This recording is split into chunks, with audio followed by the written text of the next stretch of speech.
afternoon, everyone, and welcome to America's Day at the Races.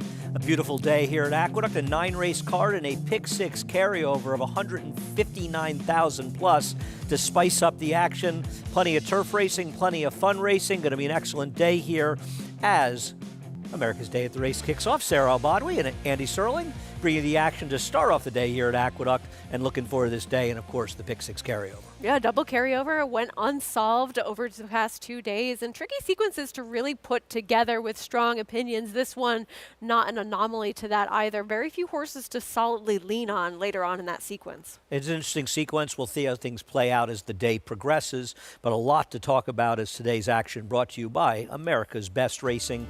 For the love of the race, visit americasbestracing.net today.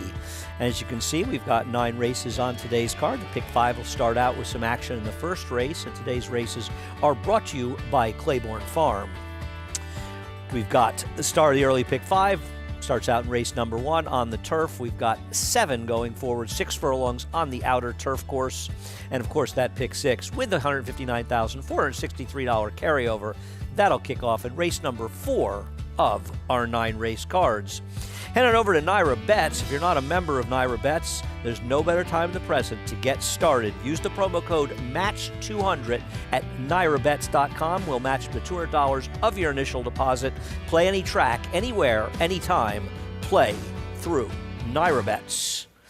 The field for race number 1, where there is a heavy favorite on the outside. Probably one of the bigger favorites on today's card, and that's the current 6-5 favorite, the 9. Hit That Review. Horse that just makes a lot of sense based on those first 2 races and has run well in both of them to hit the board.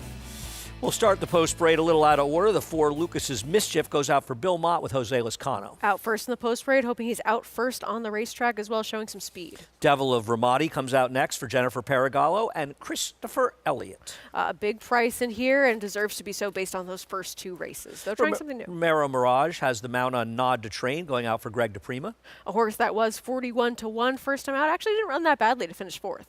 Flavian Pratt ends up as a switch to the rider on Replevin for Jimmy Ryerson. Hypothetically stepping up in class, as this one wasn't some of those restricted made in special weight races. First-time star for Rui Rodriguez with Katie Davis, My Man Magoo. And there is turf pedigree for this horse, several that were very good on the grass. Clearly named for Magoo Marks.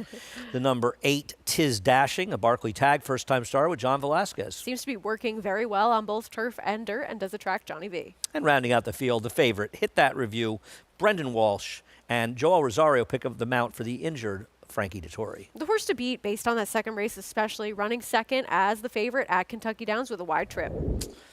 Well, we'll see what happens in today's first race, and we'll bring on the 3rd member of our team, Richard Migliori, who's down in the paddock to discuss today's first race. Yeah, thank you, Andy. And we'll start with the 5, Nod to Tran. I thought this horse ran extremely well on debut. He was carried very wide turning for home. I think he would have been second that day instead of a good 4th under Romero Mirage, who rides him back. And when I'm looking at horses that are making a second start, I want to see how they reacted to that first start. And he's just as cool as a cucumber. Took his first race really well. And I think there's a step forward. He gets another 110 yards to work with today. He's a major player here, Nod to Tran.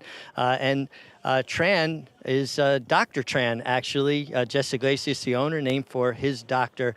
So that's the Nod to Tran. The 7, My Man Magoo, I can confirm, is named for Mervyn Marks. Was talking with Michael Imperio, and he said his dad always said, My Man Magoo, and that was his nickname. So you're spot on right there. Good-looking horse. Made a nice impression. Liked the way he galloped off. Very fit-looking. Comes in with some good dirt works, but he does have that turf pedigree. And the 8 horse, Tiz Dashing. This horse could not look any better. Son of Tiz the Law, making a beautiful impression. Very fit, very professional, and looks like he's ready to run. And he's taking money, so obviously he has shown that he has got some talent in his morning trials. Thanks a lot, Richie. The 7, My Man Magoo. The dam actually produced 4 horses to try the turf, and all of them won, and 3 of them were actually pretty good. I mean, I don't know much about this one. Big price here, but there's plenty of pedigree on the 7, My Man Magoo. There is. I mean, a half to Howe Street, who won a turf allowance race, a half to Conviction Trade, who won first time out on the turf as well. Rudy Rodriguez not necessarily known for getting his first-time starters in turf sprints ready to go on debut. He is 0 for 17 with his 2-year-old firsters in turf sprints over the past 5 years, but that pedigree certainly is there for this one to take to the surface. Big price name for somebody who, when he trained, he knew how to get a first-time starter home. But the favorite in this race, number 9, Hit That Review, is a very logical horse who's run well in both of his starts. He has. He makes a lot of sense coming into this spot. He has a couple full siblings that have run fairly well, doing something similar on the grass. And one of those horses that was able to get a decent trip, even with that wide outside post at Kentucky Downs, able to sort of get himself into that middle of the racetrack position and then get that clear sailing room to end up just missing in here. And we'll see if he can get that favoritism home this time around, as he is going to be your favorite in here again. And based on what we've seen on the racetrack so far, he very much so deserves to be. He lost to a Wesley Ward first-time starter last time out and ran fine in both of his starts, one at Ellis and one at Kentucky Downs. The 8 Tiz Dashing taking a lot of money. There is some turf pedigree there, this one going out for Barclay Tagg.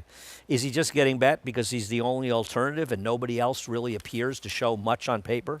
It seems as though the workouts are very reasonable for this one. Of course, John Velasquez being attracted to this one first time out has to probably do something with maybe thinking this horse has some live ability. And the workouts have been quick on both surfaces. The pedigree is there, as you mentioned. Prosody on the dam side ran very well to win her first start. Make your case for the 4, Lucas's Mischief. He's been a speed and fade and ultimately quite a bit disappointing in both of his starts so far, but now he's finally trying a little bit less distance. If he can get out on the front end, and we're seeing a racetrack placed similarly as we have over the past couple of days, where you want to be inside and forward on the turf courses, he could end up sitting the right kind of trip. Well, let's head up to Chris Griffin for the call of the opener here at Aqueduct as we kick off the action at Belmont at the Big A. That pick 6 carryover coming up in race number 4. Pick 5 begins in race number 1. My Man Magoo. Tiz Dashing.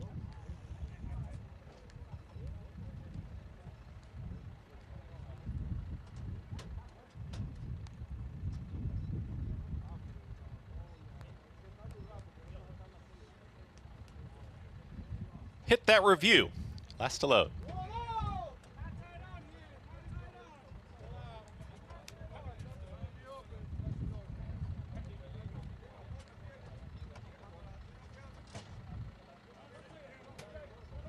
Goes in. All set.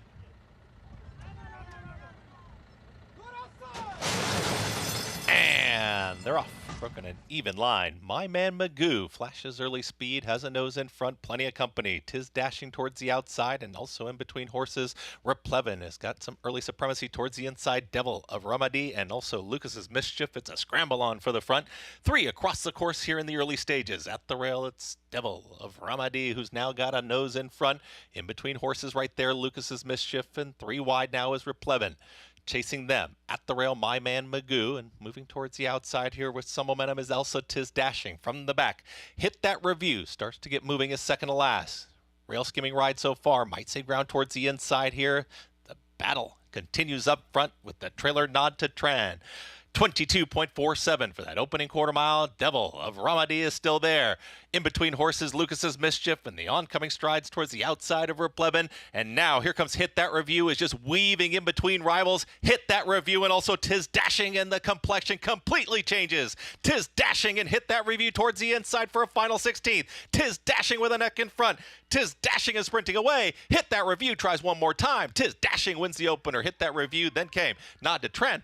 Finishing 4th was My Man Magoo in 1 minute 9 and 3.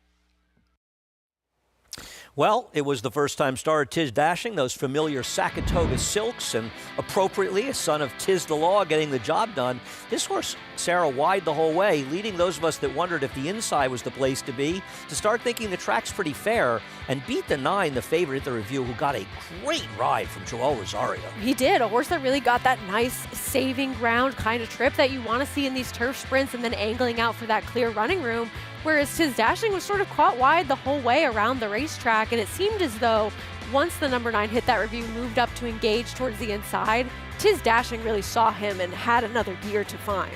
And obviously we don't really know how much was behind them, but these horses put an enormous amount of distance between themselves and the 3rd place finisher, suggesting they ran a fairly good race. I think it was a nice effort by both these horses, but I had a first-time starter who, by the way, came over a little bit and caused a little crowding. I'll be interested to see if the stewards take a look at that based on what we just saw. Probably nothing major, but did come over and cause a little brief crowding. I think maybe if the number 6 horse Replevin had done some sort of recouping and running after that, we might see a bit more of a look to see if that one was cost a placing ultimately. But I'm with you. On first glance, I don't see anything that necessarily warrants a change to this race. And I just thought the 2 horses that seemed to be the logical ones on the tote board, they ran the best 2 races. Yeah, and a nice start for the first race. To see Barkley Tag get the win as well. Always been a fan of Barkley. He doesn't run as many horses, have as many as he may have had in the past, but Barkley and Robin Smullen working together, they're a terrific team. And Barkley, of course, always gives Robin so much of the credit, so much credit that she deserves, but they've been a great team together for a long time. And, you know, I always felt like, and there's Robin right now, happy after the win. And I always felt like when Funny Side came along, people started to notice who this Barkley Tag guy was. But if you'd been around the game as long as the rest of us, you would have known for a long, long time Barkley Tag, whose first Grade 1 win was a horse named Miss Josh, who was ridden by Lafitte Pinkai out in California. And there's Barkley joining Robin out there, and has to be had. So almost a smile. And there is, in fact, an inquiry right now against the 9, I assume, for coming over in the stretch. We'd only got a brief look at it. It looked somewhat minor, but a legitimate claim. It's fair to look, and I think that I always support looking and letting the public know that they're looking at whatever it might be, whatever decision is made after that. Blue hat behind horses, just so people know. Sorry, Sarah. Yeah, absolutely. I mean, he sees daylight. He has the room at this moment, but he does end up coming over. It is a little bit of that chain reaction, but he does make that move where he is sort of going into another horse's perceived path. But I feel as though he was clear prior to that. Yeah, I'm not sure that this necessarily warrants a DQ. I could see it. I wouldn't greatly argue with it, because you don't really know what kind of position the 3 horses, because don't forget, 2 of them did not finish in the top 4, would have had if that had happened. People always say, oh, it didn't affect the order of finish. Well, that's just like somebody who says the horse would have been in front if they went around one more time. That's just irrelevant nonsense. And this might be one where even if the horse doesn't come down, they may look at Joel Rosario to see him. Joel is not a rider, though, that we all think of as negligent at all. You very rarely see Joel in a situation when you think he was sort of negligent there. Almost never, to be honest. Not even necessarily negligent, because I agree with you on that, but he's not the type of rider to purposely, aggressively act that way either. No, and we don't know. And these are 2-year-olds, so sometimes they come in. Quite a Maybe big just an overreaction group in there. But keep in mind, this inquiry does not involve the winner of the race. It involves the second horse. Hit that review. And let's look at the pan right now. And you're going to see about 3 or 4 off the rail with the blue coming through the 9. And it's right in here. So here's an idea of seeing how much it affects. I got to tell you something. This angle doesn't necessarily make the case stronger to me that this horse should says be. There is going to be no change here. I agree with that, Sarah. It does feel like it. And I think strengthen the case. While the head-on will show you more of what happened, the pan, along with the head-on, will show you how it affected things. In that case, nobody steadied, nobody lost significant ground. No, I mean, I'm not a steward. It's not up to me to decide. But I think that based on what we have seen in both of those takes on the race, that nothing was really going to be playing out differently, regardless of whether this horse shifted in slightly or not. I agree. Probably not going to see a change here, but I think we can both agree, and everyone agrees. We're glad the stewards are looking. The stewards should always be looking. We'll take another look at the head-on. You'll see what happens. And I think if maybe we can show the pan again after this, you get an idea of both things. The 9 didn't make the room, came out, but did come over there. It was a chain reaction that ended up occurring, but he had the room to begin with. Is it also fair to say that this is one that looks a little worse, oddly, in the head-on than maybe it was when you combine it with the pan? Well, when you look at the pan, it's like there's nothing that happened. Right. So yes, I suppose so. If it seems as though everything is totally kosher on the pan file and nobody's really affecting anybody else, to see that little shifting of ground and the chain reaction take place on the head-on, of course it looks worse if you don't really see much on the other file. So having said it, I could see this horse coming down. I don't think this would be some great travesty of justice if they take it down. I just wish the stewards would stop talking to the riders. I just do not get it. I don't get either. it. But I will say, as critical as we are, and I'm just as critical as anyone, I like that we are looking, and I like that what we're doing is we're notifying the public that we're looking. Well, I also greatly appreciate the fact that Victor comes on and does Victor's the stewards great. review every week and talks about those. And Victor Escobar, of course, the new NYRA steward, has been doing a terrific job. And I'll be honest, I don't disagree with a lot of their decisions. And the other thing about stewards' decisions are I just want to feel like they're looking and they're holding people There are accountable. And I reasons. think by looking at these, listen, sane people, knowledgeable people can and will often disagree with disqualifications. So I think it's fair to have a disagreement with them. Richie is standing by with Barclay Tag, so will we take a look at this inquiry? Richie, there is no change. No change to the order of finish. Now let's go down to Richie and the man, my man, Barclay Tag. Yeah, thanks, Andy. I'm actually here with the dynamic duo, Barclay Tag and Robin Smullen. Robin's the one that's a little easier on the eye. Sorry about that, Barclay. But Tiz Dashing looked the part in the paddock. He's been showing you guys a lot in the mornings. Yes, he has. I mean, we were very interested in him when we bought him in the sale. You couldn't not be interested in him. He's just a damn good-looking horse, and he hasn't changed at all. We just like everything about him. So. Seems like a really good head on his shoulders, Robin. In the mornings, has he been that kind of a cool customer? Yes, absolutely. Everything's straightforward. He does his job. Every once in a while, he gets a little green, like any baby would, but no, he's done everything the right way. Now, obviously, you guys had Tiz the Law. You see any similarities there? Well, they're both darn good horses.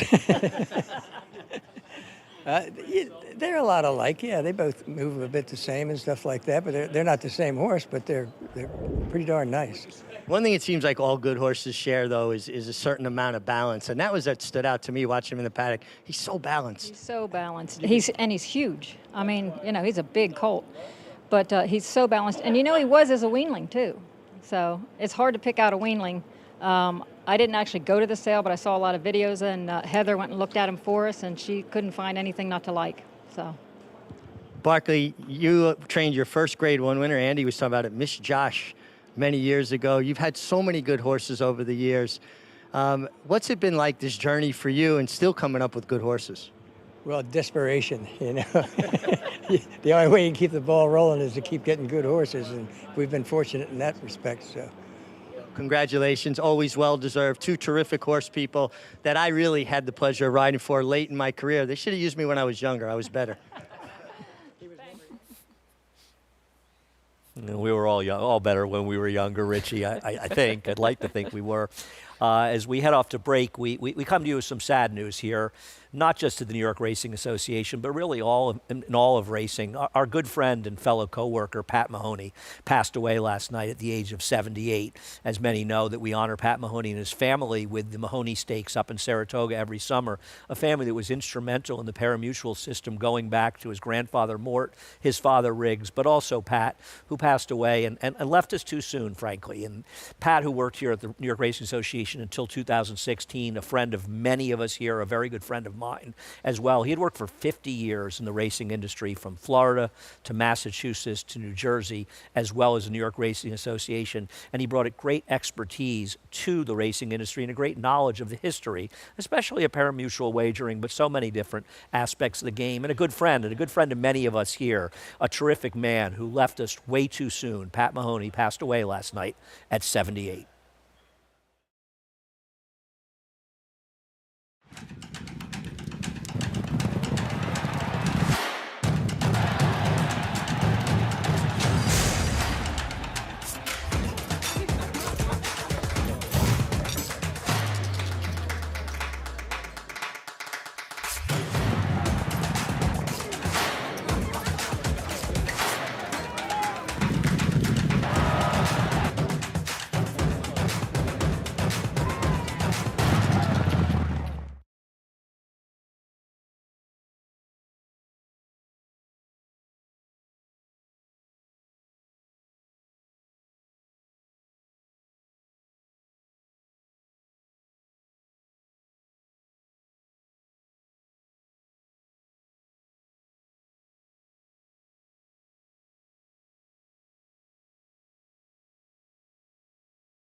Welcome back to America's Day at the Races. Sarah Albadwi and Andy Serling. Upstairs, Richard Migliori down in the very warm paddock here on a glorious day as we concluded race number 1 with the number 8, the first-time starter for Sakatoga Stables, a $215,000 weanling, an expensive weanling, getting the job done under John Velasquez to kick off the action today as the second choice at 5-2.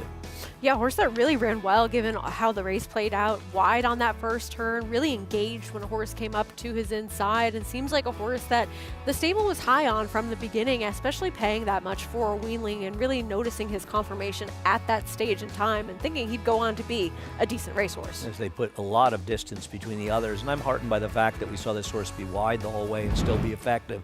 So either he's an absolute monster, or maybe this turf course is a little bit more fair than we've seen over the first 4 days of racing on the outer turf course. We'll be on the inner turf course when we get to race number 2. And while Battle of Midway is second choice, sort of a co-favorite in doubles, co-favorite with Kubrick.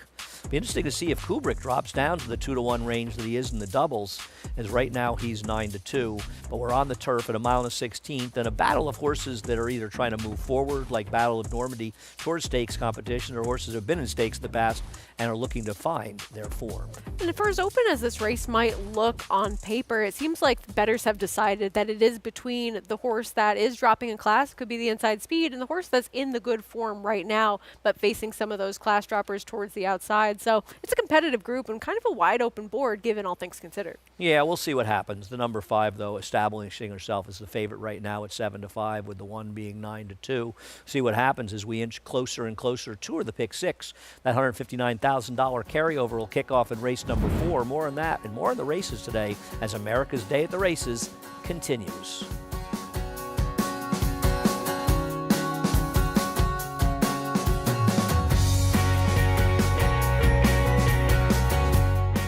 The sun shines bright on Caraconte.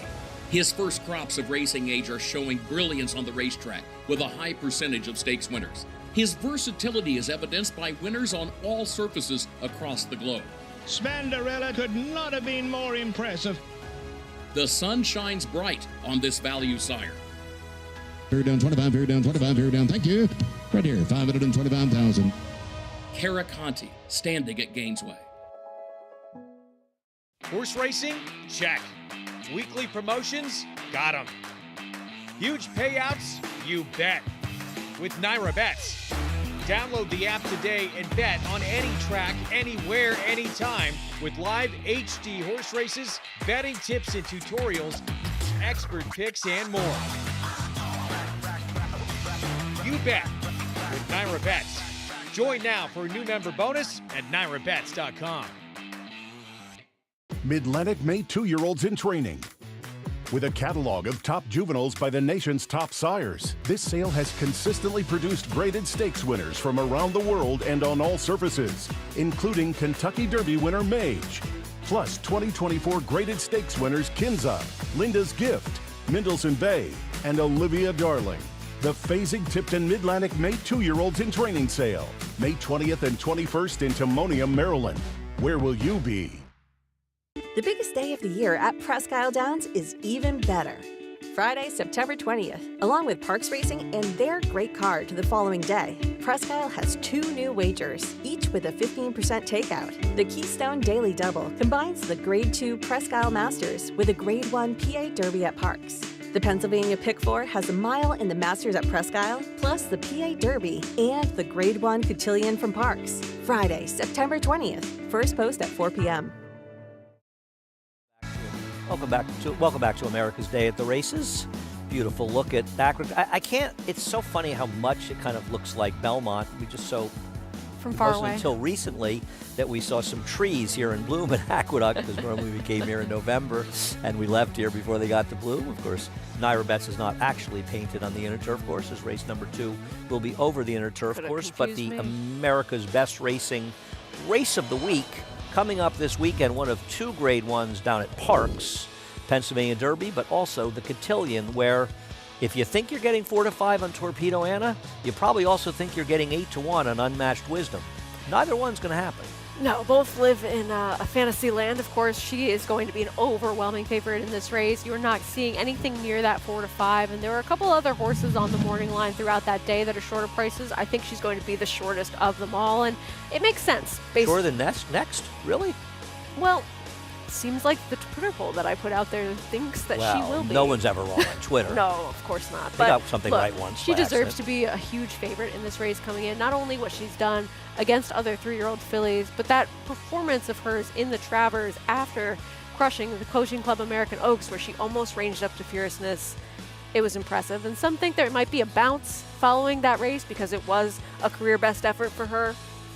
I don't really see that as a major reason to not like her coming up in this cotillion. I'll never understand the fraudulent bounce theory, but that's just me. Whether or not she's going to run a 111 by her, Torpedo Anna has obviously proven that she is much the class of this division. If she runs anywhere near a single race that she has run in 2024, she cannot lose this race. Absolutely can't lose. But we'll see what happens. She has had a pretty demanding campaign, but it's hard to imagine Ken McPeek would run her in this race if he didn't feel she was up to it.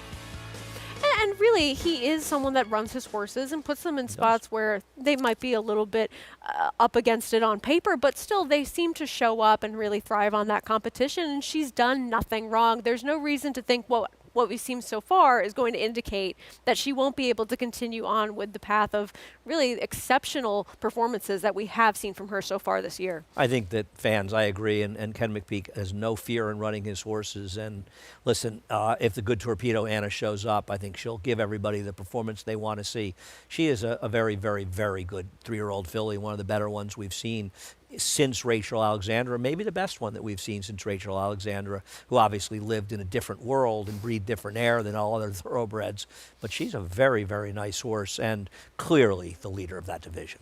Absolutely, and there's no denying that. I mean, there are some other horses that are decent coming up in this race in the cotillion, but as far as the air that they breathe in comparison to what we have seen from Torpedo Anna, they would have to expect that she would significantly regress and not run her race, or one of them would take this vast improvement that I just don't necessarily see happening. Power Squeeze showed what happens when Torpedo Anna doesn't show up in the Alabama.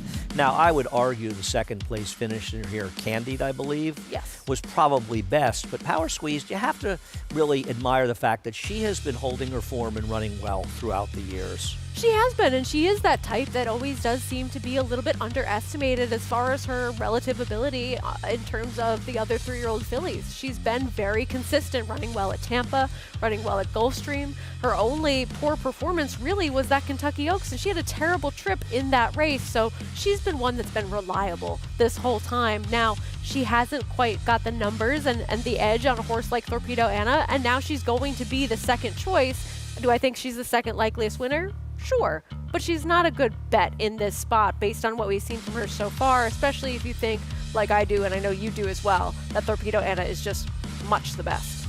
I'm not spending any time trying to beat Torpedo Anna, and I'd be sorry if she didn't win the race, to be honest, because she's so superior to these horses that I believe a loss would be discouraging, and you'd have to wonder if she's not able to win here, if she's going to necessarily go on towards the year, and she is. You want the stars of the game to continue to perform well, and I don't think anyone that's been watching hasn't become a fan of Torpedo Anna. As the horses are in the paddock for race number 2, the MIG is downstairs with some thoughts on this 6.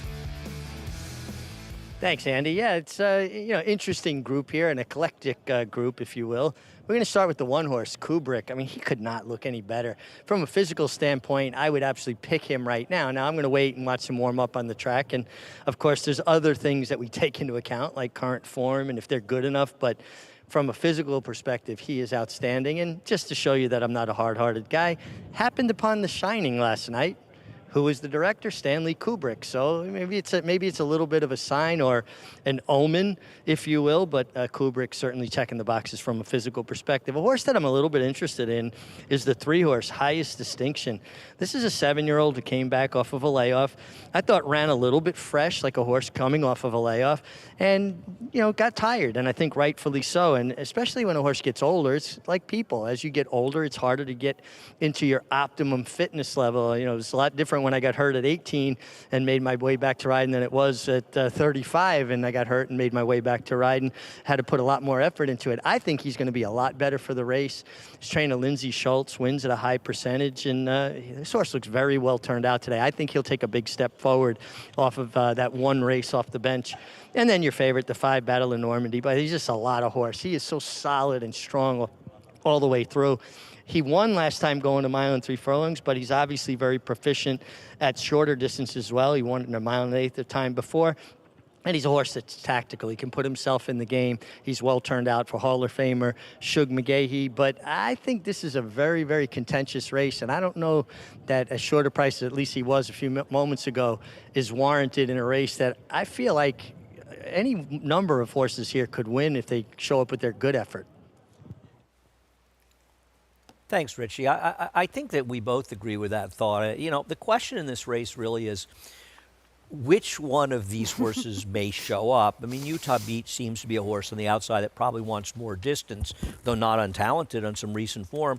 Battle of Normandy has the recent form, but any of the 1, 2, 3, and 4 have races that could make them extremely tough in here. They absolutely do, and that is sort of the theme of this race, and wondering which one of these horses that we've seen that ability from is really going to be able to bring it to the table in here. And I think the public has seemingly made the decision that it's going to be none of them, and the horse that has the recent form against maybe some company that's not quite as tough as the other horses have been facing in this field is the one that's likeliest to get the job done in this spot. But I think that the other horses on their better days, they're just a little bit better than he is. Yeah, I mean, we'll see. And the other to add to that, the questions here is there is no pace in this race, no confirmed pace. Will Kubrick look to show the speed he showed at Keeneland in a tough spot in the bog? Will Highest Distinction look to show speed? Will somebody else seize the bull by the horns? But we'll start with Kubrick, who makes his first start since his debut in this country, a good effort and a winning effort on Lasix. He's been a disappointment since then, but he is a horse that could have some speed from the inside. The number 2 and the winner is the second starter for Chad Brown, this one with Flavien Prat. Had that good 3-year-old form, still looking to build on it. Iro Rendon coming in from New Jersey to ride Highest Distinction for Lindsey Schultz. This is the horse that could end up being alone on the front end if no one else wants to go. Linda Rice trains Pioneer Spirit with Jose Lezcano, looking for his first win this year. His form this year has not quite been what it was last year, but there have been some excuses. The current favorite, Joel Rosario, riding Battle of Normandy. The horse that has the current consistency and form to bring into this race. Yeah, Shug has shown he can get him to be effective at pretty much any distance. And the number 6, Utah Beach, the likely longest shot on the board, goes out for Nacho Correas with John Velasquez picking up the mount for the injured Frankie Dettori. We haven't seen him in a little while, but he's faced some good horses, and it seems as though he wants to go a bit farther than this mile and 16th distance. Check out the free Equibase PPs. You can follow along and get all the stats on the horses, trainers, and jockeys in today's races with free Equibase past performances. Visit NYRA.com/TV schedule to download your free PPs on all the races on today's show. We'll take a look at the 5 Battle of Normandy. And one thing I'll say about Battle of Normandy, he beat a horse in Truly Quality last time who does have some quality and came back and beat the greatest stakes winner, Webslinger, in a subsequent start down at Colonial Downs. Yeah, I mean, this is the horse that makes sense based on the what have you done for me lately, and it's not as though he's faced a bunch of absolute nobodies, which is what you bring up with him facing a horse that was able to run well against Webslinger, a horse that had that form to go back to, that stakes quality in the past, and he was bet significantly over his last 2 starts, like he's being bet today, and he's run well to that price. He's been able to win both times. I just kind of wonder when are we going to see the best of him in terms of when he's going to have that capitalizing on that form he's currently in, and when we might see a regression, whether it's time to bet against. Let me ask you a question. Who do you think is the likeliest horse to be in front in this race early? I think it's Highest Distinction. Okay. I mean, he just seems like the horse to have the likeliest early speed because he's coming in here with not a great performance last time, that's for sure. But he has that consistency and that good form and fast enough races in the past that would make him incredibly dangerous in here. And we haven't seen Kubrick be as forward as maybe he could have been in some of his last couple of starts. So I just wonder what the intent is. I don't disagree with that. I think he is potentially, I'll put it this way, he's probably the fastest horse in the race. They none of them have any speed. I kind of wonder, and I haven't had any conversation with Chad Brown whatsoever about this, if Chad Brown's going to look at this race and see the lack of speed and at least have one of his horses be forward, as they both break inside of highest distinction, and both Manny Franco and Flavien Prat are riders that look to be forward, especially in races that lack speed. Yeah, and I think that Flavien Prat is going to try to have a horse like And the Winner Is a little bit more close up than he was last time, for sure, because that was a funny race with a horse that had plenty of give in it, and a race that Cathkin Peak was able to control so easily on the front end. You have to think he's going to be sitting in a better position than he was in that start. Well, I'll tell you one thing. I've talked to Chad about some of these European horses, and one of the things he said to me is he feels that the Dubowis, and Kubrick as a Dubowi, are probably better horses if they're more forwardly placed. Richie, do you think Kubrick could possibly be the speed in this race? I do, Andy, and I think Kubrick, particularly from the inside, sometimes it gives a rider clarity, almost simplifies things. I'm down inside, not a tremendous amount of pace signed on, and you allow these horses to come out running forward, make sure you get your position. And if you look at even his European form, he seems like a horse that doesn't have the hugest turn of foot, that he's a horse that kind of stays on. And those kind you want to be forward. You don't want to give them too much to do, especially when the race is going to accelerate. I'm going to pick Kubrick. I loved what I saw in the paddock. I loved what I saw in the warm-up. His one start with Lasix was, I thought, terrific. I think coming out of a tougher spot that he's going to be kind of interesting here, and he'll be my top selection. He just looked too good to get past. I will say this, though. Jairo Rendon on the 3, highest distinction, gave this horse a very aggressive warm-up. And I just wonder, sometimes it's just some horses need more warming up than others, and he is an older horse, as I alluded to in the paddock. Or is it a sign of intention that they're going to be aggressive? We'll know in the first 100 yards, but I also think he's very interesting, highest distinction. He got in very good form last year, and I think he's going to benefit with that race under his belt. But I'm going to go to the inside, and it's Kubrick. Thanks, Richie. There are a lot of good Stanley Kubrick movies besides The Shining, but Richie knows that. My recommendation is Paths of Glory, my dad's favorite movie, one of the greatest movies ever made. The Killing is a fun racetrack movie, but Paths of Glory. Dr. Strangelove also, featuring the late James Earl Jones. Actually, it was in the plane at the end. Do you ever think that you're going to come back as an expert on either books or movies? If you had to pick one, I'm already an expert racing? on both of them, Sarah. So. As far as your occupation, I like pioneering spirit. I'm an expert in a lot of things in my own mind. Yeah, we know. As well as the train schedule. I like pioneering spirit in this spot. You can look at horses sometimes and you start making false excuses. But I don't feel like I'm making false excuses because I haven't bet him in any of his starts. So this is no whining on this part. He's a horse that was wide against a good rail last time out. He tried to go 1.5 miles in the Sword Dancer, and he frankly ran a race that would make him highly competitive in here. Forget about his dirt race. Then the Major Dude race, he had significant trouble in that race. The time before that, he tried to go 2 miles. This is a horse, the Turf King race, I don't think he had a particularly good trip in that race. He actually ran pretty well on May 4th when he finished 3rd to Masterpiece and Ottoman Fleet. This is a horse who has had massive excuses in some tough spots, and he's 6-1 in this spot, and I think he's a horse that was very good last year, that maybe somewhat rightfully people are saying, well, he's not the same horse this year, and he was better last year, and he was better at Saratoga, but he hasn't been bad this year. What he's been is unlucky, and maybe today is the day he won't be unlucky. Look, you're getting the price to find out if you think that there are those legitimate reasons why he did not perform at a level that we have seen from him in the past over his last couple of starts this year, and I think those excuses have some weight to them. I just kind of wonder if he's off form more so this year than he has been, and you're asking the same question with him as you are with a couple of others in this field is, are they going to return to some of their better races? At least with him, you're getting the right price to find out. So today's pick 6, they head to the gate. I'm going to put you on the spot. If you had to single, and I'm not saying you're singling, but if you had to single one horse, who do you think is the likeliest winner in this sequence for you? I'm not saying that I would single this horse, as you've already pointed out, but I think the likeliest winner within the sequence and the horse that I actually trust the most is in that 8th race, Vino Rouge. That's the horse that I think has the most consistent form, that isn't going to be a super short price, that I think is going to likely be on pretty much everyone's tickets if you're playing this seriously. But I trust that horse the most to run her race, whether or not she ends up winning. I did pick against her on top, but I think that she is the one that I rely on the most to show up and do something on the racetrack more so than any others within that sequence. Reflexivity is going to be the shortest price in the sequence, but she has some questions to be answered. I believe she is in the second leg of this pick sequence. Sarah and I will give some more thoughts on that pick sequence before I leave. And for those at home, you'll be happy to know I'll be leaving at 2:15. But the bad news is I'll be coming back later. Sorry. So good news and bad news for people, depending on how you look at it. And this 6 is going to the gate. And it's, it's interesting looking at the board. I'm surprised that the 4 is the same price as the 6. I think the 4 is a much likelier winner than the 6. We'll find out if I'm right about that. All the others taking some money as ultimately, like the doubles, both Kubrick and Battle of Normandy ending up in the 5-2 range, which actually in this case is basically the prices they are in the double as Kubrick is getting ready to go in. I think the first question, and we've had some different talk, and it's just hard to know, and it's going to come down to how they ride them, is who's going to be in front.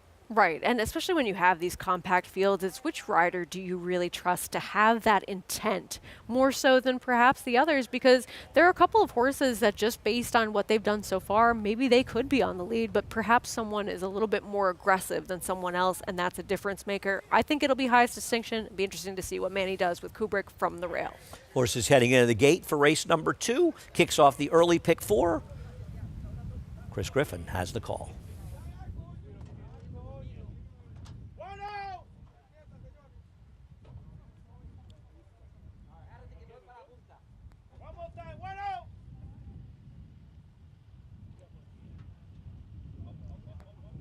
Is in.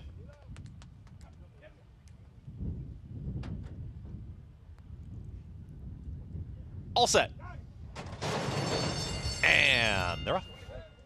Kubrick breaks well towards the inside, and right there is highest distinction with the early leader, and now takes back as Battle of Normandy will try to press this leader, but Kubrick and Manny Franco a clear leader. Kubrick's got an easy lead, is up by 3/4 of a length. It's mild pressure here from Battle of Normandy right there in second. Everyone comfortable with their position so far, and the winner is going to be at the rail in third. Then comes the gray. That's Utah Beach as they work towards that turn now. The leader is Kubrick. The 2 at the back, Pioneering Spirit with highest distinction.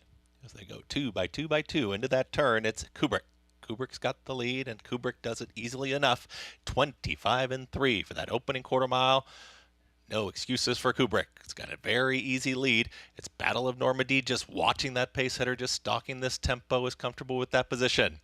And the winner is right there still under a snug hold. It's in the third position to the inside of Utah Beach. They haven't changed the running order there. Towards the back, gets highest distinction with the trailer, Pioneering Spirit. They'll have to pick it up from the back behind a 51-3. Half-mile time, and Kubrick is still right there. Kubrick will take him into the far turn. Less than a half mile to go. Has had it all his own way, and Kubrick is going to try to put it away. Here's Battle of Normandy ready to challenge towards the outside, and the winner is starting to move up the rail, starts to inch a little closer. Utah B is asked the question, and at the top of the lane, it's Kubrick who's now kicked. Kubrick is quickly sprinting, but Battle of Normandy is ready to pounce. His still got the leader in sights. Kubrick is still up by that half length. Battle of Normandy with every shot, and the winner is. Here comes and the winner is to the outside. Battle of Normandy in between horses. Kubrick right there. 3 noses on the line. Battle of Normandy in between. Battle of Normandy in a photo with and the winner is to the outside. Kubrick finished third in 1 minute 43-4. Well, you have to be impressed with Manny Franco being aggressive with Kubrick. He gave him every chance, but not able to hold off the stalker Battle of Normandy, who was just able to hold off the closer, and the winner is. Yeah, and sometimes on paper, when there really is no pace, it ends up that there's some pace out on the racetrack. Well, sometimes there's even less pace than it seems like there would have been on paper, and Kubrick had every opportunity to wire this field with some very soft fractions. Battle of Normandy ran well to range up to him, and the winner is tried to make up that difference in ground, but it seems like Battle of Normandy, the money just keeps coming in, and he is the one that is in the current form that just keeps winning. Yeah, I'm going to say I'm not going to believe those fractions. I don't believe they went a 22 third quarter. Maybe they did because they were going so slowly, but we've seen some somewhat funky times, weird fractional times on these. Richie, what are you thinking? I do think it was a slow pace. I don't know if the time on the board is completely accurate, but I think it was a slow pace. But guys, I think sometimes you can go too slow on the lead. And what I'm saying with that, and this is to not take anything away from Battle of Normandy, who gave a great effort. You got a horse turning back from 1 mile 3/8 in Battle of Normandy. I think you don't want to allow his stamina to dominate the race. Go a little faster and at least make him work to stay in proximity. You know, when you make it a battle of attrition by going slow and then, you know, picking up as you go, you allow a horse with natural stamina turning back in distance to get the kind of trip that Battle of Normandy got. It, you know, the art of riding a horse on the lead is not going as slow as you possibly can. It's meeting out your speed in a way that gives you an advantage and makes other horses have to get out of their comfort zone. I will tell you one thing. I don't know what race Kubrick's going to win if he wasn't able to hold off in this particular spot, and they basically gave another closers no chance. I don't know, though. You know, there's no speed on paper, and you watch a race like this, and you feel like maybe a couple of the riders looked at the form or thought about it, but you feel like some of them did not. No, and even when the projected speed on paper from Timeform US is sitting second last early on, you kind of have to wonder, again, what the plan was for many of these to be successful. But at the same time, I agree with the principle of what Richie is saying, that if you have a speed horse, you want to use that speed effectively. You want to be able to run those horses off their feet and not invite those horses that are going to be a little bit further back into the race. I don't think it mattered in this case, though. I agree with what Richie's saying, and I agree with what you said. I don't think it matters here. These are not horses with speed. The problem is, I think what Richie's more talking about are horses with speed. There's no horse in this race with speed. Kubrick has no speed. He was in front. It reminds me of the chart comment when Swale won the Belmont Stakes. The comment was closed off his own fractions. It's a little bit harder when you have a race, especially a route race on the turf, where there's absolutely no speed. You can't really go out of your comfort zone because you're in your comfort zone. You just happen to be out slowing them up front. A lot more action to come as the number 5 Battle of Normandy heads the winner's circle for race number 2. A blanket finish in race 2. A lot more action to come on America's Day at the Races.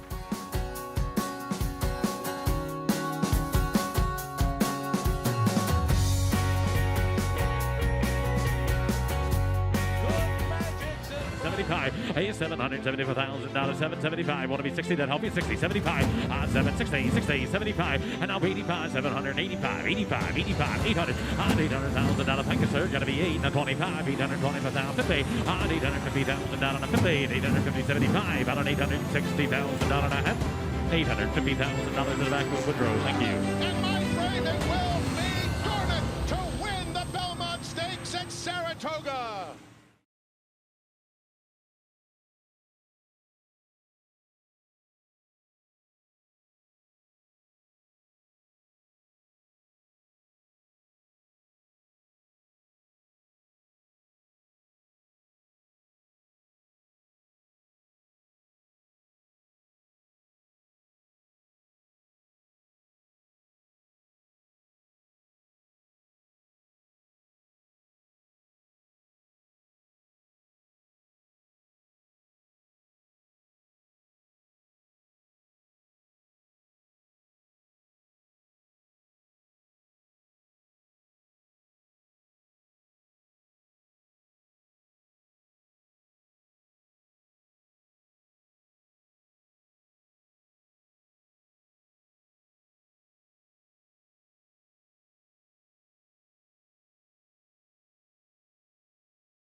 Welcome back to America's Day at the Races as race number 2 winner, Battle of Normandy, heading back into the winner's circle. It's like Joel Rosario getting the win for trainer Shug McGay and West Point Thoroughbreds, as well as Woodford Racing. Let's head down to the MIG with the man of the hour, Shug McGay. Yeah, thanks, Andy. And Shug, Battle of Normandy is just in really good form right now. Was there any concern about the turn back in distance? Well, a little bit, but I thought Joel did a good job of getting him out of there and getting him in position. And, you know, we felt like maybe the one horse of Chaz was going to go. The other horse got no speed. He laid up close, though. And so, yeah, I mean, I wish the race had been farther, but it wasn't, so. Well, it worked out as it turns out. The other Chad came running, so maybe it was better today. It wasn't farther. Yeah, well, we could have waited a little longer, too. But, no, I'm pleased with the way he's kind of coming along. I think we can probably stretch him out and maybe in the state company somewhere along the line and see where we got. Shug, over the years, one thing that I've always been impressed with is how you develop horses over time. And when they get into a good form cycle, they keep that form cycle. What's the art to that, to getting a horse to kind of build into their best ability? Well, I think the one thing is patience. And, you know, with my whole life, really, I've had people that were patient with me. And, you know, we try not to run them, you know, horses like this until they're right. And, you know, got a guy like Flacco getting on him, telling him, you know, the horse is really good right now. And, you know, that's a big help, too. So I think just the patience and trying to figure out exactly, you know, what they want, how far they want to go, whether it's grass, turf, dirt, or long, short, or whatever. Now, this is something that really interests me. How do you make that determination before a horse ever runs, what surface they might be better on? Well, I think probably two things, pedigree, and the other is kind of the way they move, the two things. It's not really, you know, rocket science. I mean, you know, I've made some mistakes to where, you know, I ran horses on the turf that maybe when they went back to the dirt, they were better. But, you know, a lot of times, you know, being able to run them on the turf sort of gets them to the dirt. So thank you so much. Congratulations. And guys, I love hearing this stuff because to me, it's like the conversations with Alan Jerkins. When you have the opportunity to tap into a Hall of Famer's thought process, we're very fortunate. Thank you. Thanks, Richie, and a Hall of Famer who's been a huge player in the game for going on 40 years. I remember when he first showed up in Saratoga with Last Trump, who I think won the test. And, of course, he had the tremendous racehorse Van Landingham 40 years ago, a really, really terrific horse. I can remember him winning on the turf in a bog in the DC International, and I think that horse in particular is probably what led to him getting the job with Phipps Stable after Angel Penna Sr., and he had so much enormous success with them, and he dominated the highest levels for quite a long time with some very, very good horses that were very popular as well, including Personal Ensign and Easy Goer. And even the longevity that he's been able to have when you get to the point of around when I've been involved in racing a little bit more, to even still be winning at the highest levels not that long ago with horses like Code of Honor winning the Travers, and then certainly a successful type as well. I mean, he's been at the top of his game for a very long period of time. Yeah, I still remember Personal Ensign breaking her maiden at Belmont in her first start. Well, race number 3 is coming up and going 7 furlongs. 3 horses taking the bulk of the play, the 1, 2 for Charging, the 7 Debate, who's likely to be favored by post time, as well as JB Ness coming in with Parkerness, having run last time at Timonium. Not a lot of Timonium shippers coming here, the Big A, but Parkerness comes in. Debate likely to be favored by post time. Race number 3 at 7 furlongs. But we did want to talk a little bit about the Pick 6 sequence, and you had mentioned Vino Rouge as a horse that you thought was the most reliable of the shorter priced horse in the sequence, but the horse that's going to be the shortest price is going to come fairly early in the sequence, and that's in the second leg, the number 8 Reflexivity, as she drops down for the first time. You've got 6 in the first race. I'm not sure it's that easy a race, though. I don't think there's an easy race, Sarah, in this entire sequence. No, and me saying that Vino Rouge is a reliable horse, well, there's plenty of other directions to go within that race, but Reflexivity is a horse that has this one big effort, but then has just been kind of disappointing at short prices against, albeit some tougher company overall in her last couple of starts. But this race seemingly seems to be one that I don't know that we're going to see again. from her. This was her maiden win when she was still with Chad Brown. You see in the Klarovich Silks, she had run well chasing a fast pace in her debut as a 2-year-old, came back a while later and was able to stalk comfortably. A horse who used to have a lot of speed, and I think one of the things interesting is they've sort of taken the speed out of her, and I wonder if that's one of the reasons been disappointing. They wisely sold her for $170,000 shortly after that win, and she has simply never really lived up to it. Mike Maker drops her in for a tag for the first time, day 40,000, and Mike Maker at the NYRA and sprints, he's 1 for 13 first time in a claiming race on the turf, and these are non-maidens, by the way, and he's 0 for 10 at NYRA with only 2 hitting the board and 7 of them short prices, and that sort of flicks the category of reflexivity. Now, stats don't make a horse win or lose, but it's not as though this move works for him, which suggests he's dumping a lot of horses that may be less than they look on paper. Well, that's the story. When he has those numbers, it tells you that this is a move that when he makes it, he's dropping horses in class that need softer competition, that aren't performing at a level that would make them competitive against some of those tougher horses, and they're getting bet, and they're not performing up to where you think they should be based on that drop in class. Yeah, I mean, the question is, who are the alternatives in that race? I know you're going to try to wire the field with Shaman Princess. I would prefer Tariga of horses that will be forward in there, the number 7. But we'll go back to that 8th race you had talked about earlier and talk about Vino Rouge. Vino Rouge coming out of race. A lot of horses in this race are coming out of. I do think Vino Rouge ran extremely well. It was a legitimate DQ. Unfortunately, she came out severely in the stretch. But she was closest to a pace that fell apart, a pace that looked slow maybe at first glance, but given the final time was not slow at all, and given the dynamics, it fell apart. I thought she ran very well, and she is reliable. But all of these horses are going to have to get a little more distance, as today's race, starting way at the top of the stretch, is at 1 mile and 3/16. And she did get just caught ultimately by mixologists, put up over her last time out, but horses were coming at her. As far as that race last time, the pace did completely fall apart. She was up closer than some of the other horses that were more with the flow of that race. But something that you said to me earlier on today is that she had credentials coming into that race that made her a consistent type of horse, that made her make sense in that spot. That's not as though she just came up with this one performance out of nowhere that was decent and solid on the grass. She's also a horse that has the speed to be forward in races. She can make her own position.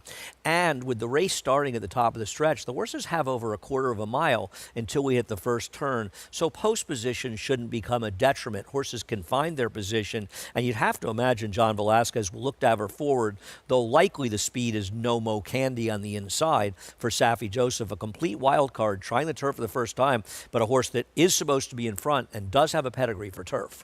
This one does, and working extremely quickly as well, coming into this spot, very lightly raced and sort of that unknown. And we often see sometimes somebody gets out on the front end, they get brave, nobody else comes to them, they're able to wire the field. An interesting sequence, a difficult sequence, one that Greg Wolf will be on with Sarah when we commence the Pick 6 is race number 3. Not in the Pick 6. That'll be coming up in just a few moments.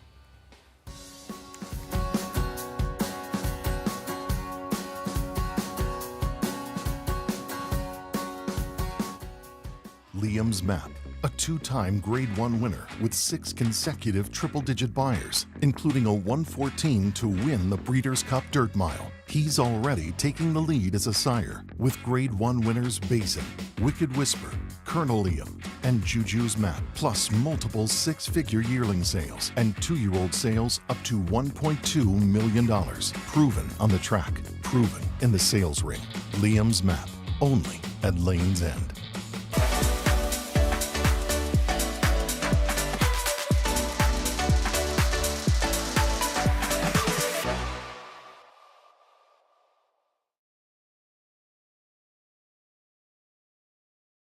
RaceLens is the most in-depth product in horse racing, with unique features found nowhere else. True odds, predictive analysis, and pace projection. RaceLens. It will change the way you follow horse racing and take your game to the next level.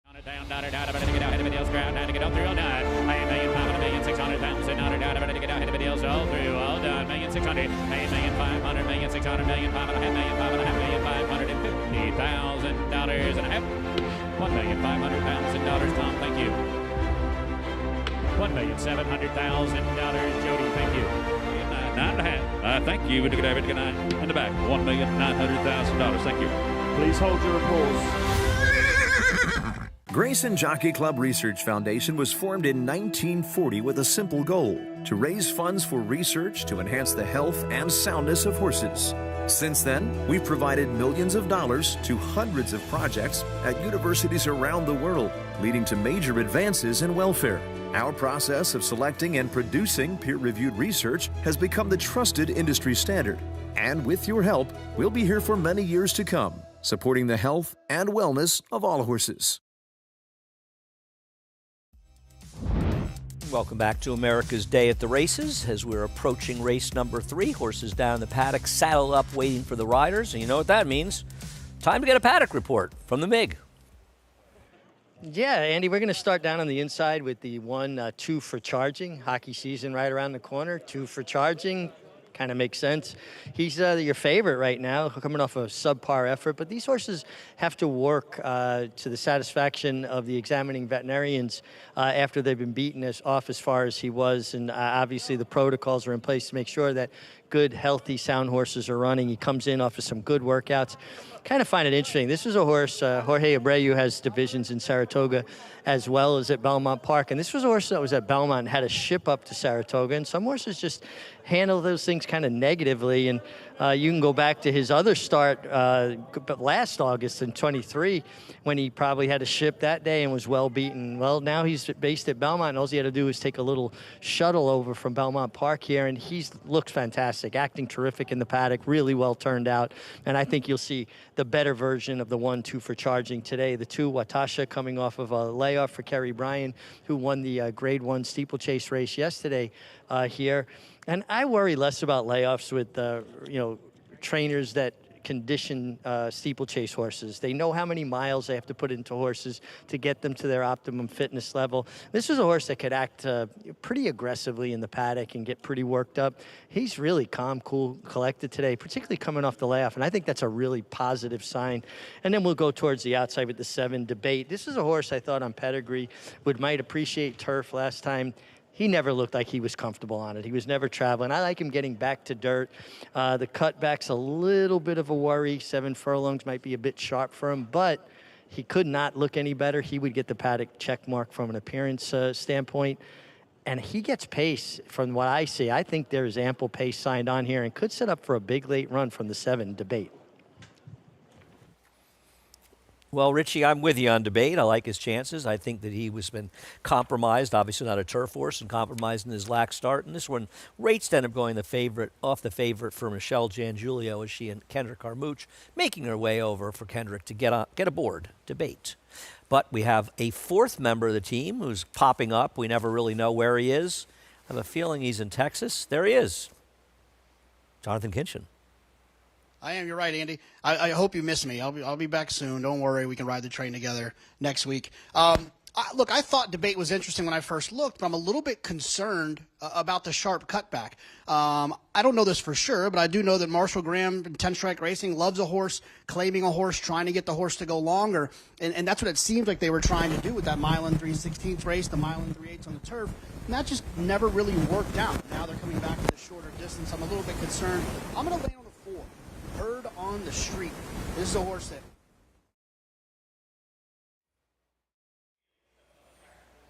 Well, that was quite a return for J.K. We do look forward to him coming back to New York, though, where those problems may not happen, but hopefully he'll be back a little bit later in the show. The 1 is 2 for charging. Flavian Pratt riding for Jorge Abreu. Horse that's just taking a logical drop in class and has run well at a level similar to this 2 back. Kerry Bryan, fresh off a Grade 1 win over the jumps yesterday, has Watasha with Louis Rivera.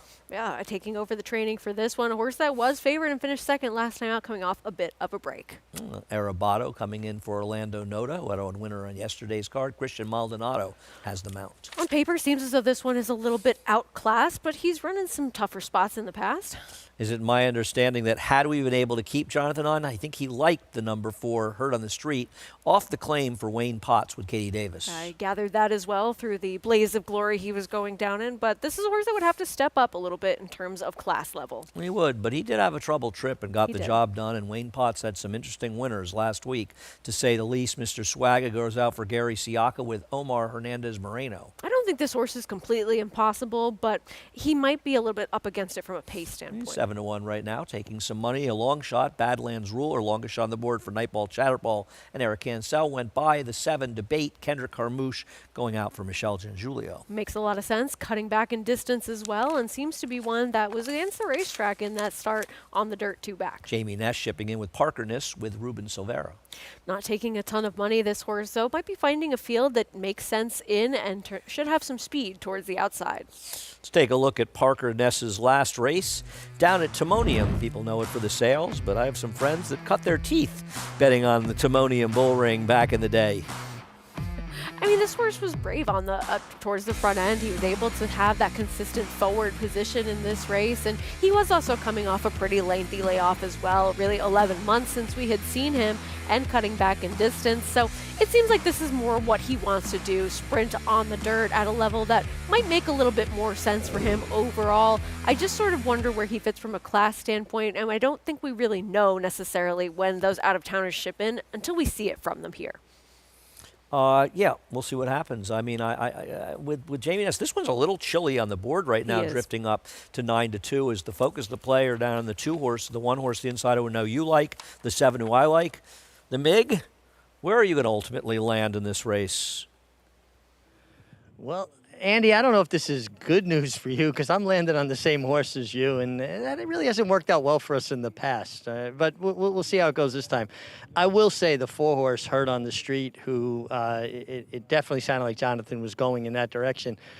Not a horse that stood out to me in the paddock, but I really liked his warm-up. I mean, he looked tremendous on the racetrack, and maybe he's a little bit less exposed, lightliest raced horse in the race with only 9 starts, and he does have 2 wins. He's stepping up in company, but he comes off a nice effort last time.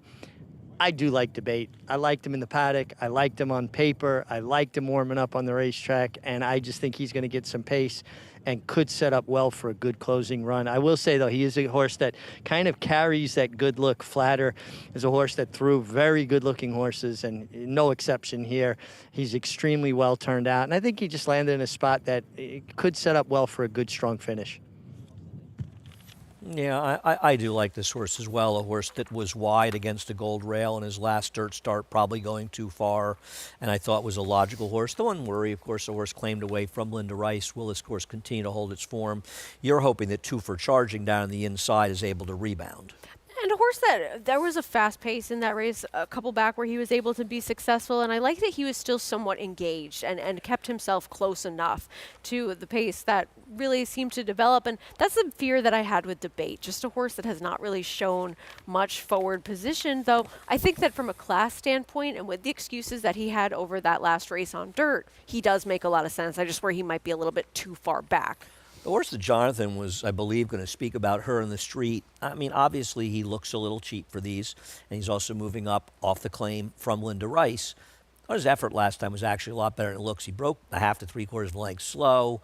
He had a little bit of trouble in that race and really was best in there. But I think the other thing to note is Wayne Potts had some horses run really well last week, and he can be a trainer that can get hot for brief periods of time. And in those cases, and we've seen this at different times, not recently, but we saw it a bit last week, you have to be very careful of his runners. I think it's important to always be paying attention to who is hot and who is not. And those cycles do ebb and flow in all aspects of racing, especially for certain trainers. And this is actually a reclaim for Wayne Potts, a horse that he did have for a brief period of time before, who finished second in that race where he sent him out. So he clearly wants this horse in his barn.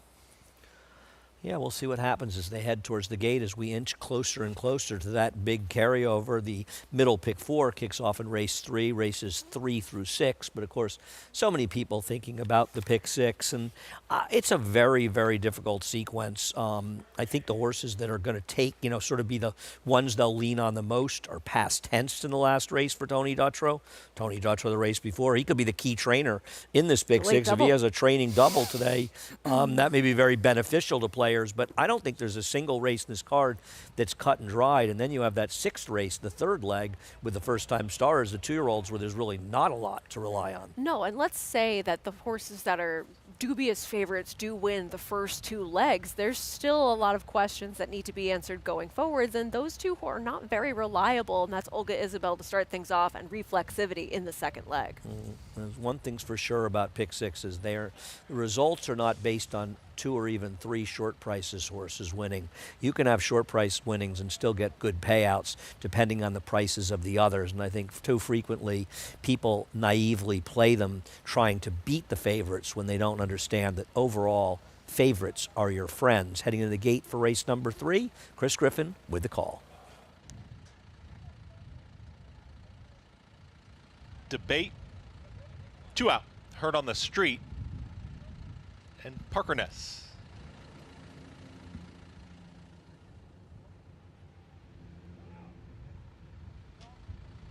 Goes in. All set. And they're off. Parker Ness from the far outside has early speed. So does Arabato in the early mix. These 2 now hook up, and behind them will be 2 for Charging, as tightly at the rail is going to take back, patiently ridden, just letting the top 2 now press on. Badlands Ruler starts some forward movement there, is on the center of the racetrack, is bringing Watasha. Also with that rival now 3rd and 4th.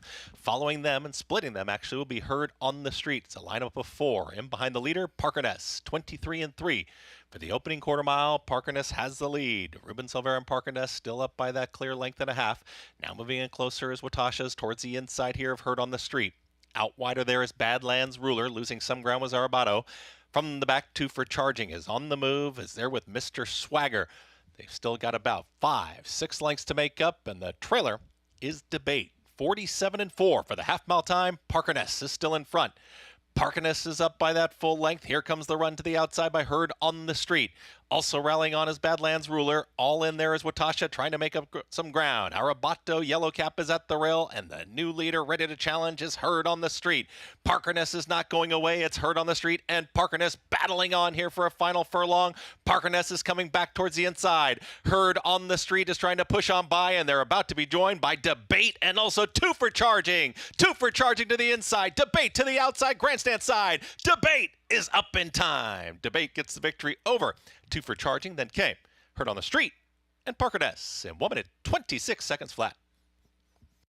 It's like there were 2 races going on. One took place for about 6.5 plus furlongs in that race. And then came the last 100 yards.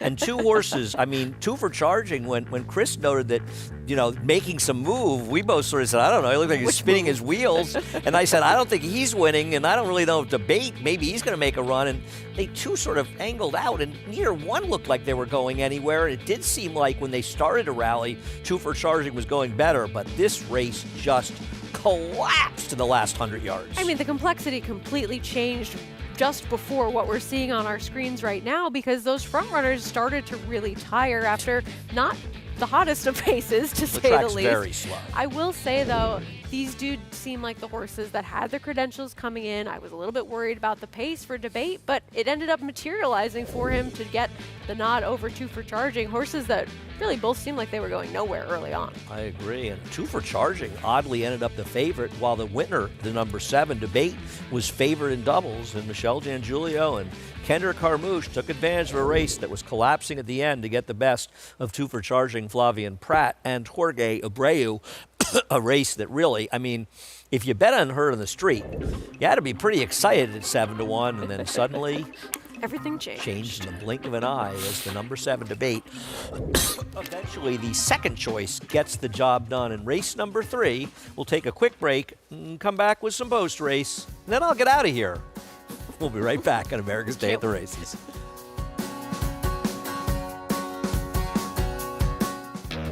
The classic looks of a 2-turn type, yet the precocious brilliance of an undefeated G1 2-year-old. Maxfield, a breathtaking run at the top of the stretch. Maxfield. He took it to the max in his chosen field. Now you need a mini Maxfield in your chosen field. His first yearlings are selling now. Maxfield. Classic looks and precocious brilliance. Darley.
Welcome back to America's Day at the Races, brought to you in part by Claiborne Farm.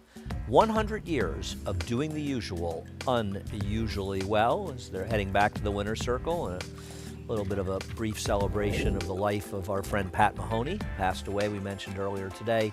But Kendrick Carmouche coming back into the winner's circle aboard the winner debate. And Kendrick, a little dirty coming back in the winner's circle. And makes sense based on the way this race ultimately ended up playing out. A horse that was far back early on, but as we were discussing before the break, the pace of this race completely dissolved with those two horses that were really forward early on, just absolutely disappearing with the bait and two for charging, running on late. It's amazing how far they actually finished ahead of those two as the second and first choice, running in reverse order of their odds, but the same as their odds in the double as debate gets the money for Kendrick Carmouche. Is he standing by with the MiG? Do we know? Oh, okay. Here's race 4, which is going to kick off our pick 6.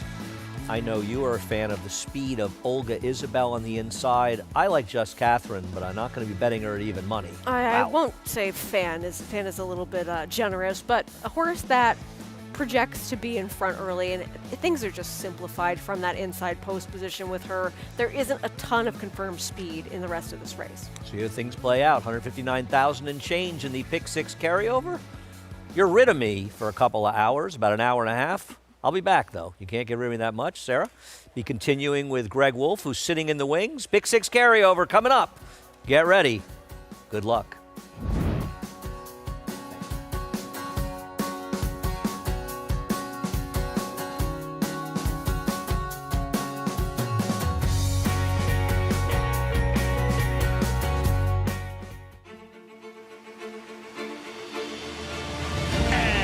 They're off in the Curlin, Florida Derby. After 3/4 in 1:12-1, Known Agenda is now on to take over the lead.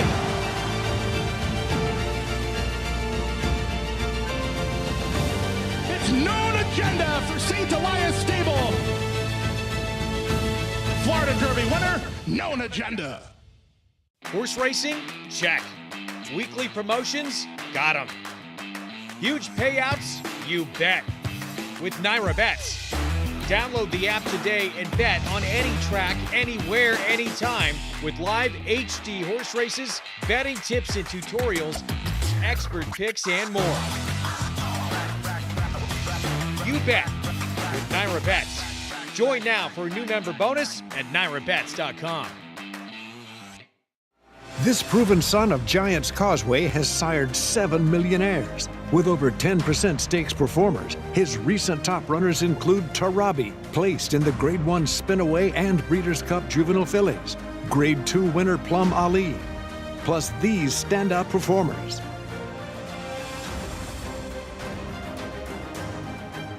A proven value sire, First Samurai, standing at Claiborne Farm. Racetrack Television Network brings you every race, from every track, on every screen, every day. With monthly packages starting as low as $5, RTN gives you great value and access to more live HD streaming and race replays than anyone. Visit RTN.tv today to sign up and watch on almost any device, including Roku and Amazon Fire. RTN has packages that start at $5 per month.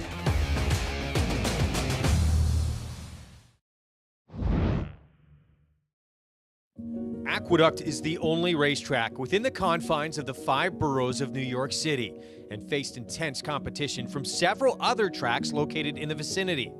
True to its nature, the racetrack not only survived, but thrived.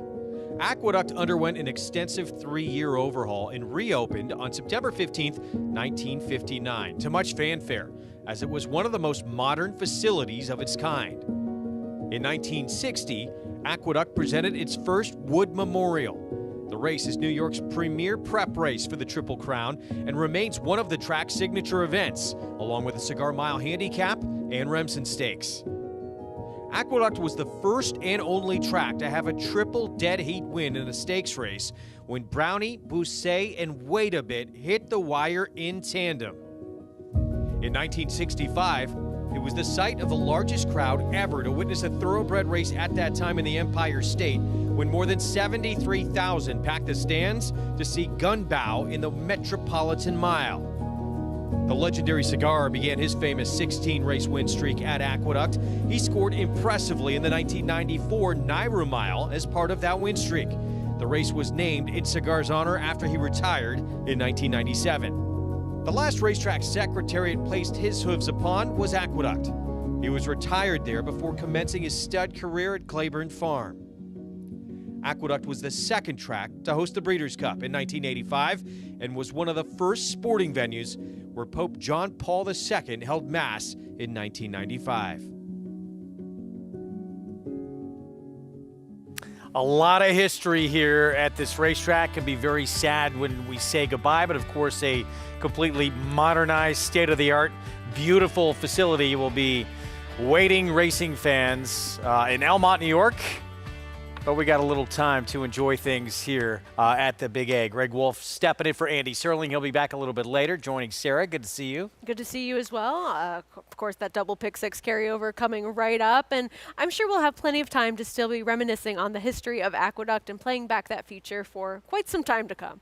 $159,000 two-day carryover, yes, and this pick six coming up. So we're 14 minutes away. Starts with this 7-furlong allowance optional claiming group, and we have a couple of minutes. We can go through it quickly and kind of take a look at how you want to play it. But we got a lot of runners in this sequence coming up, and not really, it doesn't seem like a lot of areas where you can heavily lean on someone to find a single. Start with this first leg here coming up. There is an even money favorite right now.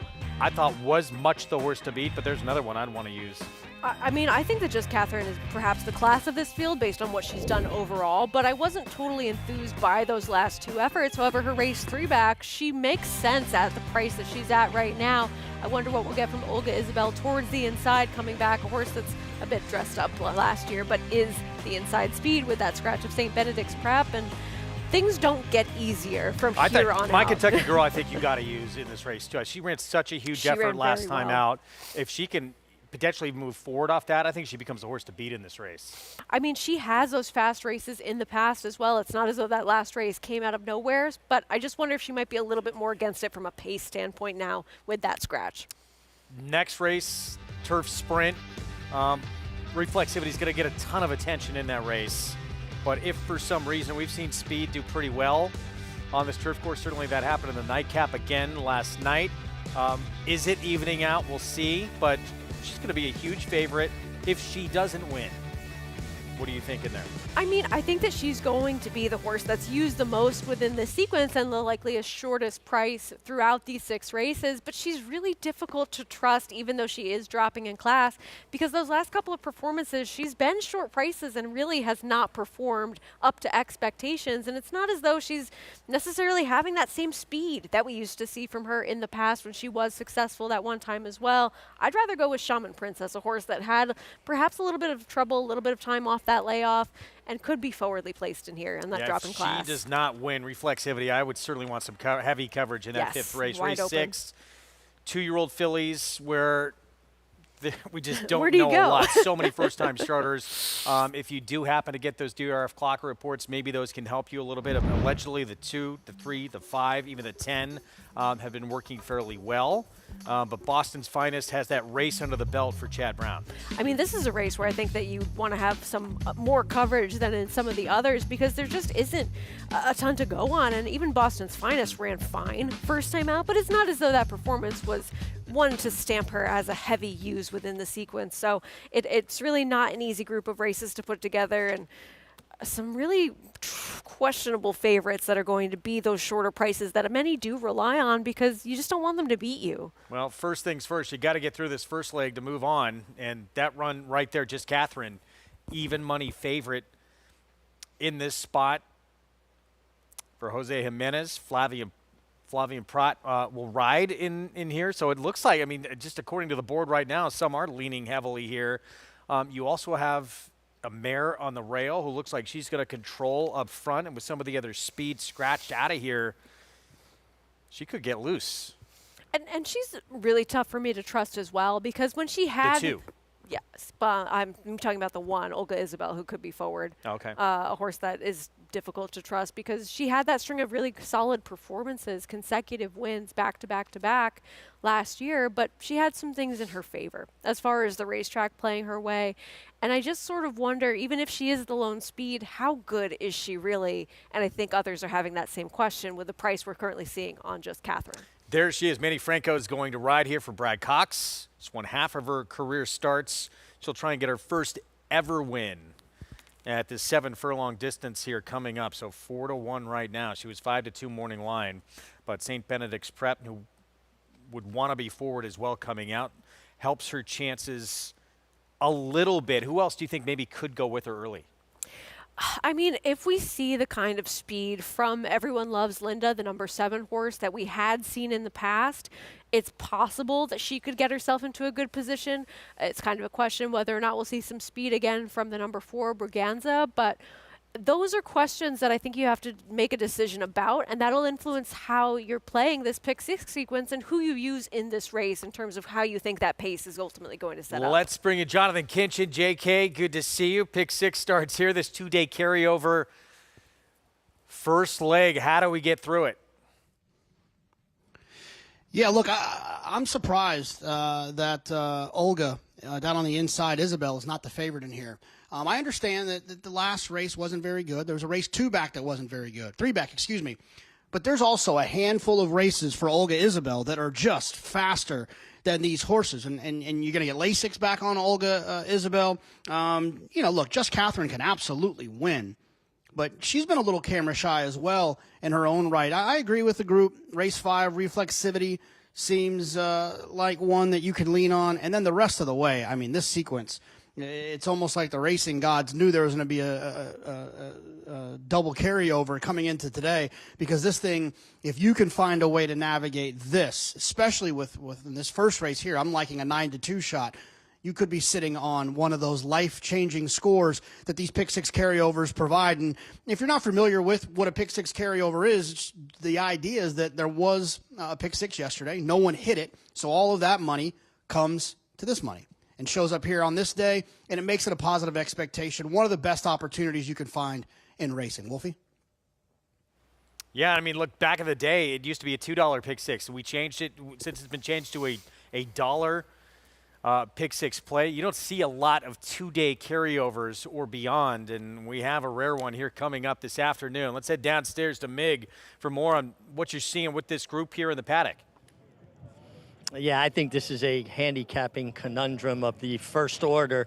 We're going to start with the 4, Braganza. First time off the claim for Rick Dutrow. Could not look any better. This is a big, solid mare. She is just thick and solid all the way through.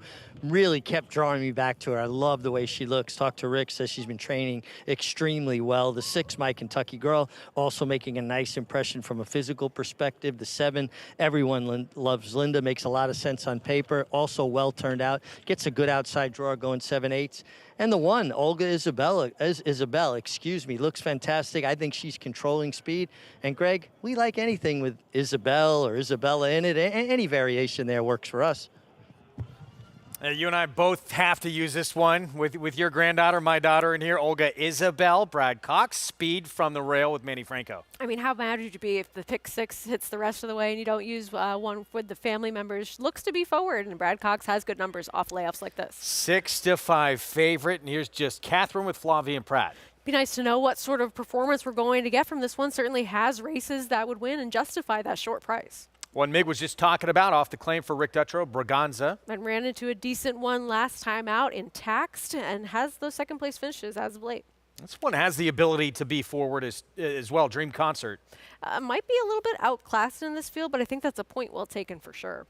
Here's My Kentucky Girl coming off a big effort for Bill Mott. And second off of a lengthy layoff as well. Ran very well in that start last time out at the 7 furlong distance. And Everyone Loves Linda, 6-1 outside. Eric Cancel aboard. We'll see if this horse can refine some of that speed she used to have with a little bit more ground to work with. High number finishing second last time out in off the turf race.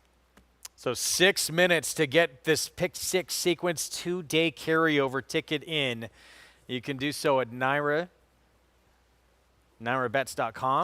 Get signed up, started, play along for this rare double pick six carryovers, we look at our favorites. So here's just Catherine. A winner has never been off the board at this 7 furlong distance. Go back to the Bed of Roses.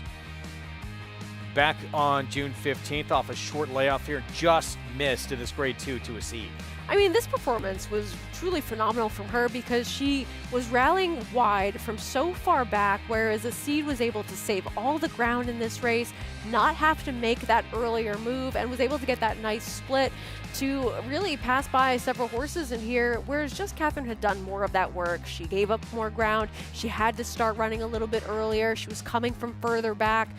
I thought that maybe a little bit flat in her next start in the Chuvie, but as far as the company she's been keeping, you have to respect her chances coming in, though I think that 6 to 5, as we're currently seeing, maybe a little bit too short on her. Are you kind of surprised that she is as short of a price as she is right now?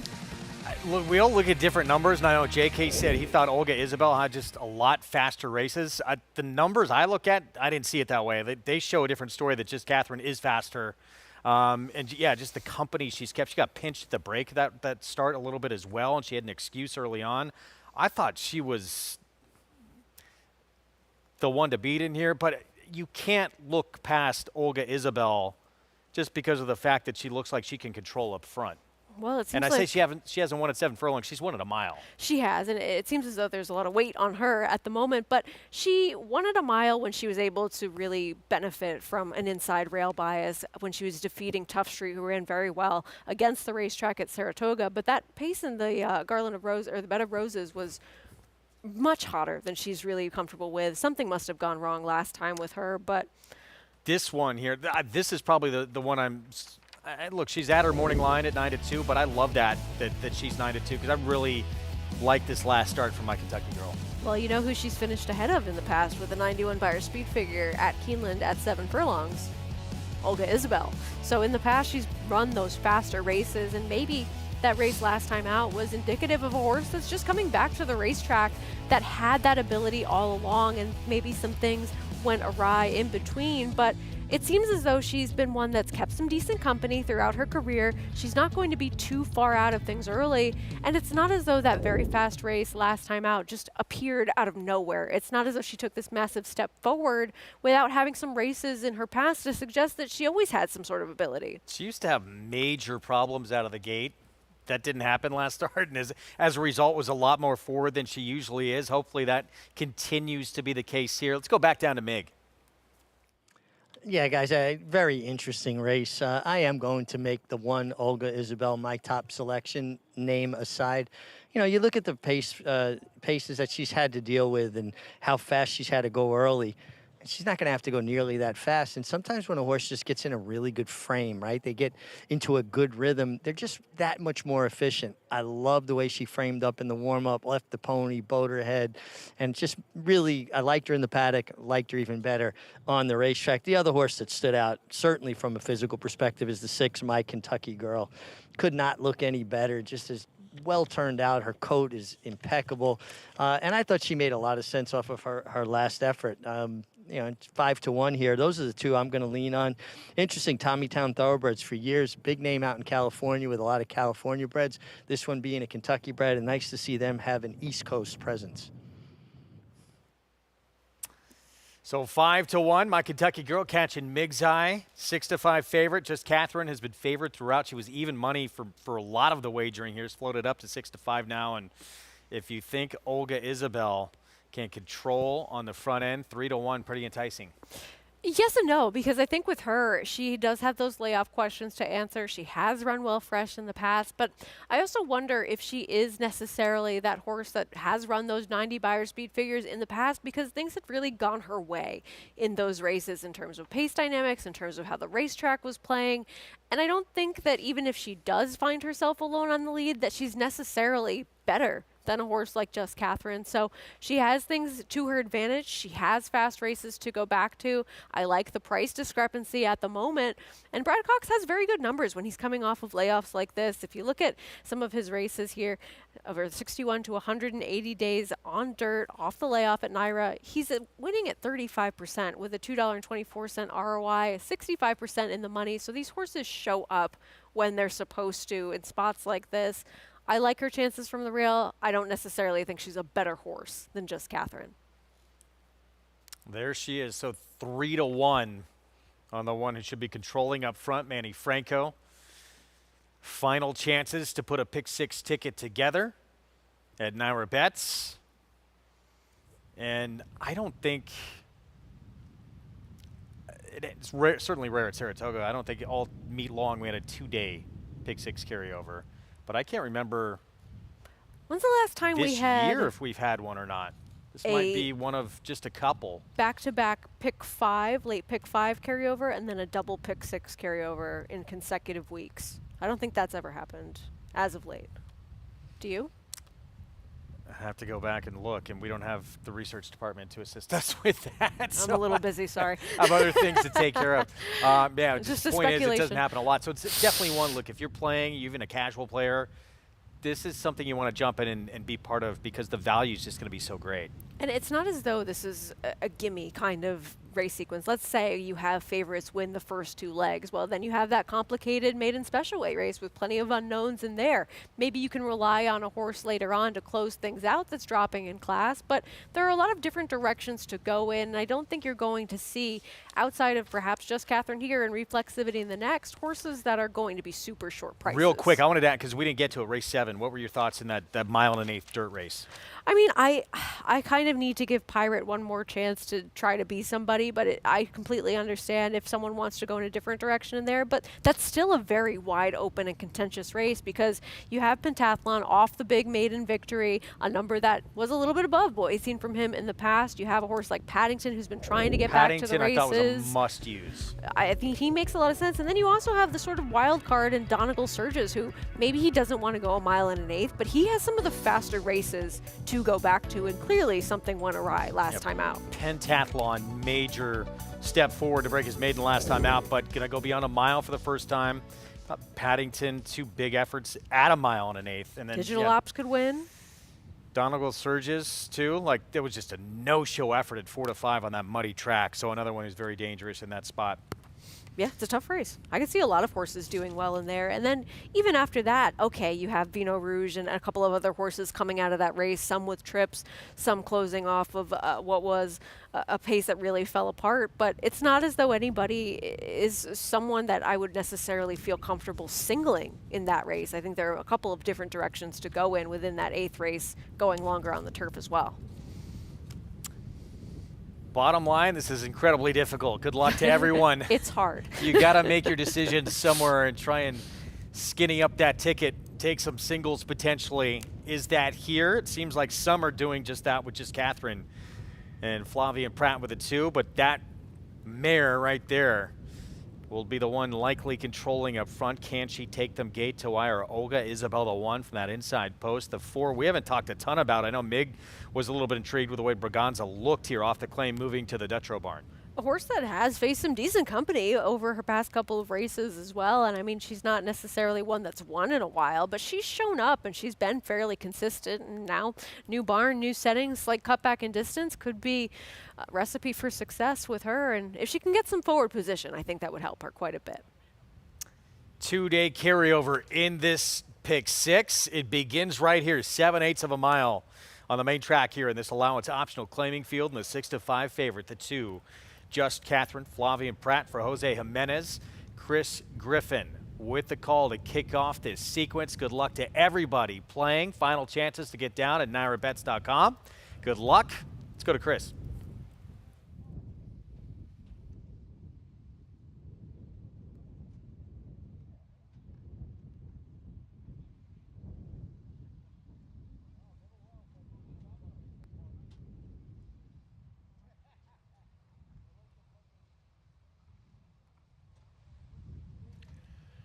My Kentucky Girl, and everyone loves Linda. Last to load.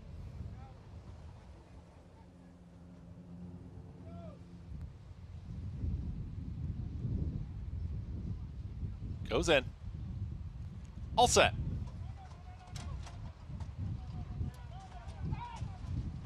Lunging forward there was Olga Isabel. And they're off. Dream Concert gets the first call in between horses here at the rail. Olga Isabel now applies pressure, puts a neck in front. Olga Isabel is the leader. Right there in second will be Dream Concert. Out wider there is Everyone Loves Linda.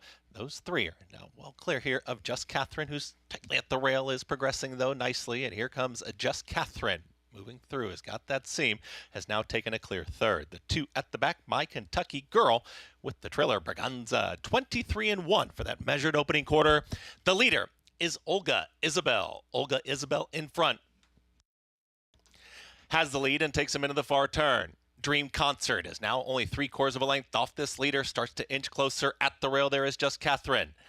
Everyone Loves Linda is trying to get under. Here comes Everyone Loves Linda towards the outside. And in behind them is Braganza, and My Kentucky Girl is the trailer, 47 seconds flat for a half-mile time. Olga Isabel is still there, and Manny Franco, they kick for home. In full pursuit does Dream Concert down the center of the racetrack, and here comes Everyone Loves Linda trying to re-rally and now weaving in between horses. Braganza emerges late, and at the rail is Just Catherine. 5 across the racetrack here in the final furlong. Anyone's race here as it's now Braganza who's in front. Every single stride, though, Just Catherine. Here comes Just Catherine to the inside. Just Catherine, the favorite, will oblige. Just Catherine gets the win over Braganza. Then came a photo. Everyone Loves Linda and Dream Concert in 1 minute 24 and 4. 6-5 favorite up the fence for the win to start this two-day pick six carryover. Flavia and Pratt on Just Catherine. Well, the money was right on this horse who had some big performances in the past and has really relished the 7 furlong distance. And it seems as though your front runner, Olga Isabel, just got a little bit leg weary in the later stages of this race. Wide open at this point where it really seemed like anybody of those 5 could have the opportunity to go on by. Braganza seemed to make her run from far off the pace, but Just Catherine just relentless towards the rail with Flavia and Pratt aboard and kicks off. Very formful 6-5 favorite. Saved all the ground all the way around the racetrack, up the inside. Flavia and Pratt, Jose Jimenez, and Just Catherine, who was at one point, short is even money, but winds up the 6-5 favorite. At post time, favorite, chalky beginning to this pick six carryover. 2-4-7-5. For a little while, it looked like Dream Concert was going to pull off a shocker in here to put the heat on the pace setter, Olga Isabel. Yeah, and I mean, a great forward ride as far as having this horse in position to try to be effective and really didn't disgrace herself at 20-1, finishing 4th in this field and not that far off horses that were bet quite a bit more than she was. And in the end, Olga Isabel nowhere here. Finishes off the board. 6-5 over 3-1, over 10-1, over 20-1. It's the favorite, again, who gets this first leg of the pick six. Just Catherine for RT Racing Stable. Prices when we come back. We'll set up the late pick 5 as well. Coming up tomorrow, she is back. Best 3-year-old filly, potentially best 3-year-old, not far off fierceness of the Travers in the country. Torpedo Anna. We'll talk about her cotillion return when we come back.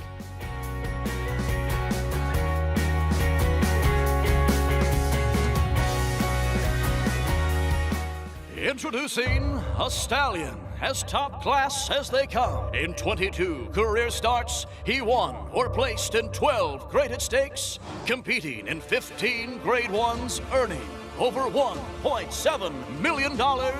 His undisputed speed is evidenced by 7 100-plus buyer speed figures, a 3-time grade 1 winner, Raging Bull.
Back with you on America's Day at the Races. We're underway in that two-day Pick 6 carryover with the favorites starting things off. Our program brought to you in part where you can play it all, including the late Pick 5 coming up next. We're 21 minutes away from the start of that. Go to NyraBets.com, get signed up and started.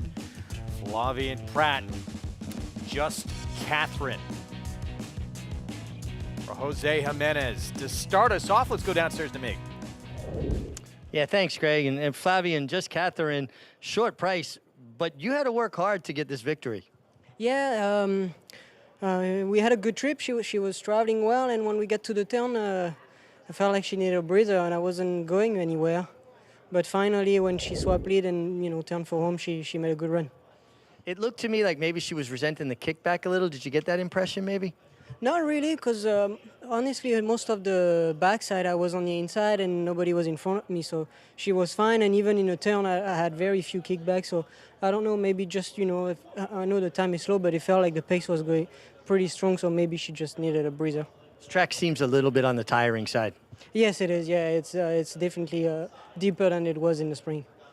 Speaking of being tired, you had such an amazing meeting in Saratoga, and you put so much of yourself into it, physically, mentally, and then you got to go to Kentucky Downs, traveling. How do you maintain? How do you keep up with the schedule that you have? Yeah, no, it's very demanding, but thankfully I can do all that and be in that position. So I'm very thankful for that. But yeah, it is demanding, especially after Saratoga. It's a very, the pace is hard in Saratoga. You get a lot of ride, and even in the morning, and mentally it's draining. So I had a few days, and so I took it. I went to California and spent some time with the family. It was good. Well, congratulations on all your success, particularly Saratoga. And guys, he came to the East Coast, taking on the challenge, a deep jockey county, and the year he's putting together, he's put himself in a position to be in that Eclipse Award conversation, and definitely a strong case can be made at this point. No question at all. He's right in that mix with a historic Saratoga summer, and finished strong, has a big Breeders' Cup weekend. He may be holding his first ever Eclipse Award. It's certainly a possibility, and a strong one at that. I mean, just what he's been able to do this summer at Saratoga and the consistency that he's shown, not only up until that point, but throughout the meet and going forwards. He's really built himself a career as one of the top jockeys within the country. So we hold serve first leg in this Pick 6 carryover. The favorite kicks things off as we move into leg 2, and then racing starts this late Pick 5 as well. 6 furlongs, outer turf, 40,000 claiming race, all for sale for that price. And everyone in this field just with that maiden win on the resume, reflexivity, you will not be getting 7-2. No, this horse is a strong favorite in all multis leading up to this point. Not your current favorite in the win pool right now, but I do expect that to change, as you do as well. More on this in just about 18 minutes away from the start of this late Pick 5. Behind every successful thoroughbred campaign, there's an entire team that helps behind the scene with that success. For trainer Ken McPeak, who sends out the top 3-year-old filly in the land on Saturday, and a race we'll show you in the cotillion. Part of that team is 74-year-old Danny Ramsey, who continues to get on McPeak's horses in the morning and whose enthusiasm and positive attitude are infectious. I get to the barn like a half an hour before I get on a horse, and I stretch for like 20, 25 minutes. I don't drink, I don't smoke. I don't eat pork, I don't eat beef. The last soda I drank was in 1988. I became a minister 25 years ago.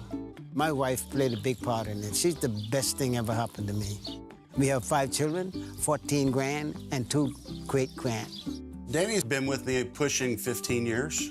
I have told him repeatedly, the day you decide you don't want to do this, Danny, I'll buy a nice, stable pony. You can go out there and tell the young riders everything that they're doing wrong. But he doesn't want to do that. He wants to continue to gallop, and I could go back to horses like Golden Ticket and Eskimo Kisses, Daddy's Little Darling, Swiss Skydiver he got on regularly. Torpedo Anna is a filly that can be a little tough. Danny, within a couple of days, has figured her out and got her to relax underneath him. The difference between Torpedo Anna and Mystic Dan, when she's ready to go, she say, let's go, and I say, okay, let's go. And if you fight her, she'll fight you back. So just let her go. and she'll be just fine. Mystic Dan is a horse that's been relatively simple to train and be around, but once again, Danny makes them happy. He's got class. He doesn't spook from nothing. Everything I ask him to do on the track, he does it. He's lovely. His personality is super. Danny Ramsey at 74 years old is just an amazing guy. I've said repeatedly, Danny's infectious. He's one of the happiest people I've ever been around. Hey, Wayne Lucas told me a couple of years ago, he said, don't let no one tell you when to retire. He said, you retire, you walk away from this game when you're ready to walk away. And I told my wife what Wayne Lucas said. She said, well, I'm going to have a talk with him. I don't know how long either one of us are going to continue to do this, but I'm going to tell you this, we're going to do it together. And when we quit, we'll probably quit at the same time. I love that story. He is such a positive person, and he's squeaky clean. But it sounds like he has helped really turn Torpedo Anna around as well. I mean, he's just timeless. What we've seen from him, having that same desire and same ability in exercising these horses that have really become champions within the Ken McPeak barn, and just such a great attitude as well. One of the people that I always loved running into in the winner's circle and around at Saratoga, but she's just on top of the world right now as far as horses currently running, and she deserves to be. I mean, this performance in the Coaching Club American Oaks was it's sensational. She demolished the other 3 horses in this field, and then really what she did in the Travers, finishing such a narrowly defeated second to Fierceness. And when the good Fierceness shows up, no one has gotten that close to being able to get by him. She is the one who was really within shouting range. Nothing separated them. She did brush the gate out of there a little bit too in that Travers. And who knows, with an outside post, she may have been a little more comfortable. Could have been there was nothing between those two. I mean, it really seemed, watching it in person, like she was going to get there, and I think many thought the same thing, but she ran a race and she showed that she belongs as one of the top 3-year-olds, if not the top 3-year-old within the country. Fierceness holding the mantle as of now, but now facing fillies again. Yeah, so back in against her own division. I mean, there's just no one's even close to her, can touch her in this division, but now you go to this race, this cotillion, and obviously the plan now is, I would expect they're going to keep her in the Distaff Division come Breeders' Cup, but you're coming off the most grueling performance of your life against the boys, including Fierceness, who's just been incredible and ran his A race at 1.25 miles.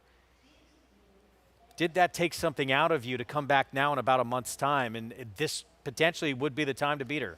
I mean, these are the questions that I think many of us ask ourselves in thinking about the bounce theory. Is this a horse that had that career best performance, and we're not going to see quite the same level of her going forwards? But when I look at horses like this and many others that have that idea of the bounce theory, I let them show me instead of assuming that it's going to have taken something significant out of them. And nothing has really been taken from her so far in her performances leading into this. And you were telling me a little bit off camera that her number in that race and the numbers that you look at was not significantly different than what we had seen from her in the past. So kind of disputing that idea that she is coming off this career best performance, at least on some numbers. Well, it matches her career best, and it was at 1.25 miles against the best males in the game. I don't know. It's a tough call. JK, what's your read on what's going to happen with Torpedo Anna? It doesn't matter even if she does go backwards a little bit. She's too good for this group? Yeah, I think she probably is too good for this group, which was why they ran her in the Travers. She had dominated this 3-year-old filly division. She had already basically wrapped up the 3-year-old champion, female champion. That's definitely wrapped up now with her second place finish in the Travers. But that's why she moved away from this group, was to challenge herself, and she sure did, right? She took the 2-year-old champion Fierceness and in my opinion, the early favorite for the Breeders' Cup Classic and Fierceness right to the wire. The thing that I'm most excited about is twofold. One, I'm a huge fan of this horse, right? I was always a fan, even though I tried to beat her in the Travers. I'm excited to see her run. I'm excited to kind of, continue to show her greatness, her dominance when she turns for home and her ears are flicking back and forth. That's exciting to me as a racing fan. But as a horse player and as a bettor, I'm excited to see if she can run a fast number again. Her Beyer speed figures before the Travers were a little bit light. She was never really pushed. But she did come back and run a 1:11 in that Travers, the same number that Fierceness got. If she can come back again and run another fast number, that gives me a lot of confidence in Fierceness going into the Breeders' Cup Classic. So there's a lot to see in this cotillion. One thing is the filly, and the other thing is what can we do down the line from a betting standpoint. see what happens. I mean, obviously the ultimate goal, championship weekend, that big one. But it's a big purse. It's a big race. Kenny McPeak has said she loves to run, and he's showing him, obviously, in the morning. She's showing him that she's ready to roll again.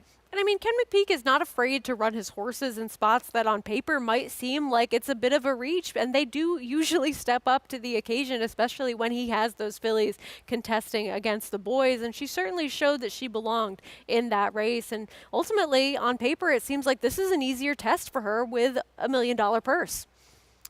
It is. She'll probably be, what, if She will lucky, not if be you 4 get to 2 to 5. 5, she'll be 1 to 5 probably, might even be shorter.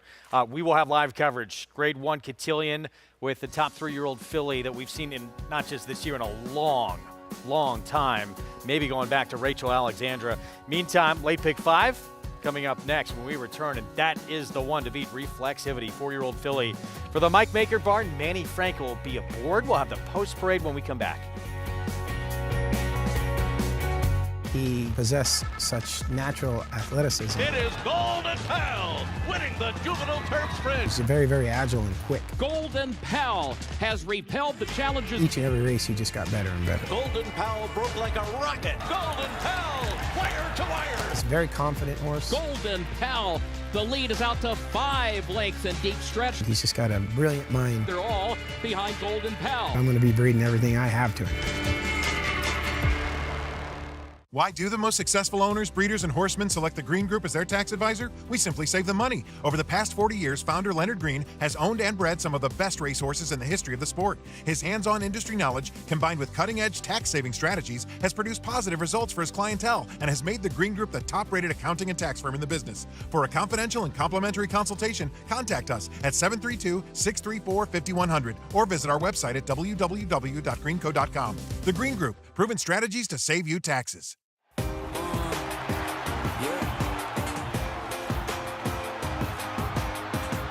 $1 million, did I hear? $1 million, $1 million on a $1,400,000 on a 5, $1,500,000 and $1,600,000, $150,000, $1,550,000 and a half, $1,500,000. Jody, thank you. Please hold your applause.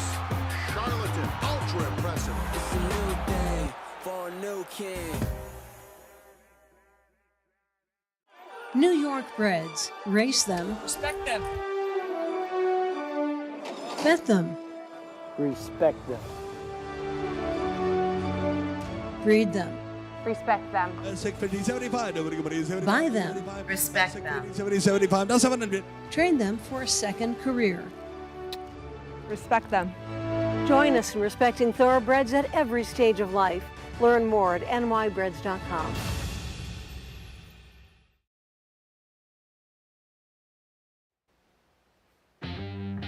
Good to have you with us on our Friday coverage, America's Day at the Races, as we get set for the start of this late Pick 5 here on our Fox Sports 2 coverage. One leg into this 2-day Pick 6 carryover, and all eyes centered around this filly right here in Race 5. Reflexivity, much the one to beat with the drop down in class here for the Mike Maker Barn. This is a horse that just makes sense on paper, dropping in for a tag for the first time, and used to have some of that early speed. And since this race that we're seeing her get that maiden victory where she was forwardly placed back in 2023, we have not seen her show the same kind of forward position successfully. I sort of wonder if she's a horse that they're going to just send and have be forward today, but she's sort of lost that speed that gave her a bit of an edge on the competition. And just overall, it's not as though she's the only horse that can show some forward position. And it's not as though she hasn't been a short price in some of those races that were in against tougher over her last couple of starts. That was, too, I mean, that was a 7-furlong race. It was a much slower pace. She was in some really hot early pace races where at shorter distances, too, so probably was never going to be near the lead in some of those races. We'll see what Manny Franco does with her in this spot. Look, what's your take on how this, especially this outer turf course, is playing? I think that we're dealing with a much fairer surface today than we have seen over the first week and even yesterday, because we did see a winner in the first race. really not save any ground at any point and still be quite successful and able to run down horses that were more forwardly placed. And I think it remains to be seen whether that's more about that horse being so good, that first-time starter for a Barclay Tag and Saratoga stable, or whether or not we're seeing a fairer turf course. But I think going into today, it was something that was worth considering for anyone that was looking at these sequences later on to think, how might this course play out? That bias that we've seen so far had to be taken into consideration. Do you want to let a speed beat you here as we see riders up there? Joel Rosario on Tariga getting a leg up. We're going to begin with a 10 in our post parade here. That's Magic 8 Ball for the Tom Morley barn.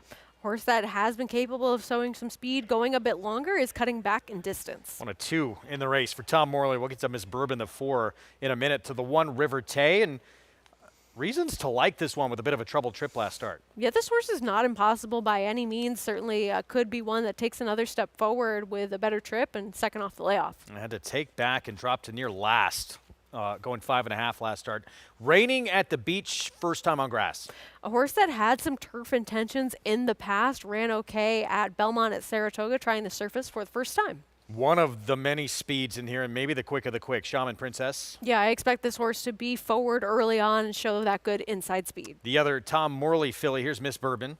Ran very well at a big price to finish third last time out, which is first time on the turf. See if she could be quicker early, too. She was last out of the gate last start in that turf debut. Just Heart, 11-1. Just broke her maiden and not really taking much of a class drop from maiden 40 to the $40,000 tag against winners. Valentine Gift has been close to quick paces, and Blinkers On might be quicker today. Potentially, but really needs to sustain that speed, and maybe that extra half a furlong could be a difference maker for her. Here's Joel Rosario on Tariga. A horse that just should be forward as well. It is dropping in class. A lot of things to like. If you like Shaman Princess as well with this one, they face similar. 3-2 favorite. Reflexivity, Mike Maker. The horse that needs to show up today and really prove that these lower prices have had some meaning is dropping in class. Amy's Light. I liked her only turf start. Wasn't bad at 65-1, finishing third in there against some tougher company. Not the worst long shot I've ever seen. And we showed you the 10 already at 23-1 from that outside post pick 5 pool, 230,000 and growing. There's Tariga for Bond Racing Stable, previously trained by Dad. Now Kevin Bond taking the reins on this 7 here with Rosario. Let's go back to this effort. And it's the maiden win.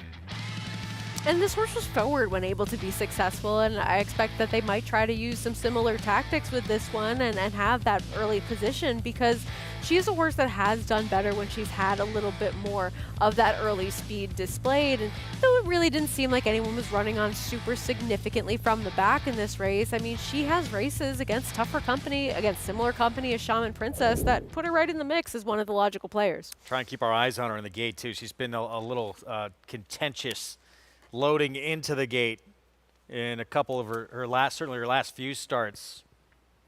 3 minutes away from this 5th here. JK, your thoughts on Tariga? Yeah, look, I mean, obviously reflexivity makes a lot of sense in here, and is, you know, I'm sure there's a lot of pick 6 tickets that are leaning on reflexivity. Tariga, though, makes sense to me. I mean, look, I think a lot of times you have to try to get creative to make excuses and understand why horses ran poorly. And if you look back at Saratoga, going 5.5, the pace was extremely slow in there for a horse who has tactical speed. The ground was listed as good, so there's some give in the ground. So, I mean, maybe she doesn't like that scenario. If you look at the 2 races prior to that, she ran pretty well. And she ran numbers that were similar to what reflexivity can do at times. So I'm just going to give her another chance, getting back to the 6 furlongs at Aqueduct on the grass, with hopefully a little bit of a better break, with some firm ground. Check, check, check. I think she's going to run a little bit better than she did previously, and I'm hoping that can be enough to try to beat a horse like Reflexivity, but don't get me wrong, I'm not cutting in line to beat Reflexivity. I'm just trying to give you another option here at 4-1. 4-1 on her. She put blinkers on for the first time last time out, so at least now a race to get used to them, and now she'll have on for the second time coming up. We talked about the speed with this 3 filly, Shaman Princess. She is quick, early, and today third off the bench. She is, and she had a little bit of an excuse to back coming off of that lengthy layoff and facing some tougher horses. And then last time out, I think that the note that she broke out and stumbled at the start was a bit generous for her. I don't really think it was that much trouble in terms of costing her position, but I think that maybe that rattled her cage a little bit because she was setting faster fractions than we had really seen from her in some of her past races, and maybe it just took something out of her getting a little bit too keen, a little bit too jazzed up early on in that race. And again, facing horses that on paper are just tougher than these. So I think with a cleaner start, it's not that I think she was disadvantaged and behind in terms of her position in that last race, but I think that maybe it sort of rattled her cage a little bit. Yeah, and look, getting easier. When she's forward, she is tough against the right kind of company, obviously, and getting a little bit easier company today. But even money now on this one here, Reflexivity, who we showed you that maiden win. That was at 7 furlongs at Belmont back May of last year. But Public seems locked in on this filly here. They do, and I mean, this horse has the credentials coming in to suggest that she would be a favorite in a spot like this because you're seeing a horse that has that first time dropping in for a tag and other horses that maybe you want to go in a different direction, but nobody necessarily has this standout resume coming in. So she makes sense. She's not for me on top, but I wouldn't be letting her beat me in a multi-race sequence in here. Even money favorite to start off this pick 5. And we talked about Tariga, you know, in terms of the speedsters in here, the 3, obviously we know she's quick. The 6, the 7, they look like they have speed. Did you think any chance Miss Bourbon could try and be a little bit forward, or is she just not as quick on grass as she is on dirt? Well, I think she's a very interesting horse based on that last turf performance, and if you think that she could get some better position, but just sort of on principle, I don't want to take a horse that was 30-1 last time that is now 9-2 coming into her second start on turf with some horses that perhaps have a little bit more of those turf credentials than she has shown so far. She was interesting at a bigger price, but with the price discrepancy in what she was last time versus this time, I would probably let her beat me. There's Tariga, Joel Rosario. See if he can fire out of there with, again, one who's been, and they'll load her first, a little difficult in the gate the last few starts. Short price on Reflexivity. Favorite began this 2-day pick 6 carryover back in race 4, which is Catherine. Now an even shorter price here in leg 2 with that one in the background, the 8 Reflexivity for Mike Maker. See what happens here in the 5th. Let's go upstairs. Chris Griffin, the call.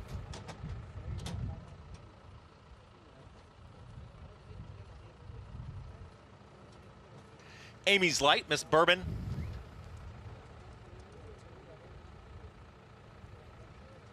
Magic 8 Ball.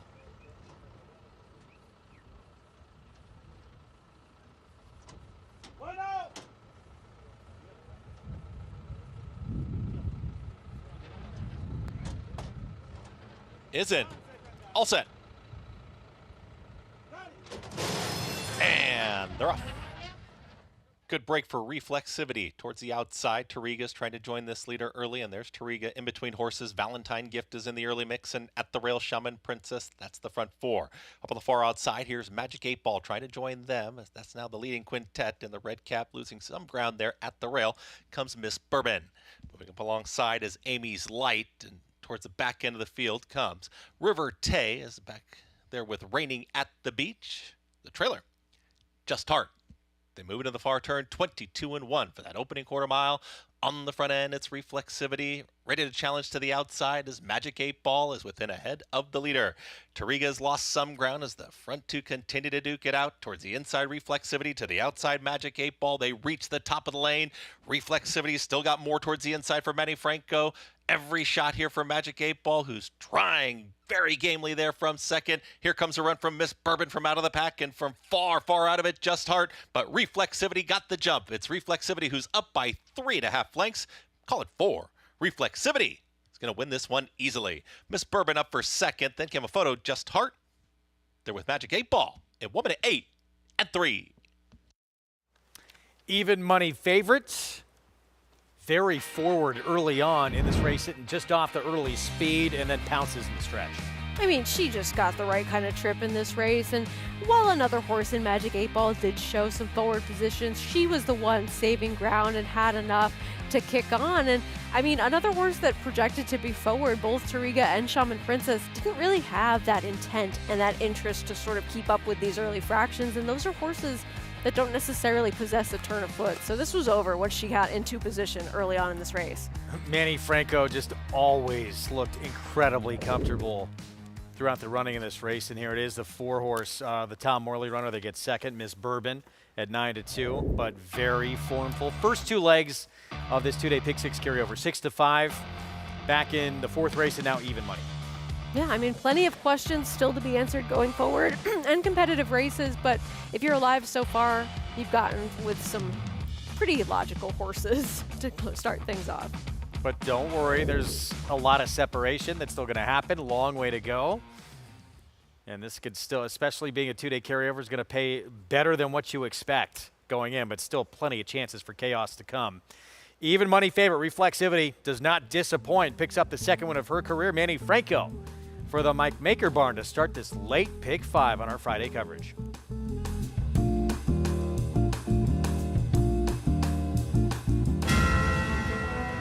It's amazing. I mean, we're used to having horses in claiming races, and here we're at the undercard of the Belmont. And they're off in the Woody Stevens, and here's Bookham Dano, who has blown by them all. Bookham Dano, Prince of Monaco in between. It's going to get very close. Bookham Dano! Winning on New York's most important day of racing. I can't. That was awesome. He's the best.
Back with you on our Friday Fox Sports 2 coverage. You're watching America's Day at the Races.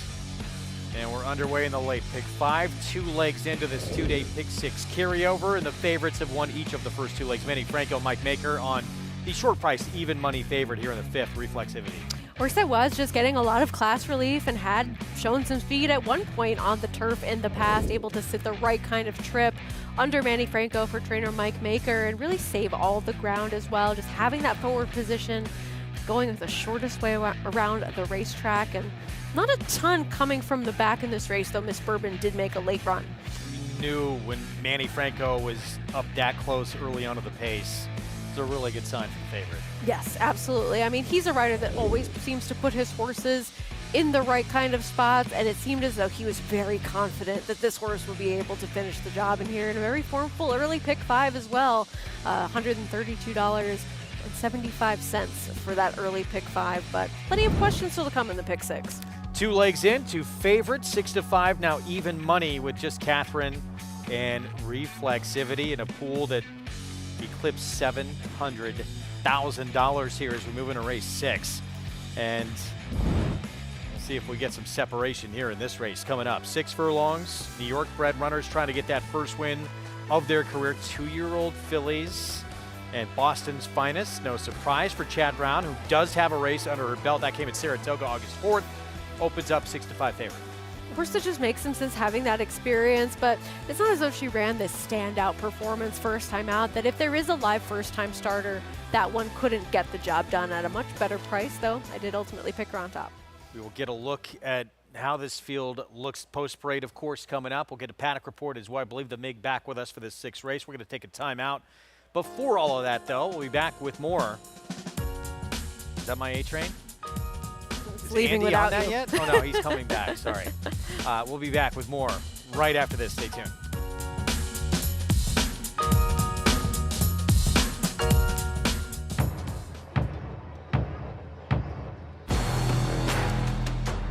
Nothing stood in his way. War of Will won the Preakness. At the line, War of Will. That's a photo for the win.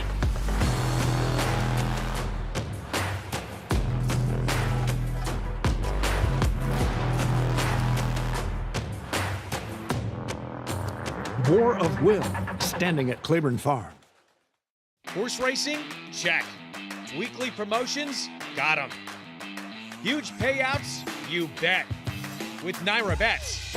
Download the app today and bet on any track, anywhere, anytime with live HD horse races, betting tips and tutorials, expert picks, and more. You bet with Naira Bets. Join now for a new member bonus at NairaBets.com.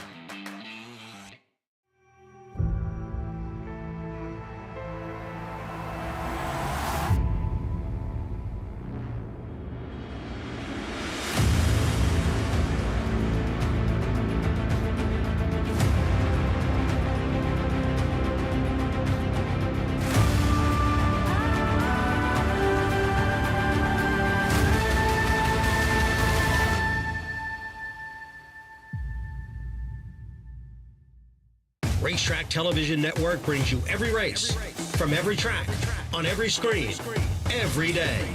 With monthly packages starting as low as $5, RTN gives you great value and access to more live HD streaming and race replays than anyone. Visit RTN.tv today to sign up and watch on almost any device, including Roku and Amazon Fire. RTN has packages that start at $5 per month.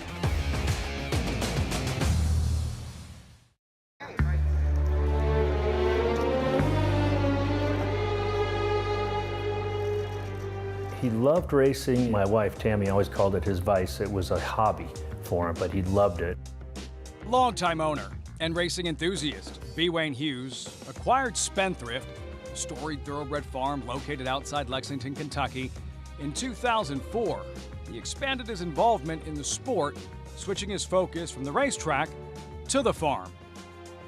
And then when he bought the farm, everything changed because he couldn't help himself because he's a businessman. He was a genius, really.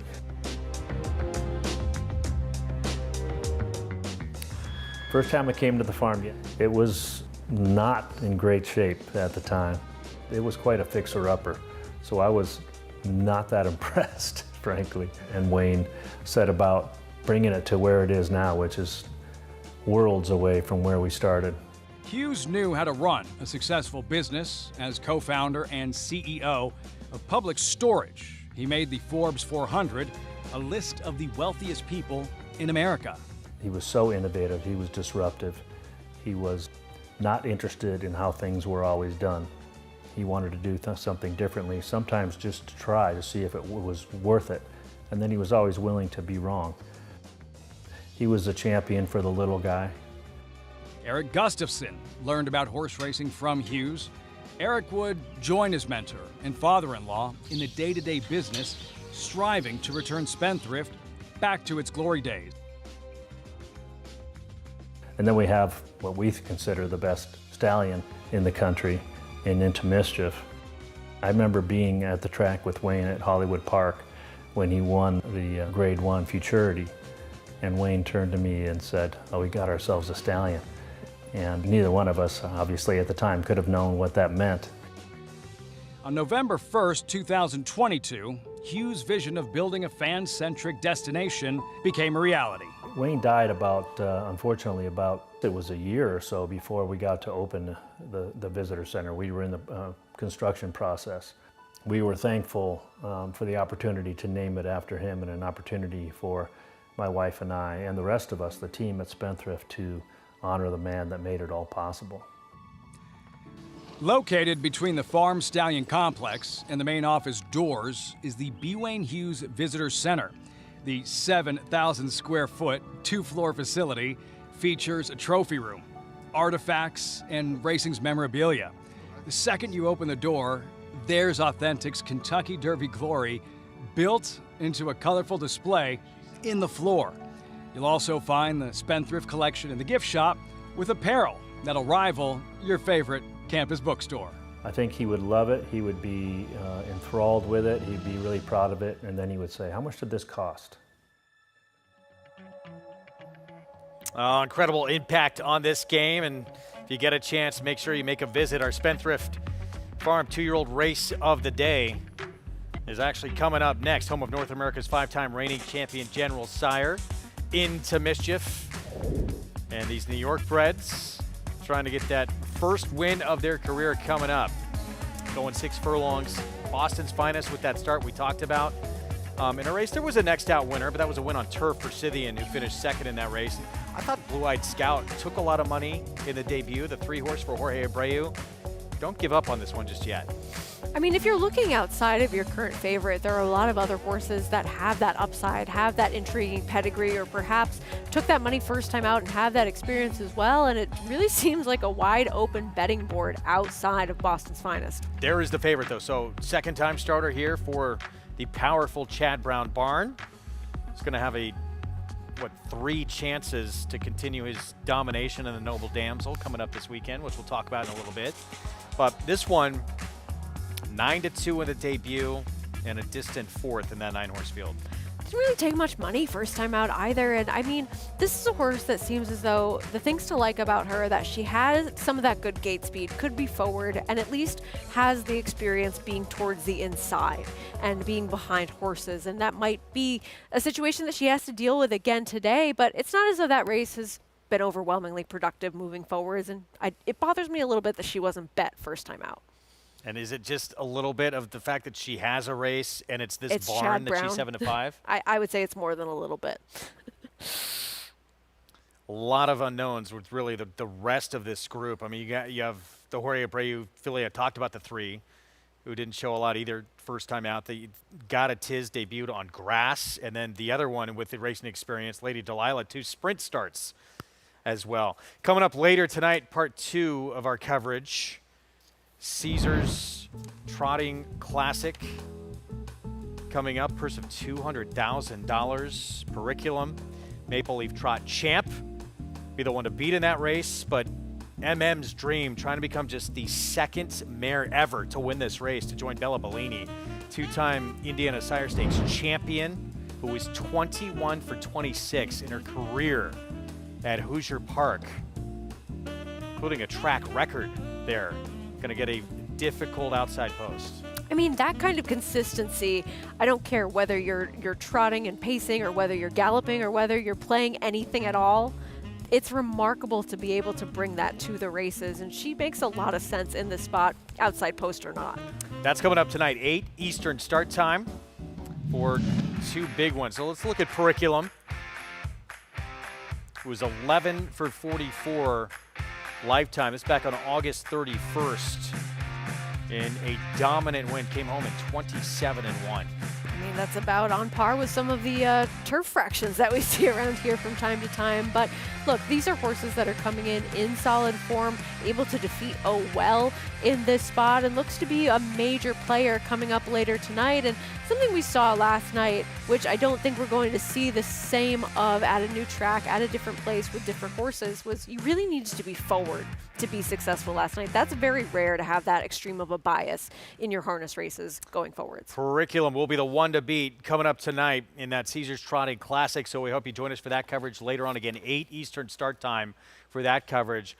Last night we had certainly one of the big ones, that third and final leg of Harness Racing's Triple Crown, Pacing's Triple Crown, and it was Lou Albano, Captain Lou Albano, in the elimination, going to plan B and taking the lead and going gate to wire, and then obviously pulling off that double and getting the big one. And I mean, I think this was more a function of how we saw that track playing, where you needed to be forward to really have an opportunity to be successful in any level of competition last night. And that's not something we normally get this much of a bias about. We don't usually see horses incapable of making up any ground, and a lot of shorter prices really no-shows because of that speed bias we saw. But Captain Albano, he took command early and said goodbye.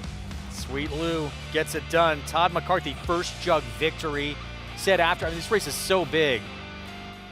It's got the shakes afterward because it means so much to get a win in a pacing event of this magnitude. For Noel Daly, he'd won a jugette back in 2017, his first victory in the jug. So huge for those connections. Congratulations. And it was fun to bring this to everybody. It was. I mean, I always learn something when watching these races, and I think that you start to find those elements of what you know in what you don't know and sort of make it make sense. And a bias is a bias wherever it might be.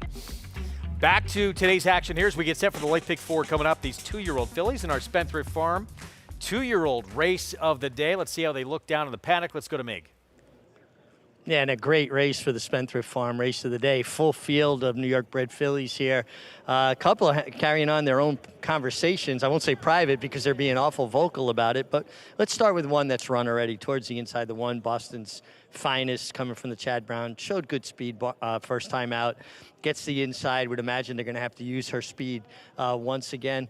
But again, when I watch horses that are making their second start, I want to see how they reacted to the first start.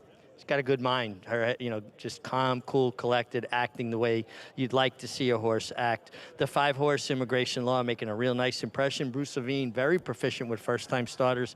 This is a half to a horse called Levon that we watched win at the Aqueduct Belmont at the Big A meeting in the spring here at a big price under Romero Mirage. The 6 Straka, really well turned out for Dave Duggan. Does a great job. The mare has had 4 horses to start. 3 winners, like the work pattern, like consistent spacing between works, and she just looks smart, handling herself like a professional here. The 7 Furry Fox, the mare has produced 4 winners. This is a half to Boss, making boss moves. This is one of the ones that's being very vocal. She's carrying on a big conversation with the 8-horse who has a start for H. James Bond. And sometimes it's just 2-year-olds being a little nervous, new setting. They're kind of just testing the waters, asking their playmates here, hey, like, we're cool, everything's all right here, but she seems like she's settling down nicely now. And the 9-horse, Tricky Mama, extremely well turned out for trainer Mike Maker. This one's out of Mama Teresa, homebred for Buck Butler. The mare has had 7 starters, and all of them are winners. I like mares that produce. Mama Teresa has been a prolific kind of producer.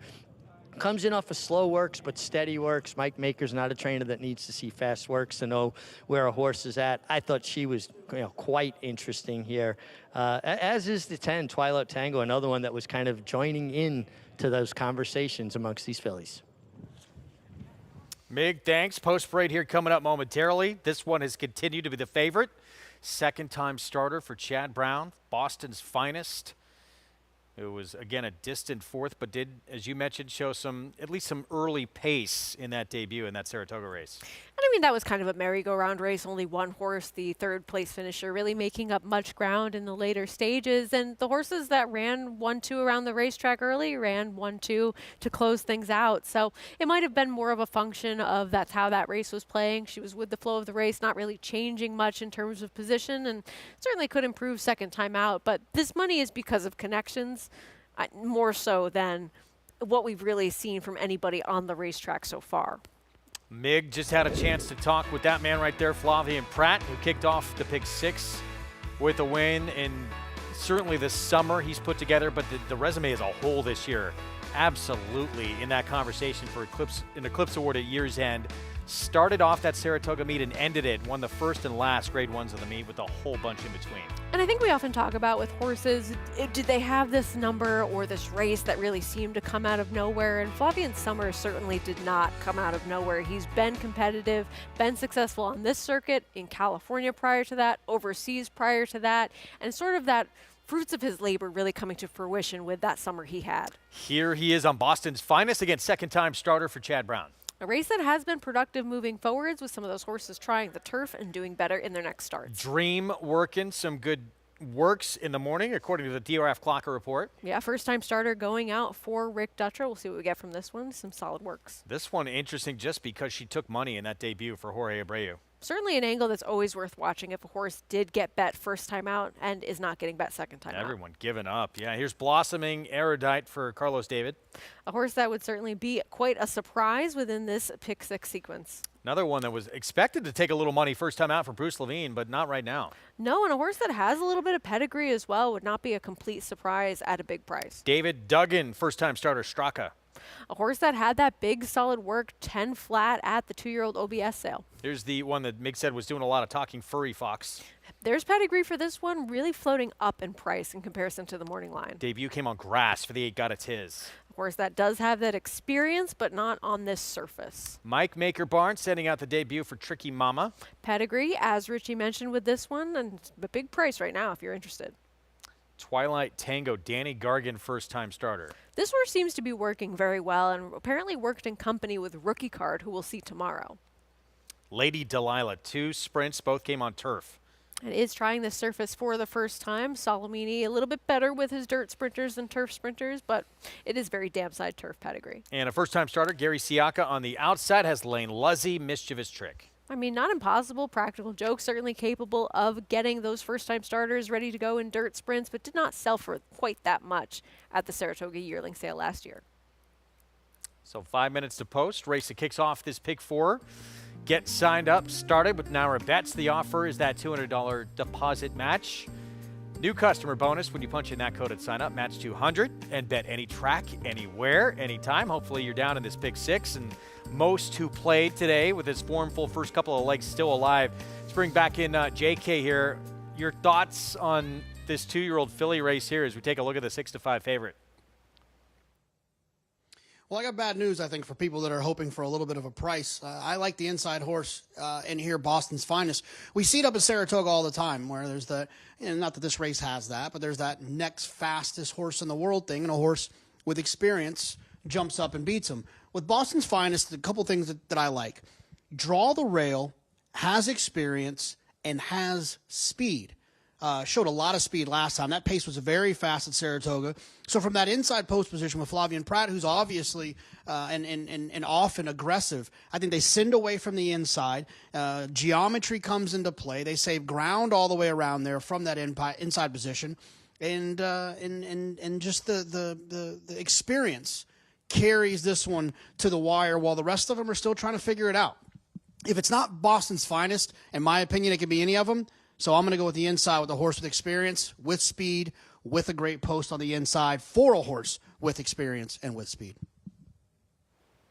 All right, so 7-5. We'll see if this formful beginning of this pick 6 continues here with a second-time starter from the rail.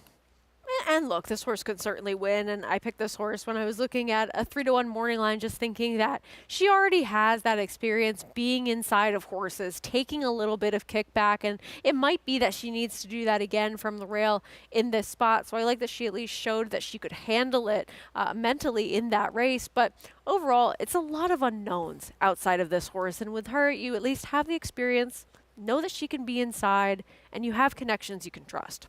But a barn, too, that usually has them ready to roll first time out.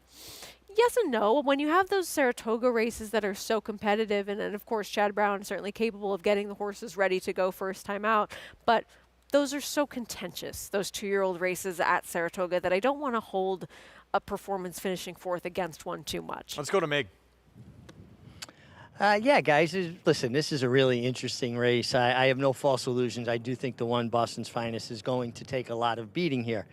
That being said, I'm going to another second-time starter at a much bigger price, a horse that I thought maybe had some excuses, didn't break very sharp, and that's the 3, Blue Eyed Scout. This is a horse that took a lot of money on debut, that was in a restricted maiden race, and now she's back in with New York breds.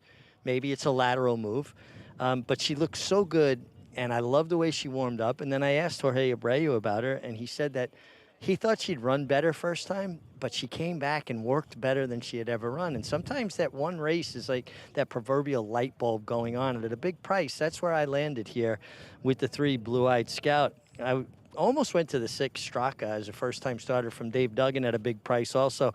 Like what I'm seeing from her. I think she's very well prepared by Dave, and, she did have that good sales work. I thought she was a bit interesting. And a horse that I would be remiss not to mention, but I do think will be better for a start, is the 12, Mischievous Trick. The mare has produced 8 winners. One of those was a debut winner. Gary Siaka for Eddie F. Racing. You won a race with him last week, actually, with Lane Luzzy aboard. And a nice steady work tab for this one as well. But it looks to me like probably with a race she'll tighten up considerably.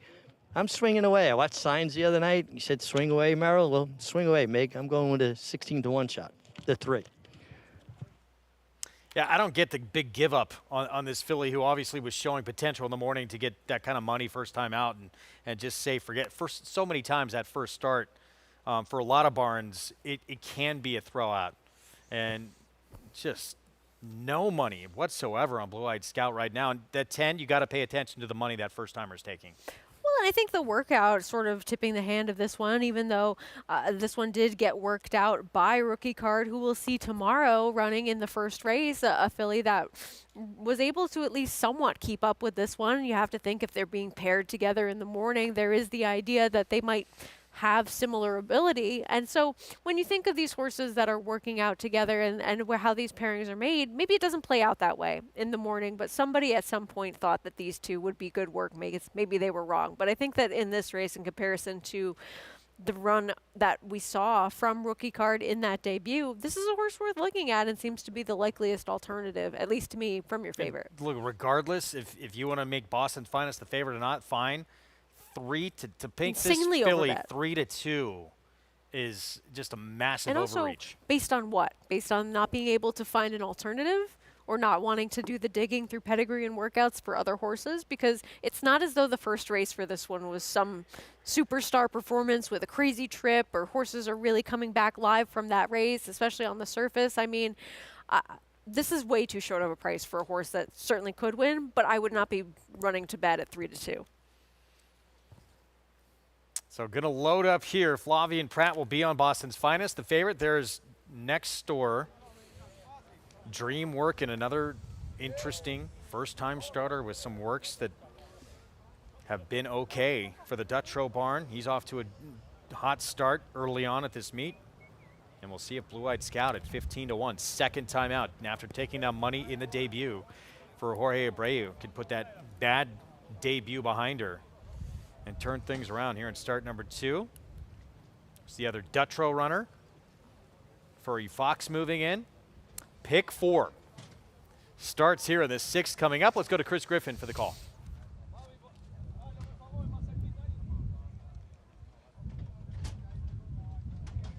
Tricky Mama.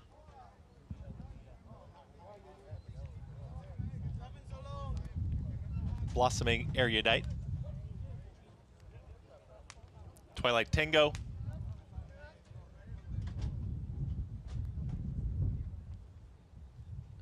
Immigration Law, Straka.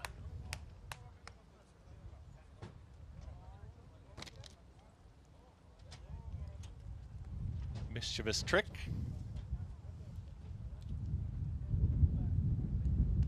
To the outside.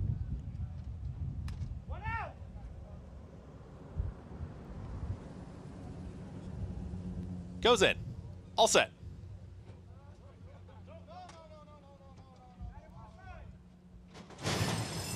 And they're off.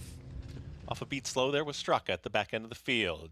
Quickly out front, it's Blue Eyed Scout. And Blue Eyed Scout Blossoming Erudite is right to the outside here from second. Tricky Mama's in third. At the rail comes Boston's Finest, is now taking that shared third and fourth position. On the far outside, here comes Gata Tiz.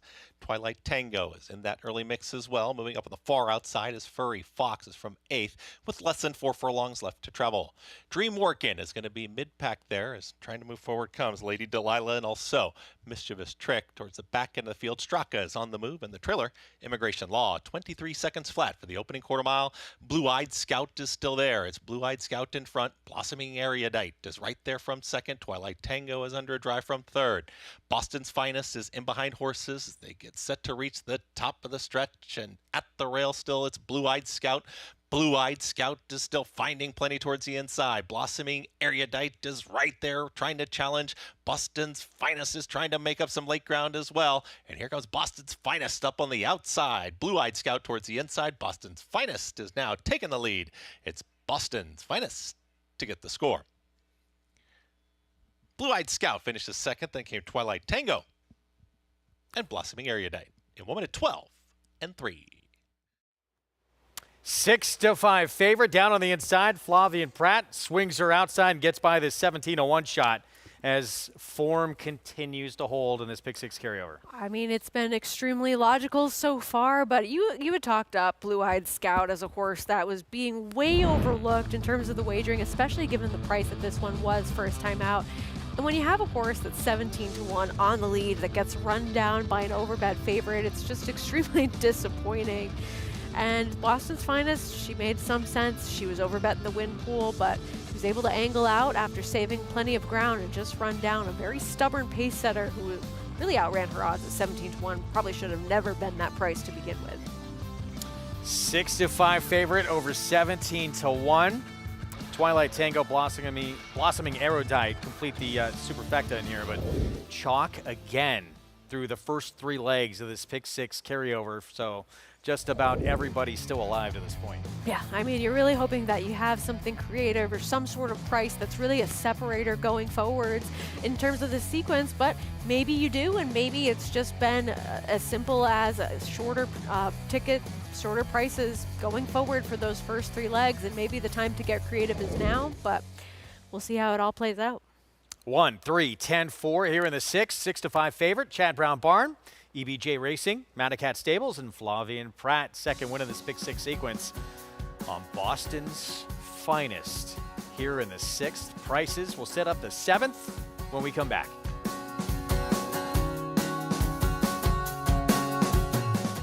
The Factor, a perennial leading sire of winners. He was 3rd in the nation by winners in 2021 and 2022. His progeny include Grade 1 winners Sistron and Noted and Quoted, Grade 2 winner Charmaine's Mia, and Millionaires Bound for Nowhere. And factor this, with dozens of 6-figure yearling sales, he's a proven sire on the track and in the sales ring. The Factor, standing at Lane's End.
Back with you on our Friday coverage here on Fox Sports 2, America's Day of the Races. Brought to you in part where you can play it all at Naira Bets. Bet any track, anywhere, anytime.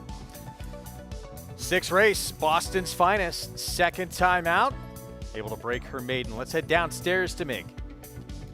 Yeah, thanks, Greg. And really happy to have Chad Brown here. Nice effort by Boston's finest. Looked like she improved, from a greenness or a mental standpoint in her second start. Yeah, like we were just saying, her first time out, I quite liked her, and I was a little disappointed midway through the race where she was kind of off the bridle and she really wasn't taking the rider anywhere. But she got a lot from it. In her last work, she really raised her hand that she wanted to be re-entered again. She outworked another maiden that I like. So she showed up today. She got a beautiful trip, which you're likely to get with Flavian riding. And I was happy to see she bared it down and got that horse at the end. And she looked to gallop out well. Maybe a stretch out's in order. Really liked the way she kind of needed to make a little room for herself. The outside horse leaned on her before she found the hole, and that shows courage. I think, yeah, and you'll have to see it in their second start, so you know that they really moved forward from that first start, and she learned to take dirt, and it was a real professional effort. So again, if I can stretch her out her next start and see if she can go a little further, that'd be great. Chad, you always have your horses very fit, well prepared, whether it's a first-time starter or a horse coming off layoff, but maybe just talk a little bit about that move from the first start. Even if they win first time, how much they kind of learn from it. Yeah, you're really looking to gain experience, like this filly, taking dirt and such. And I think it's a delicate balance between not overtraining them for their debut, so you have room to improve in their second start. I also find if you overtrain them for that first start, you have them too ready. They might run great, but then they don't move forward. They sort of, they stay where they were. They regress sometimes. So we try to get those horses ready to run really well first time out. A good portion of them do win, but I leave some room for them to improve fitness-wise too. I really like that. It's a fine balance of finding that sweet spot. Yeah, it sure is, and then all the other intangibles and unpredictable elements, right? Shipping or dirt in the face or weather. So it's just so much of it's out of your hands. But my team does a great job preparing these horses, and as you see, they come into the paddock normally very healthy looking, and they look good, and that's all due to them. Well, it's nice to give your team credit, but they got a good general at the helm. Now, speaking of shipping. Now this time of year, you're kind of making that drive back and forth. You're up in Saratoga, but you come down to run horses. How has that trip been for you? Yeah, well, I had a nice little break, with Saratoga during the meet. I stay up there most of the time with the Belmont being up there, so it's been a different year and less driving. But listen, it's a lot of work up and down the road. I'm not the only trainer that does it. There's a solid group of us here that go back and forth, and that's what we need to do. We have horses in both places, so you got to put the work in, and luckily I have a good team in both places. So when I'm not there, it runs exactly the same anyway. Chad, thank you so much. And guys, once again, it's always hard work that's rewarded. Another, we've come to expect it, outstanding year for that barn. And it's going to be in the conversation once again for year-end honors. Look, no surprise, as we've seen Penn have so much success at Saratoga, but really, as he's talking about, all over, and having those teams that you can rely on in multiple locations and really trust to get those horses to perform at the level that you expect all over is really a commitment to that kind of team that he's been able to put together and really trust. We talked briefly before this pick six started about this 7th race. Mile and an eighth, first allowance condition race, pentathlon. Right now, the 5-2 favorite coming off that big maiden win for Shug McGahee. Going to go beyond a mile for the first time. A horse that really seemed to be one to have some ability throughout his races where he wasn't quite getting that win, but then had that big breakout number last time out. Maybe a number that we'll see again, maybe not, remains to be seen. But if we do, deserving of favoritism. Good job today. You're going to step out. Andy Serling going to join me after a timeout. And you're back on when tomorrow? Early, I believe. Okay. I'll double check. We will see you then. We have a great Saturday of coverage coming up. We'll talk about one of those races. We'll bring you that Noble Damsel that this man will try and win yet another, his 7th. He won it from 5 in a row from 2016 to 2020. He'll have 3 chances at it on Saturday.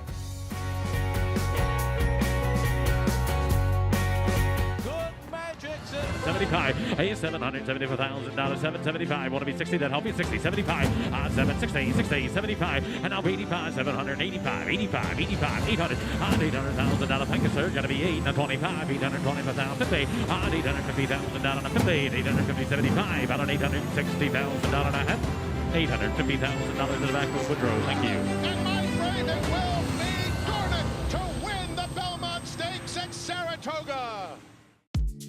When you can bring over a champion like this to the night of the Star Sale, it's exactly what we dream of and what you hope for.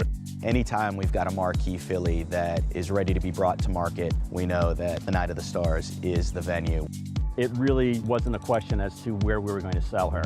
We have had a long history of selling 7-figure mares here at Night of the Stars. Boyd Browning and his team just do such an exceptional job promoting these mares, getting them sold. Curlin's Grade 1 son, Solomini, New York's leading sire of 2-year-olds in 2023 and sire of Grade 2 winner Winstock. Winstock's just the leader from Stronghold and Coach Prime and Winstock. New York Stakes winner My Shady Lady. My Shady Lady gets the victory. 2024 Stakes winners Solo Shot. Solo Shot and also Geopolitics in a tight photo. And Doc Sullivan. Doc Sullivan dominates the Mike Lee. Solomini, standing at McMahon of Saratoga Thoroughbreds. The biggest day of the year at Presque Isle Downs is even better. Friday, September 20th, along with Parks Racing and their great card to the following day. Presque Isle has 2 new wagers, each with a 15% takeout. The Keystone Daily Double combines the Grade 2 Presque Isle Masters with a Grade 1 PA Derby at Parks. The Pennsylvania Pick 4 has a mile in the Masters at Presque Isle, plus the PA Derby and the Grade 1 Cotillion from Parks. Friday, September 20th, first post at 4 p.m.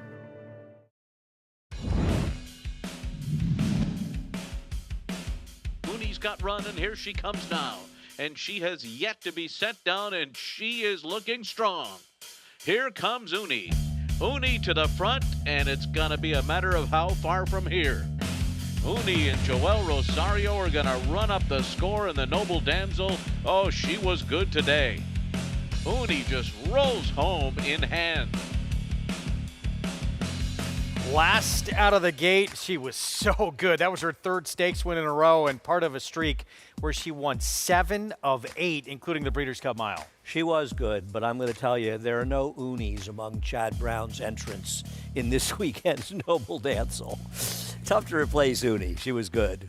Just didn't know what silk she'd be in from race to race. 11-time winner of over $2.6 million in her career, and it was so fun just to see her kick into gear in that turn of foot down the stretch. Oh, she was a good horse, no question about it. Won the Breeders' Cup Mile, correct? Yes. Yes, felt like she did. No, what she's interesting about her is she came here and she was kind of nothing when she came to America. She didn't come over here off any kind of big performances and group races over in Europe, and she was kind of okay when she got here and as a horse who really improved. I could be wrong, but I feel like her U.S. debut might have been a 3rd-place finish in the Belmont Oaks, a race that my sister Charlie finished 2nd in, I think, actually, right? Yes, New Money Honey won that race. Yeah, my sister Charlie was coming over. Her first race is coming to Europe. I'm not sure even Chad Brown had her yet. It might have been Claude Roger who had still had my sister Charlie. She was coming from the Prix Diane. But Uni really turned into quite the racehorse. This year's edition, obviously you got to start with Chad Brown because this is what he's done in it. Of course, off the turf last year, Gerrymander won it. But from 2016 to 2020, 5 in a row, including Uni, and we showed you that win. He'll have 3 chances at it this year. Alluring Angel, who comes off back-to-back wins for 2 different barns. Now Chad Brown takes over, and then he'll have Saffron Moon and Midnight Mile. I think 3 of those horses, and I agree, take off Gerrymandering and won like a 2-horse race, right, off the turf.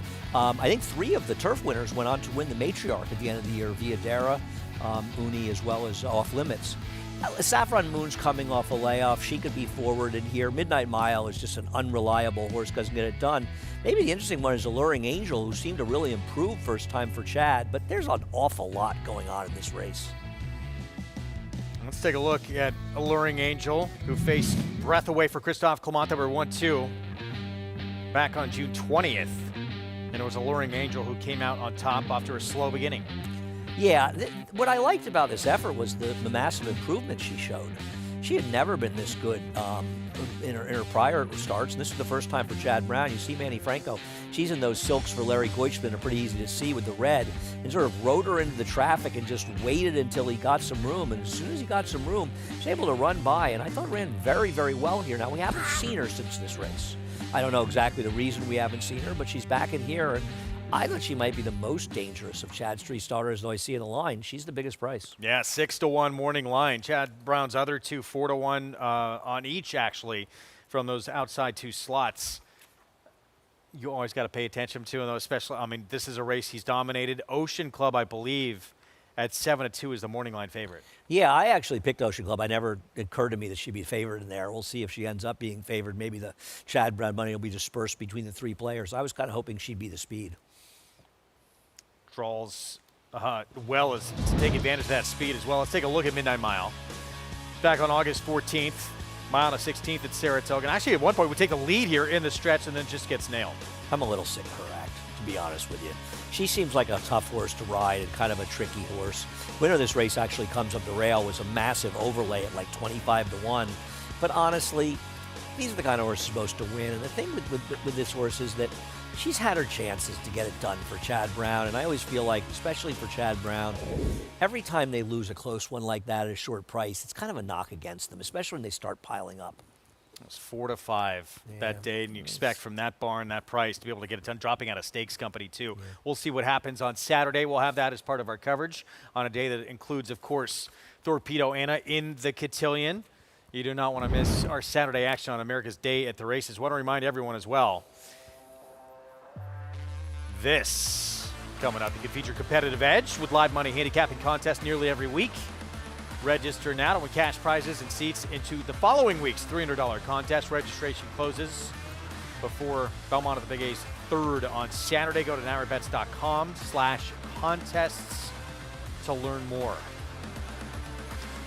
It has been very chalky to this point, halfway through this two-day Pick 6 carryover. We'll see if we get a little separation in this next one coming up. Mile and an eighth, entry-level allowance race here in race 7.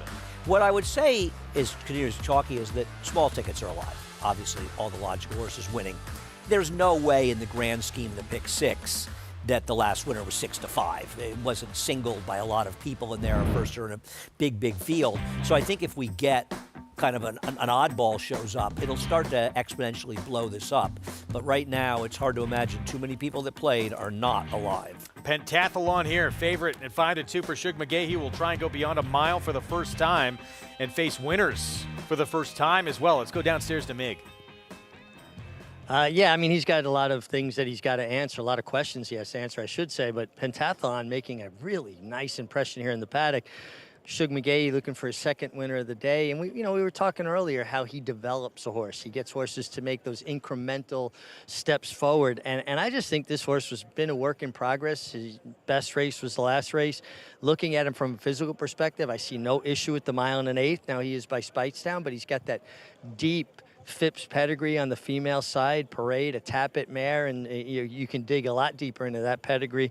I love what I see from him. He's got that kind of dish face that you correlate with an Arabian horse, which thoroughbreds do descend from Arabians if you go back far enough. And I love what I'm seeing from the 2 Pentathlon. The 3 Paddington, son of Curlin, really made a nice impression, caught my eye. He's got races to go back to that certainly would make him competitive here.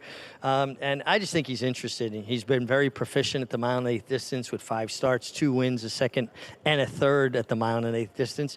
And I really was drawn to him. The 5 Donegal Surges, now listen, it's a Todd Pletcher trainee.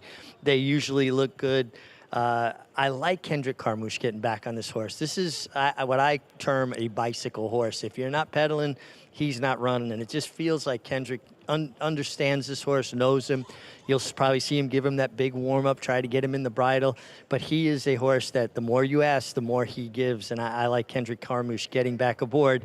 And again, from a physical perspective, coming from a top barn, a Hall of Famer like Todd Pletcher, you expect nothing less.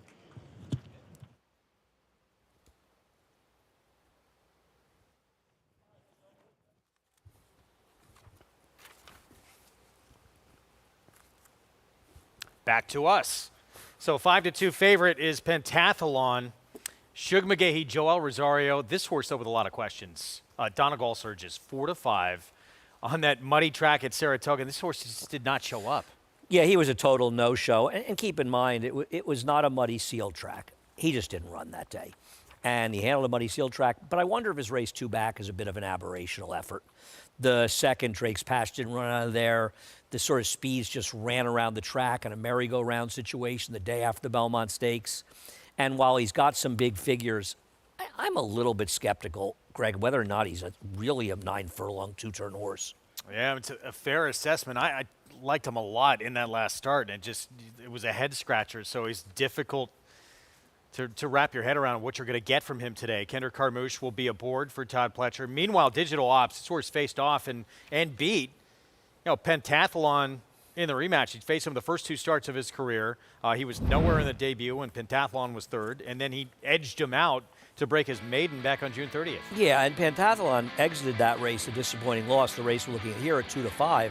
To run a giant figure up in Saratoga, and a fast race no matter how you look at it, and a race that's going to make him very tough if he can run back to it. But Digital Ops did get the best of him this day, and I thought that Digital Ops' next race was actually a good effort. He lost to better horses, Time Out, who's far from impossible, in tomorrow's Pennsylvania Derby, finishing second. The winner was just one of those juggernaut Flying P horses that came back and ran poorly at Churchill Downs. The third horse, Rocketeer, was a short price for Brad Cox.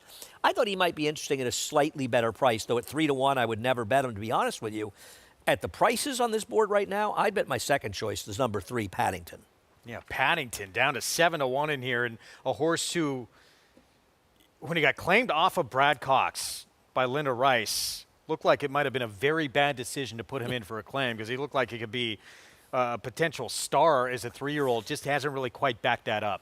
He's a funny horse where he had some good trips to get things done, but I thought he was way against the track last time out. Now, he has been scratched at Saratoga, though they mostly tried to get him in as an MTO. Here's the other Todd Pletcher runner. This is Pirate, the brother to National Treasure. You can figure out why this horse isn't double-digit odds. You're a smarter person than me. It feels like Todd is grasping at straws, trying to run long. Favorite, Pentathlon. He's the horse to beat off his last race. He ran big last time. He may just be improving. Paddington has several big efforts.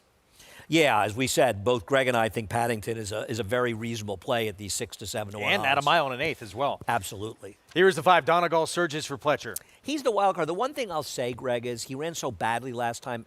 If he's back this quickly is a good sign. That's true. Digital Ops again beat Pentathlon to break his maiden. He's my top choice. I just didn't think he'd be this short. I thought he'd get closer to 9 to 2 on him. 3 to 1's too short for me. Mama's Gold coming out of the Haynes field back in February last time we saw him. Gets a trainer switch, and he is the controlling speed. He's fast. And From Another Mother likes to use that speed he has early. And so far, he's been holding his form since the claim by Gustavo Rodriguez. Sun Thunder, there was a time he'd probably be favored in here. He has just lost his form. But he is a huge price, this horse at 15 to 1, so he's not a terrible long shot to throw in. Was in the 2023 Kentucky Derby against Mage. Here's Jackson Heights, 2 back a winner. He finished just behind Digital Ops last time, but 2 back he rode a Goldest of Gold Rails to victory. And Certified Lover Boy on the outside, claimed off of Linda Rice by John Toscano Jr. Ran that one huge race that would make him a contender for Linda, but it's a little tough to believe that's going to happen again. That's why he's a big price. That was at a mile. Belmont at Aqueduct, June 22nd. I want to remind everybody watching, you got to tune in tomorrow. Must-see TV with not only the best by a mile 3-year-old filly in the country, but one of the top, maybe still the argument she's the best 3-year-old period in the country. She was right there with fierceness in that Travers. Torpedo Anna back in action in the cotillion, trying to collect yet another grade 1. Yeah, no, she's the most talked about, the biggest story in racing. And I agree with you. There is still a discussion on whether or not she is the best 3-year-old period. And we talked about it yesterday. Probably, I don't even know if it's an argument. She's horse racing's biggest star right now. Oh, I completely agree with that. I mean, she's the most recognizable name, and she's got a cool name, she's got a cool story, and the thing I like about her, a lot of times we sort of hype up these horses, and they win all the time. I don't think she's a lot of hype. And the other thing is that the Travers is, by the way, the best trip she's had all year. It's actually the only time you could arguably say she had a really pretty good trip in that race. Normally, she just wins despite the fact that things don't go her own way. This one here, there's always questions with every race, every horse lining up, but this one has some major ones to overcome. I agree. The one thing, as I was saying before in the post parade to you, is that the fact that he's coming back so quickly for Todd Pletcher means that something just must have gone wrong last time. But the question, Greg, is let's say you just throw the last race out, which I don't like doing, but let's just say you're doing that. Okay. Do you really believe this horse is equi-talented from basically 6 furlongs to a mile and an eighth? I feel like that race up in Saratoga at a mile and an eighth, he was just sort of running with the flow of the track and the flow of the race. And the winner came back and didn't run well in a subsequent start as a heavy favorite. And I take it with a grain of salt. Having said that, if you like him at 9 to 2, he's a pretty generous price. Let's look at the commentator. This is the race you're referring to when Drake's Passage, who's a very good New York bred, beat him pretty handily, but he did get a big number in a runner-up finish here, beat 4 lengths. No, on the surface of things, he ran extremely well in this race. I mean, I'm not knocking the performance. I'm saying, how do you explain it? Because it's a little bit hard to believe he's so equitalent at all of these distances. Now, maybe he is. I don't know. I just feel like the racetrack played a big role in this finish. That's my only problem. 9-2. We'll see what we get from him after being beat at 4-5 and just a no-show in that Evan Shipman. Let's go downstairs to Mig. Yeah, guys, I'm going to continue on the vein of the horses I talked about in the paddock, and that's starting with the 2, Pentathlon. I think he looks outstanding. He was going to be my top selection, but I do think he is shorter priced than I anticipated him being. And I mean, I love what I'm seeing from a physical perspective, and I think he's going to be very tough to beat, and I don't foresee any problem at all with the 1 1/8 distance. But I landed on the 3, Paddington, just a better price. I think he's got races good enough to compete here. He's coming out of a race back in June that he faced Unmatched Wisdom, and he was cast into a position where he was, wide chasing a very good 3-year-old that day. And I liked him a lot physically. I like his price, so that's where I landed. But I do think the 2, Pentathlon, is going to take a lot of beating here. All right, Mig, thanks. 7-1 on Paddington on your screen right now. 2 back, ran one of the better races of his career at 1 1/8 behind Mystical Curlin. He was in probably just against Too Tough, against Unmatched Wisdom, who we're going to see, or not be on our air, but will be on that Pennsylvania Derby, Grade 1 tomorrow. Oh, yeah. Yeah. Unmatched Wisdom, the 8-1 morning line favorite. Right. He's 8-1, but he's going to be favored in the race. Yes, I've heard of him. Paddington, look, this horse unexpectedly, Brad Cox dropped in for 50,000, maiden 50, and won by 19.5 lengths. Claimed it out of that race by Lena Rice, ran right back at Saratoga. This was last summer. Dominated again at 1 1/8. It looked like he had a really bright future. And then just kind of fell off. But it looks like the last couple of races, he's getting back to some of his better, bigger performances. Yeah, I'll be honest with you. I didn't really think he was that good last year. I thought he was dressed up by circumstance. But, I felt like he ran really well when he came back this year in his first start. So I felt he was kind of a new horse, and then he was against the track behind the favorite in tomorrow's Pennsylvania Derby. So I think he has some excuses last start. He was entered MTO repeatedly throughout the meet in Saratoga. Whether or not, I think he was entered the body of a race once in scratch, because I remember liking him one day and he scratched.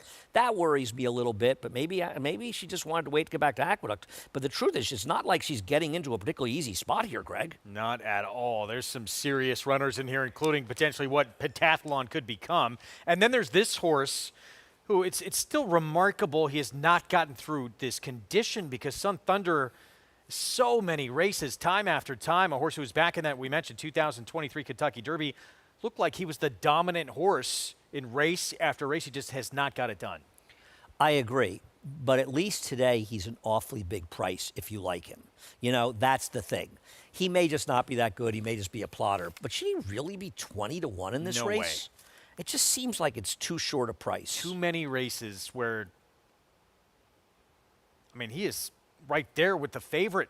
Top 2 or 3 choices, his best races. But the big concern is the last 2 or 3 starts. He's not been close to even when he was losing, the big efforts he was running. Right. Believe me, I'm not in love with this horse by any stretch of the imagination. But I will say that he's kind of too big a price in this race. That's all I would say. I Jose picked him Gomez, 5th. Blinkers go back on. They took him off for a start. That didn't help after getting some time off and going to Saratoga. And, maybe too, that mile distance, maybe just a horse that wants a little more ground than that. And we'll see. He'll get 1 1/8 back again today. But 1 for 14. He's earned just shy of $400,000. There he is in the background. Listen, maybe it's just that they're right to give up on him. But I feel like he's too big a price today. Pentathlon, still your favorite, 6-5 now on the Shug McGahee runner, going beyond a mile, facing winners for the first time. We're set for the 7th. Let's go to Chris Griffin for the call. Loverboy. Certified Loverboy. Moving forward.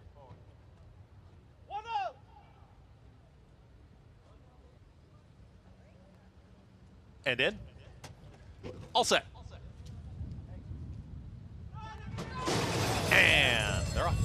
Donegal surges right out towards the front, and there's Digital Ops is up with the early lead as well. Mama's Gold joining them, and Pentathlon is going to be at the rail. There's plenty of pace on. Pentathlon will now emerge with the front end, but Mama's Gold sticks right to this leader, and these two now hook up. They are head and head as they work towards that first turn.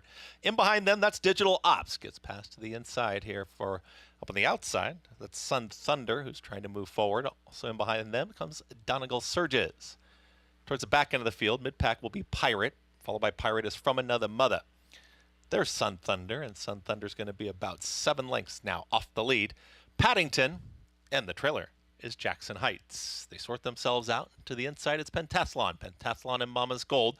They continue to go at it, and they're in the blue cap. They're Certified Lover Boy, and Certified Lover Boy is to the outside of Digital Ops. Then Donegal surges, and here comes the move from Sun Thunder, and Sun Thunder is from 6, is now ranging up towards the outside as they approach a half mile left to go, 47-4 for the half mile time. Donegal surges, saw a seam, just ran right by Digital Ops, and they're in pursuit of Pentathlon. Pentathlon's in front, Mama's Gold, a host of pursuers in behind. Certified Lover Boys all in 3 wide. 4 wide, there comes Sun Thunder. Donegal surges, is right in behind now, a leading quartet. Pirate from way out of it. Here comes Pirate, who's still about 6.5 off the lead. 1:12-4 for 3/4 of a mile. They reach the top of the stretch. Pentathlon's trying to battle on. Mama's Gold is kicked on, though. Mama's Gold is trying to win it right here. Pentathlon is sticking right to this leader. Donegal surges, is switching towards the outside for an outside lane. A furlong left to go. Mama's Gold. Here comes Donegal surges. Donegal surges to the outside. Mama's Gold to the inside. Donegal surges sprints on by. It's Donegal surges Kendrick Carmouche to get the score. Mama's Gold second, then came Pentathlon and a late rally from Pirate in 1:51-3. Donegal surges, picks up the 4th win of his career, and that poor performance in the Evan Shipman, now a thing of the past. Very tough beat if you add Mama's Gold, who ran extremely well along with Pentathlon and what was a rapid pace and an excellent trip and just an excellent ride by Kendrick, doing everything right, getting into position, saving ground, not getting sucked in the pace. Wanted to go through on the inside and decided better off, let me get to the outside with him. He's kind of stalling in there, and once he gets to the outside, he really starts picking it up, and this is a tough beat if you add the 7 here, as we finally get a slightly better price in the race in this pick 6 to make it a little bit tougher. First favorite to not win in the sequence, a 6-5 favorite defeated. 4-1 second choice, getting the victory here in race 7. So Donegal surges, 4th career win, and able to mow down here Mama's Gold, who ran a huge performance at 27-1. It's a very tough beat for him. That horse ran extremely well first time in a new barn. Yeah, moving to the barn of Jimmy Ferraro, Romero Mirage. And just comes up short. Kendrick Carmouche in those Donegal Silks. Son of Candy ride. 151-3. As we take one more look down the stretch. And here comes that green and yellow. He just ground them down after the pace got pretty hot in there and gets the job done in here. And boy, if you had this horse, good. If you had the 7 Mama's Gold, you got a right to be a little sick here right now. Yes, you do. 5-7-2-1. Donegal surges, bounces back after that no-show in the Evan Shipman. Good for him, a horse who has shown some big talent on a couple of occasions, and gets the win here at 4-1. First non-favorite in our 2-day Pick 6 carryover. Going to take a timeout.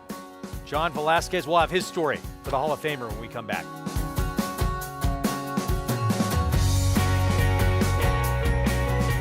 The Best 2-Year-Old by legendary sire Quality Road. Get back, $1.5 million.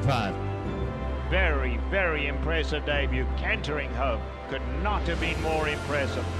Coast to coast in the American Pharaoh. He's the real deal. Undefeated and unchallenged at 2. He's just too good. He wins the Breeders' Cup Juvenile. Corniche.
We are back on our Fox Sports 2 coverage. You're watching America's Day at the Races, continuing to see how this two-day Pick 6 carryover plays out.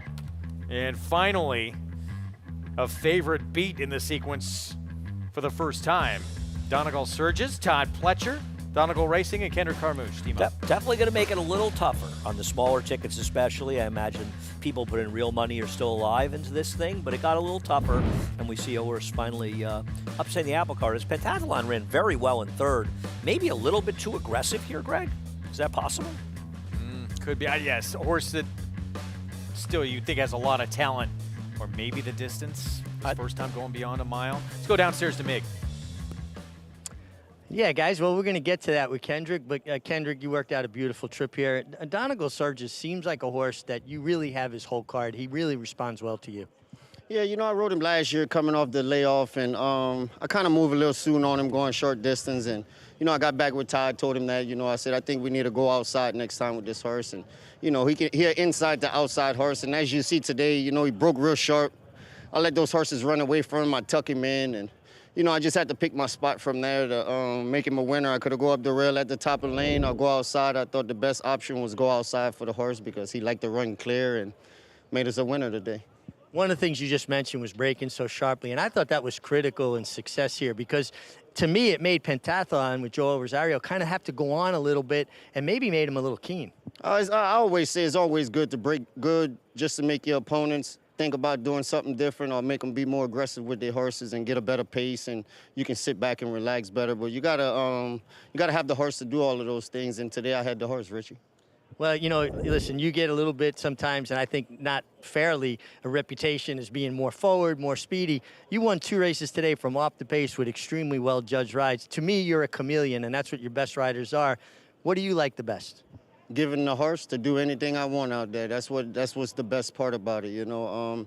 I study my program, I do my homework. If I gotta adjust to sit last, I do it. If I gotta be on the lead, I'm gonna do it. I do what's best to win the race. That's what they pay us to do, Richie. And I agree. And watching you adjust to the horse, not the other way around. And guys, hard work, preparation, it all pays off here. Louisiana, baby.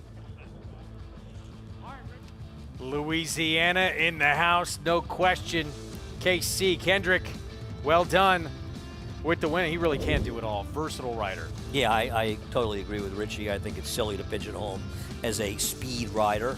So what do we have here? About $9. We'll make it about 22. So our parlays run 110 or so dollars, but I'm going to tell you it's going to pay a lot better than that because there's no way Boston's Finest is a 7-5 or 6-5 in the Pick 6. Just no way. Mile and 3/16 outer turf coming up in this allowance optional claiming race here in the 8th, where the board tells you how wide open this race is. Pretty Anna right now for Chad Brown. 7-2 favorite. Certainly Vino Rouge, the 10, at that same number as well, going to take a ton of support. Oh, absolutely. I think Vino Rouge is one of the horses. I think the people that are still alive, smaller tickets, they're probably really hanging a little bit on her. The number 5 is a short price looking at the multi-race bets, and that would be Dancing Dean. I thought Dancing Dean was sort of picking up some pieces while others had tougher trips in there. Not impossible, but I think there's better horses in here. My man will about to tell you about, he's going to be on Vino Rouge coming up. He has accomplished it all in this sport as a jockey. Hall of Fame, career Triple Crown, winningest rider in the history of Saratoga Racecourse. But as good as John Velasquez is in the saddle, he's perhaps even better as a leader and ambassador of the sport.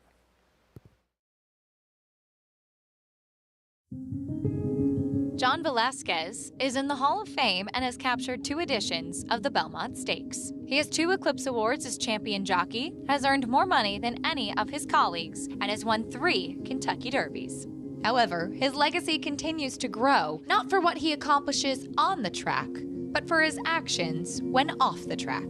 Honored as the 2009 George Wolfe Memorial winner by his peers, Velasquez never fails to lend a helping hand, words of wisdom, financial support, or a smile to anyone he encounters.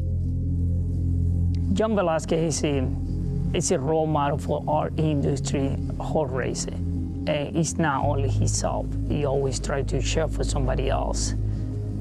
He's the person we look up to when I was on the jockey school. But when I get here, I get to know him. He played a big role for my career. He teach me a lot on the track, but he teach me a lot off the track.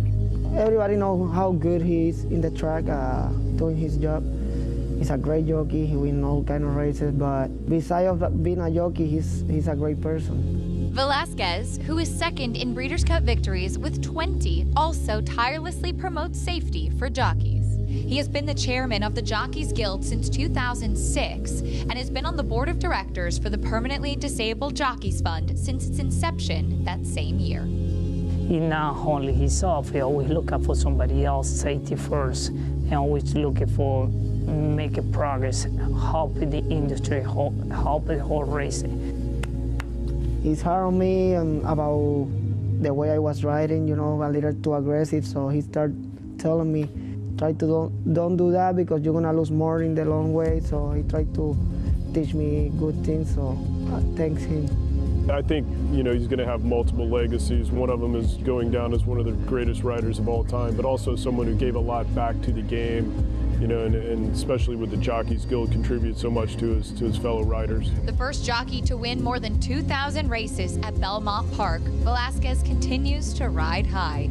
His impact on the industry, however, transcends his performance in the saddle and will do so for decades to come. Well, it's a lot of sacrifices and a lot of discipline, you know, to stay, you know, year after year after year. First of all, you have to be healthy and be blessed, you know, to be here, though, you know.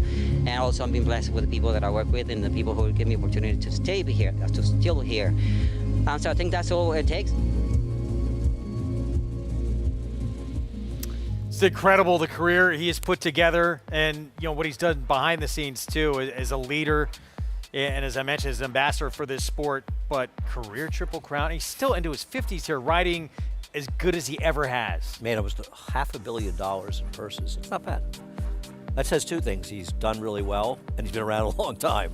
That's impressive. And still going strong, and proving to us in rides like we saw in the Jim Dandy and the Travers, he's still elite. He and Todd Pletcher have had just an enormous amount of success together. Obviously, Johnny's won a lot of races for other trainers, but I think he'll be very much remembered by the success that he had with Todd Pletcher. No question, those two are inseparable when you think about all they've accomplished in this sport. And great to see those two team back up together on a horse with this kind of quality and talent, and for this horse to come back the way he did for them in the Jim Dandy and then back it up in the Travers. Listen, he's obviously always been an enormously talented horse. He still has some question marks whether or not he's a horse that can sit behind horses or take dirt, can be involved in the contested pace and still stick around at the end. So he's very, very good when things go well for him. We'll see what happens in the Breeders' Cup. Maybe he'll get in their perfect outside post and there'll be no speed. But isn't there going to be some speed in this year's Breeders' Cup Classic? You would think. You know, the big horse to bet against, City of Troy, worked this morning. But go ahead, sorry. Okay. Yeah, I mean, still delivering rides, too. I mean, like the Preakness on National Treasure. It was his ride, really, that made a difference in that win. Oh, sure, being aggressive with him and then definitely floating, floating the other horses wide out in the first turn. No question about it. He's obviously a rider who's had incredible success. He's going to be on Vino Rouge coming up for the Tony Dutrow Barn. Right now, that one has become your 7-2 favorite. We'll talk more about it when we come back. There's Johnny V's mount coming up. Vino Rouge looking for his second win next.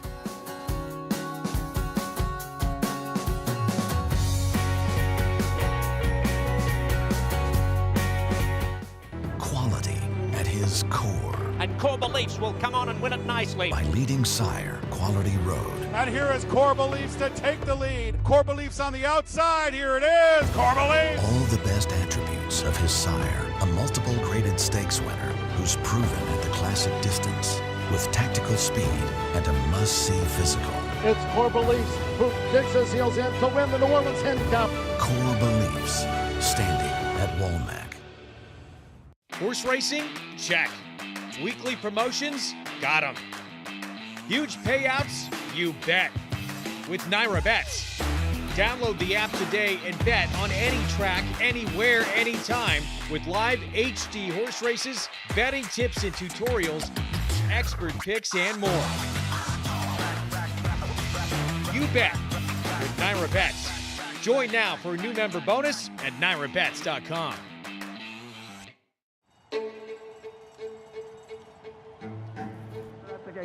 And they're off.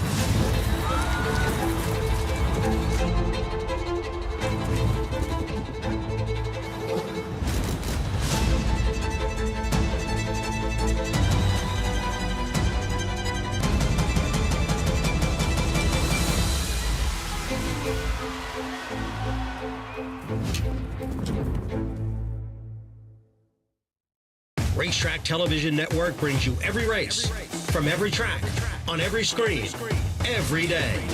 With monthly packages starting as low as $5, RTN gives you great value and access to more live HD streaming and race replays than anyone. Visit RTN.tv today to sign up and watch on almost any device, including Roku and Amazon Fire. RTN has packages that start at $5 per month.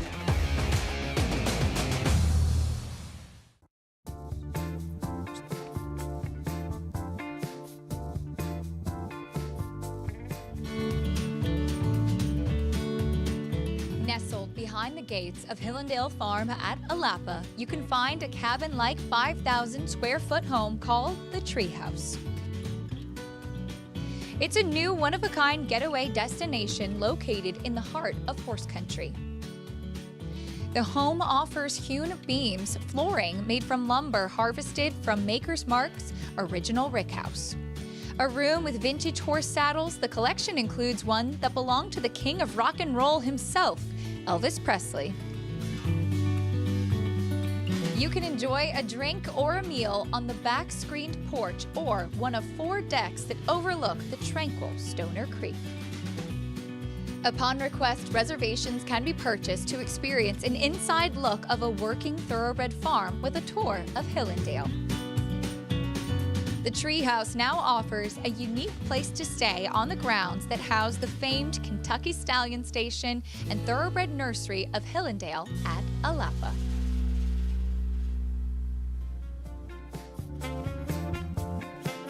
What an absolutely gorgeous, stunning property. Our program brought to you in part by Hillendale at Alapa. Proud to have them as a sponsor.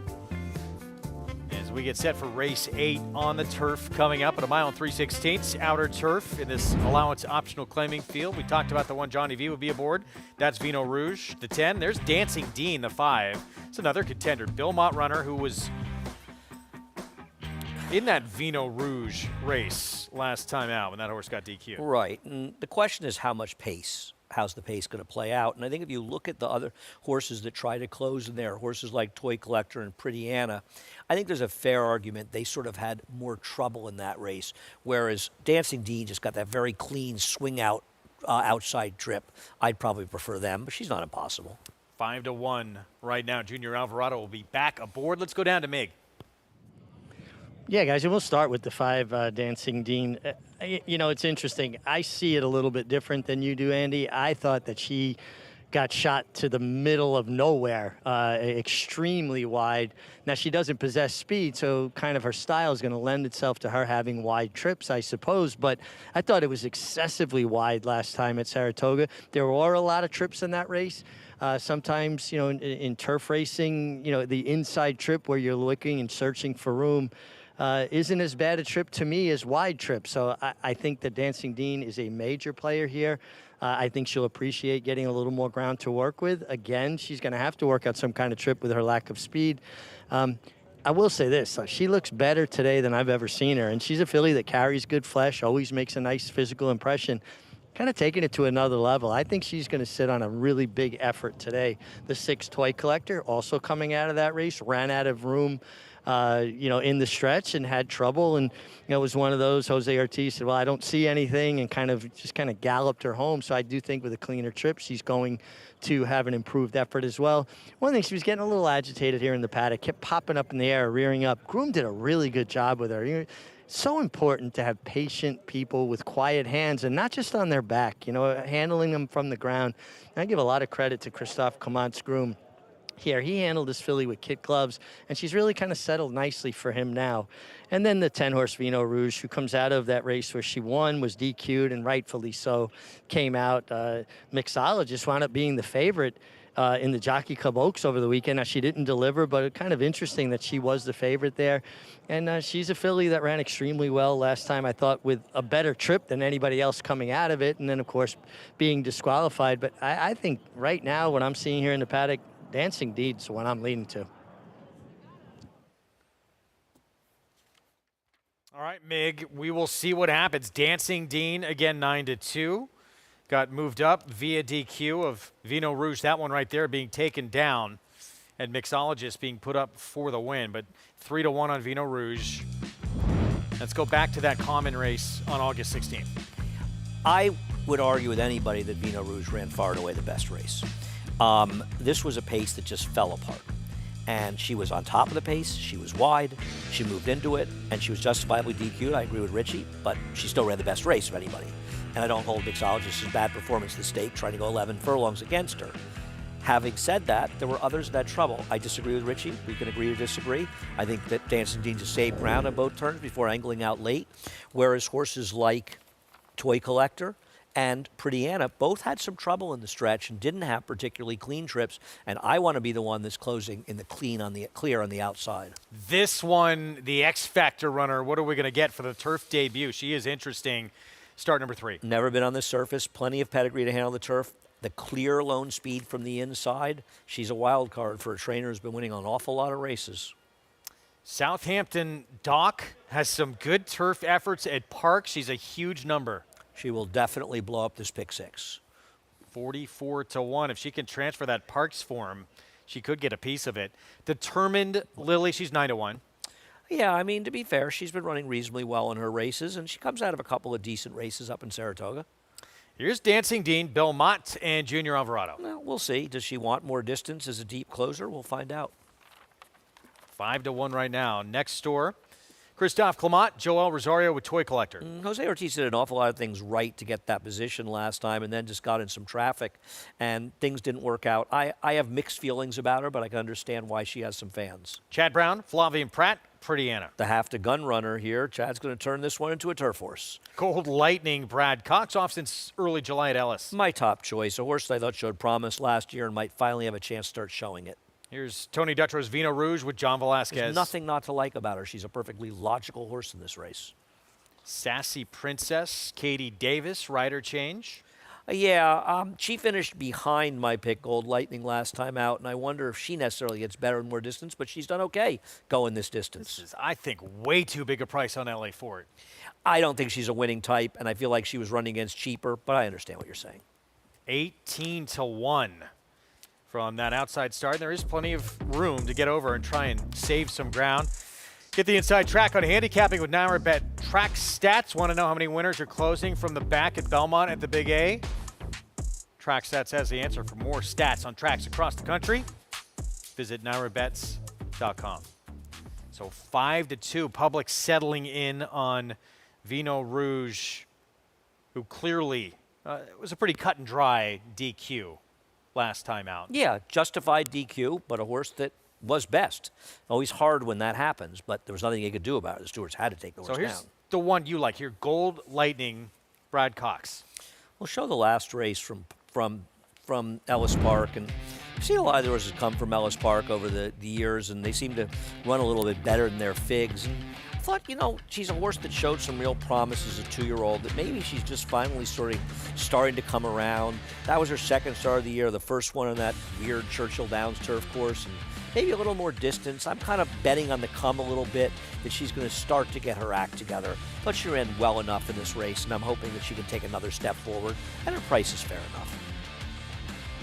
Manny Franco has been on board before, but she was third back as a 2-year-old, the Chelsea Flower, so he knows her already.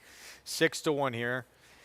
It's just, as we talked about, not a ton of pace in this race, and then you look at this one, who gets the rail, has shown the ability to be forward on synthetic, and coming off a bullet drill as well, 4-furlong move with the turf debut coming up. Well, if Eric's not in front with this horse, then either something happened at the start or I don't understand what he's doing in the race. She is clearly faster than these. It's really all a turf pedigree. The Dam was 2 for 8 in the turf, running second 3 times, A2 Beyer. 2 of 3, her for foals 1 in the turf. Every one of them ran Beyer figures in the 70s. So it's not exceptional pedigree, but it's a pedigree that says she can run on the turf. But she does have to improve a bit. She's not going to win this race based on her races on synthetic. I think you'd agree with that. But she is the speed. Whether or not that's helpful to Mile and 3/16, we'll find out. She's very interesting here at 9-1. She gets that inside post. Let's go back down to Mig. Yeah, guys, I'm going to pick the 5, Dancing Dean. I think she looks sensational from a physical perspective. And maybe I was watching a different race, but I didn't think she saved all the ground on the second turn. I thought she angled out midway of the far turn and got shot out to nowhere. It wasn't like she made the corner and then angled out in the clear in the stretch. She committed to the outside. They fanned out. It happens. And I just thought it cost her best chance, and hopefully she can work out a better trip today. Again, if I was watching the right race, I thought I was. The 6-horse Toy Collector, another one comes out of the race that I thought had a legitimate trip.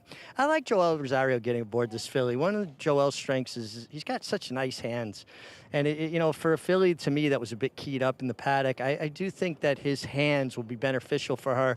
And I think 8-1 is way too big a price for a filly that, even according to her trainer, Christophe Comant, you know, has to see if she'll actually stay the mile and 3/16. But I thought her last race was very good, just got unlucky, you know, got the position the rider wanted, and sometimes it's not a bad ride, it's just an unlucky ride when things don't open up for you. She's 8-1 right now. We didn't watch the different race, Richie. We saw the same race. She did angle out midway in the turn, but she saved an awful lot of ground before she got there. And if you want to split hairs, Pretty Anna was on the rail in the first turn, but was 2 to 3 wide in the second turn. We don't, unfortunately, have ground loss information anymore. But I would get it's fairly similar between them, and a horse like Pretty Anna was trying to close into traffic, whereas, in my opinion, a horse, and I think the 5 can win, by the way. She's a 4-1 shot. I'm not wildly against her. I picked her 4th. But I believe by running the way she did and being out in the clear, she had the best chance to do her closing, while some others were hampered in traffic. That's really my sole point in this race. Back to the 6, Toy Collector. Those were incredibly slow races early at Delaware, but she was forward. Any chance you think Rosario tries to put her a little more in the game early here? Absolutely is a chance. Good. That's a very valid point. We'll see if she's a little bit more forward. We'll see if Flavian's more forward. Isn't John Velasquez supposed to be forward? Isn't there a good chance that the number 10, Vino Rouge, is sitting second to the 2 in this race? Yeah. She has speed. She can be forward. She's the best horse going in. John Velasquez didn't win almost $500 million by riding the best horse like they weren't the best horse, you know? So I could see her seeing that comfortable trip. We'll see how it goes, and we'll see how quick the pace is. And that's going to play a big role. And I think it's an interesting point about Toy Collector. Maybe she'd be better off being a bit more forward in this race. That's a reasonable point. I like that. 7-1 right now on the 6. We'll see what Joel Rosario does with that Clement filly as we look at the favorite. 5-2 with John Velasquez back aboard.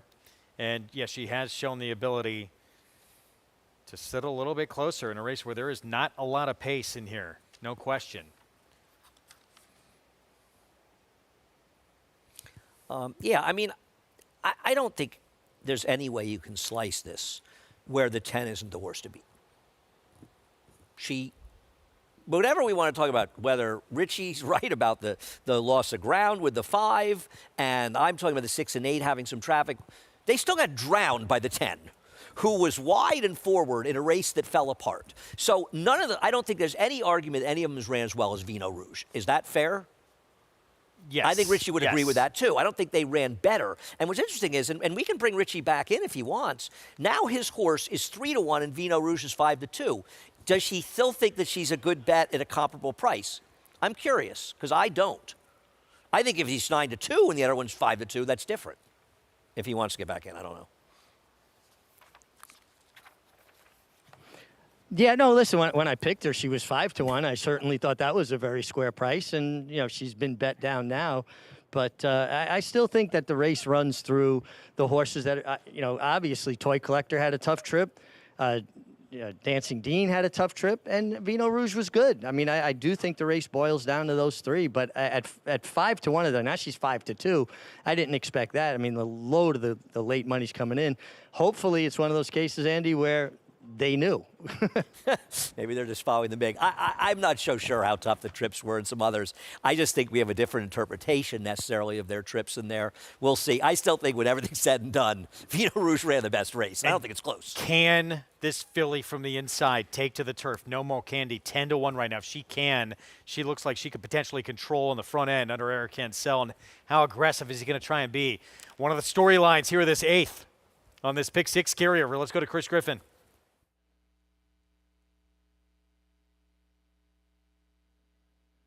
Is in. All set. And they're off. Squeeze at the start there was Dancing Dean. It's going to be the early trailer. Speed from Pretty Anna. Right out to the front, it's Pretty Anna. At the rail, Nomo Candy applies pressure. And in between horses, here comes Southampton Dock. And Southampton Dock wants to go. It's towards the outside here of Nomo Candy, who will be quicker. Nomo Candy into that first turn. Is a clear leader, is up by 2, now 3 widening lengths as Southampton Dock is going to take back his clear second, joined to the outside from Pretty Anna, who's now a shared third. The 4 outside, here comes Vino Rouge. It's going to be 3 wide in that grouping with Sassy Princess 4 wide. Very wide there on the course. At the rail is Determined Lily, who's now going to track from the 6th spot. It's towards the inside of Gold Lightning. Towards the back end of the field, there's Toy Collector is back there with Elefort. And the trailer is Dancing Dean. 23 seconds flat for the opening quarter mile. Nomo Candy is in front. It's Nomo Candy and Eric Cancel. They're still up by a half length, 48-1, the half mile time. Pretty Anna is very comfortable right there in second. Here comes the move from Vino Rouge. And Vino Rouge is ranging up 3 wide. Tightly at the rail, Southampton Dock is just waiting for some room here. A rail skimming ride with less than a half mile to go. Also moving forward is Gold Lightning is in that 5th spot. Sassy Princess has been wide throughout, is in 6th. Just in behind them, LA Fort starts to get moving there. With Toy Collector in tight, second to last is Dancing Dean and the trailer, Determined Lily.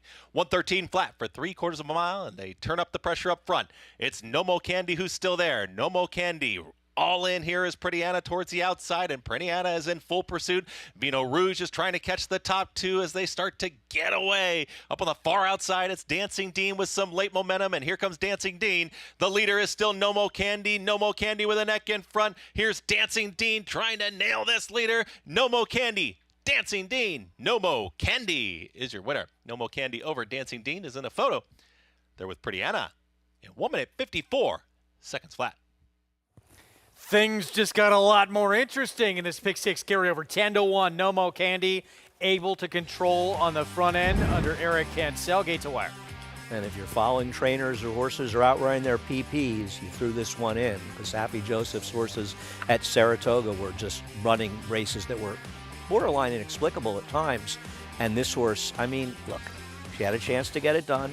She's able to set a moderate pace up front, but it really looked like the 8 had her beaten in here. Eric started asking this horse before they hit the top of the stretch, and she literally just kept finding more. I give credit to Dancing Dean Rich-Bick. She's the only horse that made any kind of run in this race whatsoever. Some very disappointing efforts by some other horses, particularly Vino Rouge, who had absolutely nothing to do. Dancing Dean steals second late, it looks like. 2.58 finish. Nomo Candy right here looked like she was in trouble, and that was it. She finds more in the stretch in her turf debut. She did, and this one's going to change a lot of people's pick 6 tickets now, and it'll show you that, you know, you have those sort of small prices that started out, and as we said, the parlay around $110 for $2 going into this race, and now we're up to about $1,200, $600 for $1, but I think you're going to see these pick 6 payouts. We'll see with the 1 who's going to be the favorite to last. They're going to be a lot better than some might think with that carryover, but also you got a horse that paid $10, and then suddenly you had a horse that paid $22 or $23. It changes a lot of things in the pick 6. Nomo Candy, first time on grass, gate to wire win at 10-1 to shake things up in this 2-day pick 6 carryover. 2, 5, 8, 12. Eric Cancel for Saffy Joseph Jr. on a daughter of Uncle Mo, who leads every step of the way for the biggest upset we've had in this sequence this afternoon.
Back on America's Day at the Races. It's brought to you in part where you can play all the action at Naira Bet. Bet any track, anywhere, anytime.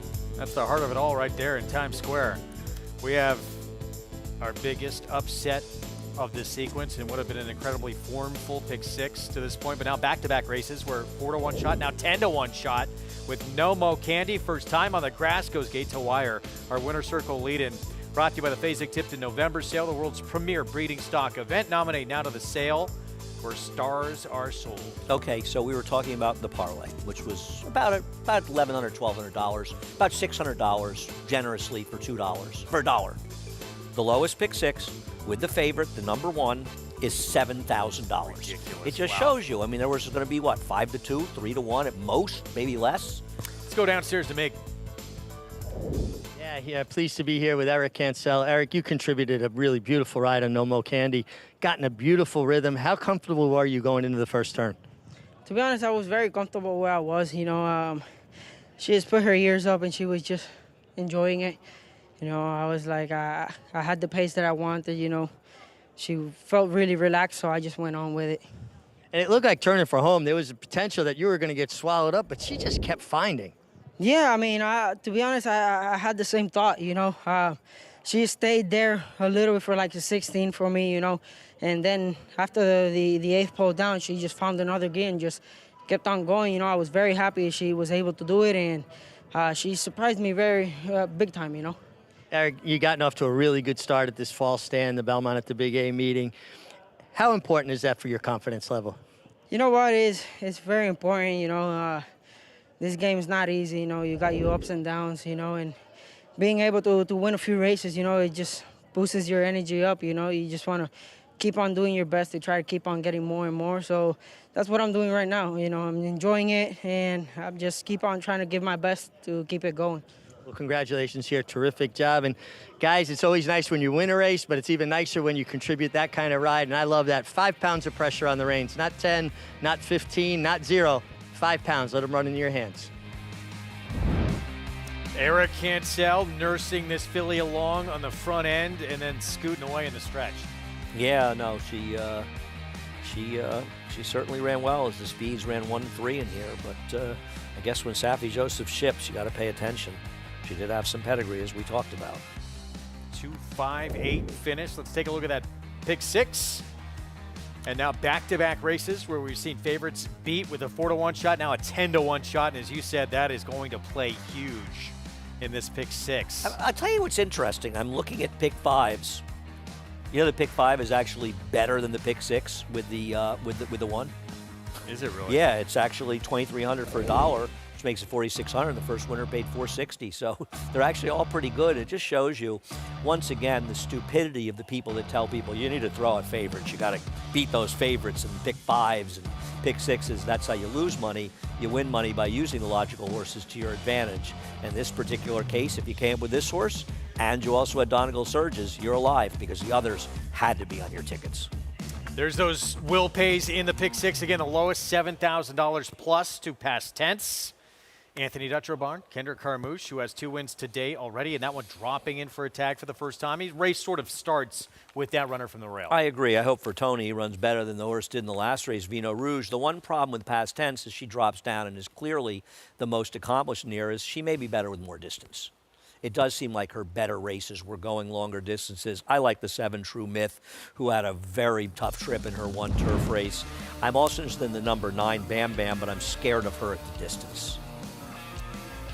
I think she's very interesting. Philly's finest taking support as well, coming off that turf debut at Parks for Christophe Clement, but past tense. Was that turf? What's that? Sure that was turf that she was running on down there. 3-1 from the inside slot.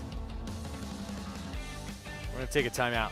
We'll be back. Coming up on Saturday, superstar in the sport. Best 3-year-old filly in the land. Back to action. Can she add the cotillion to her resume as Torpedo Anna gets back to work on Saturday?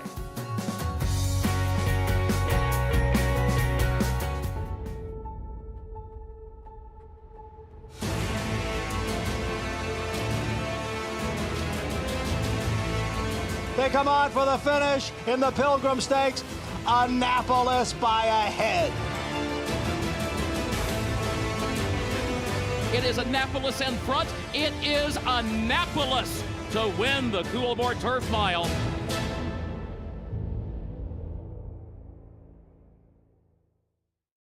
There's a big, bold, beautiful world waiting to be explored by you and your friends, of course. But not just any friends, the best of friends. The kind of friends who let you do you. Because in this world, it's positive vibes only. And when you get in the zone here, you stay a while. These aren't just good times, they're the best of times. And your time is now. So come explore. Resorts World.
Back with you on our Friday coverage here on Fox Sports 2. You're watching America's Day of the Races with one race remaining in this two-day Pick 6 carryover.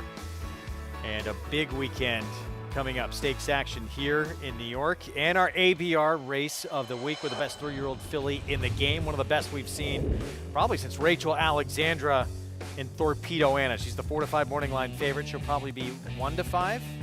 Yeah, she'll be 1-5. Is there any questions? I mean, she's coming off a monster performance, going 1.25 miles against the boys in the Travers. Does that give you a little pause? Well, I don't think anybody's betting her even off her last race, per se. She'd be 1-5 if she hadn't run the Travers, right? Oh, regardless of price, I'm just saying, is she vulnerable? No. Every horse is vulnerable, right? Every horse that runs is vulnerable. I mean, the thing about Torpedo Anna is we have seen a lot of overhyped fillies because they win. This is not one of them. I would say the Travers is the first time she got a good trip. And she didn't even get a great trip. Well, I think she hit the gate coming out. I wish every horse I bet got the trip she got in the Travers and the ride she got. So, I mean, horses you can't tell them it's perfect every race. This is a horse that blew the break in this race. She got involved in a fast pace with last year's 2-year-old champion who was basically eased and hasn't been seen since in the CCA Oaks, and she went on and ran an easy victory.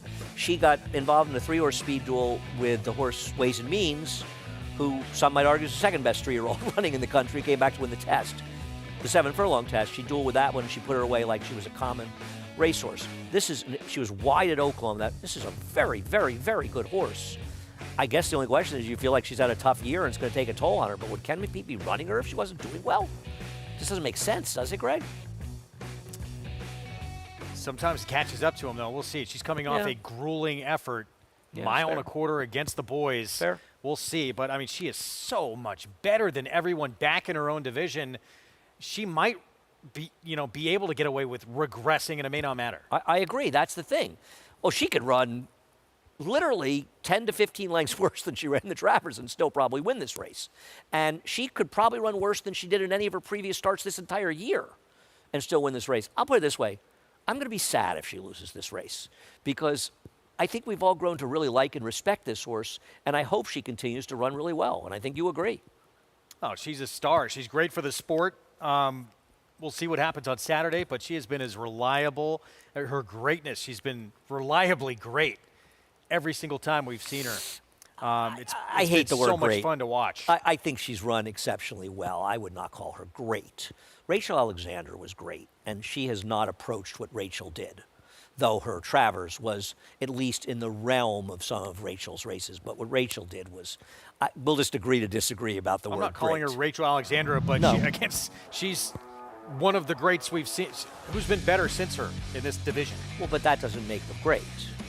She's putting greater a than the resume horses. together. She's greater than the horses that have been fine. running in the She's division. putting a resume together, though, where she's going to potentially be in the Hall of Fame.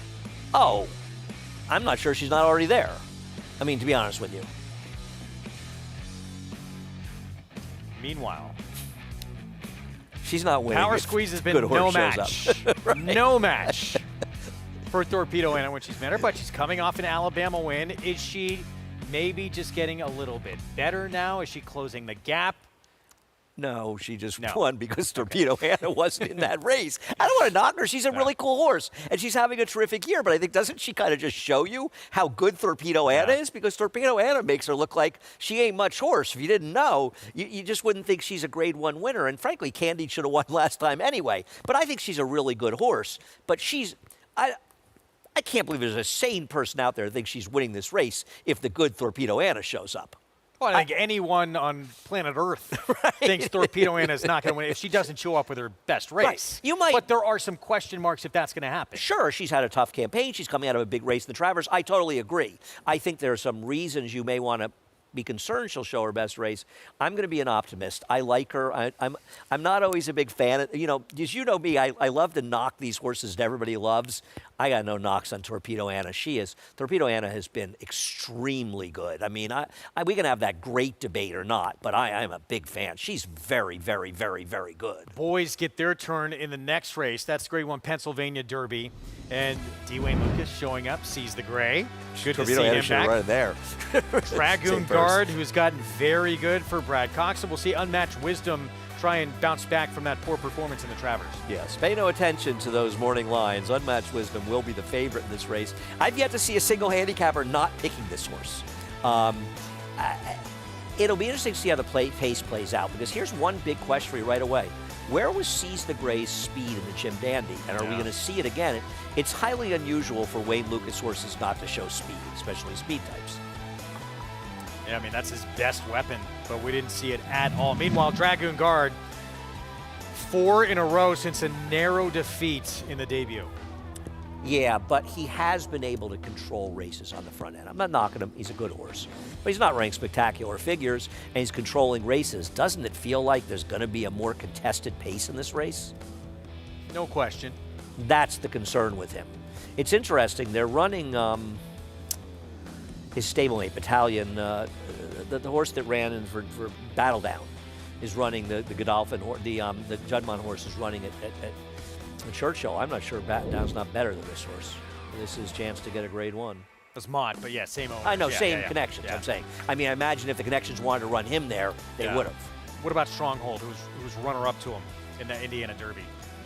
I know he won the Too much Santa Anita Derby. to catch up to some of these? Yeah, I've just never been that impressed with him. But listen, Unmatched Wisdom's going to have to show he can step forward and do it, and there are some questions out of the Travers. You know, obviously it didn't work out. He didn't run that well in there. His other races are probably going to make him tough to beat. I don't say he has to win. And our old friend, Uncle Heavy. I love Uncle Good Heavy. to see him back for Butch Reed. That's coming up on Saturday. Of course, we'll have live coverage of Cotillion. And on Sunday, we'll recap everything that happened in that Penn Derby as well as we get to all the drama surrounding this finale on this two-day Pick 6 carryover.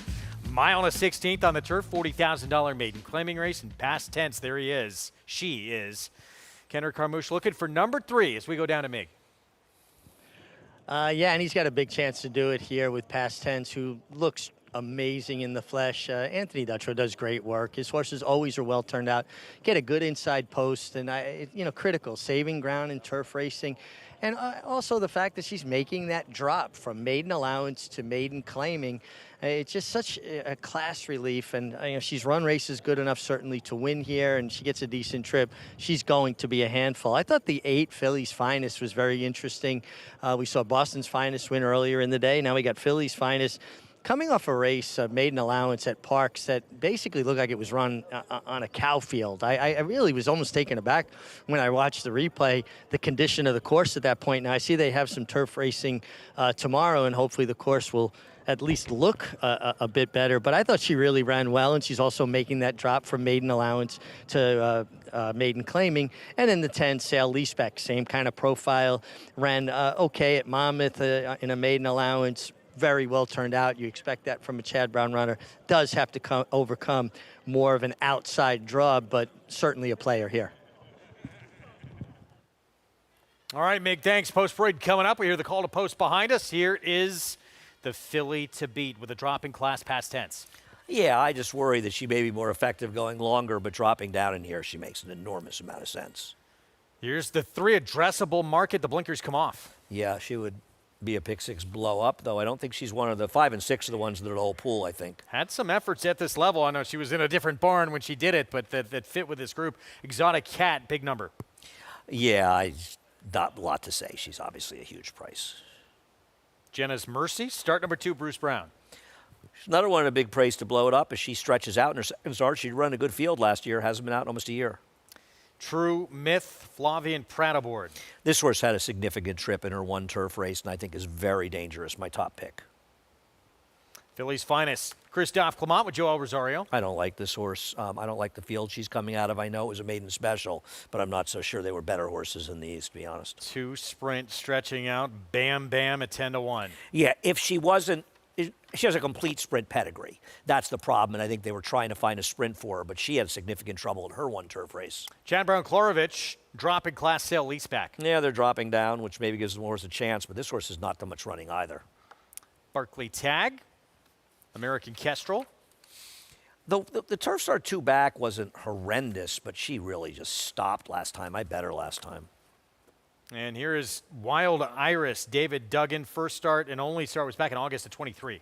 Yeah, we'll see what we get from this horse. A total wild card for a trainer I'm always a fan of. Capodonna gets in from the also eligible list for Ray Handel. Yeah, I mean, her last race isn't terrible. I just think there's better horses in here, but she is worth noting getting in at a big price. 19-1, maybe a forgotten about runner from some that does have a shot. 5 minutes away, finale on this 2-day Pick 6 carryover. Hopefully you got involved right there through Naira Bets. Bet any track, anywhere, anytime. Get that offer, that $200 deposit match sign-up bonus. With that code at sign-up, match 200. What? NairaBets.com, where you can play it all. That's right.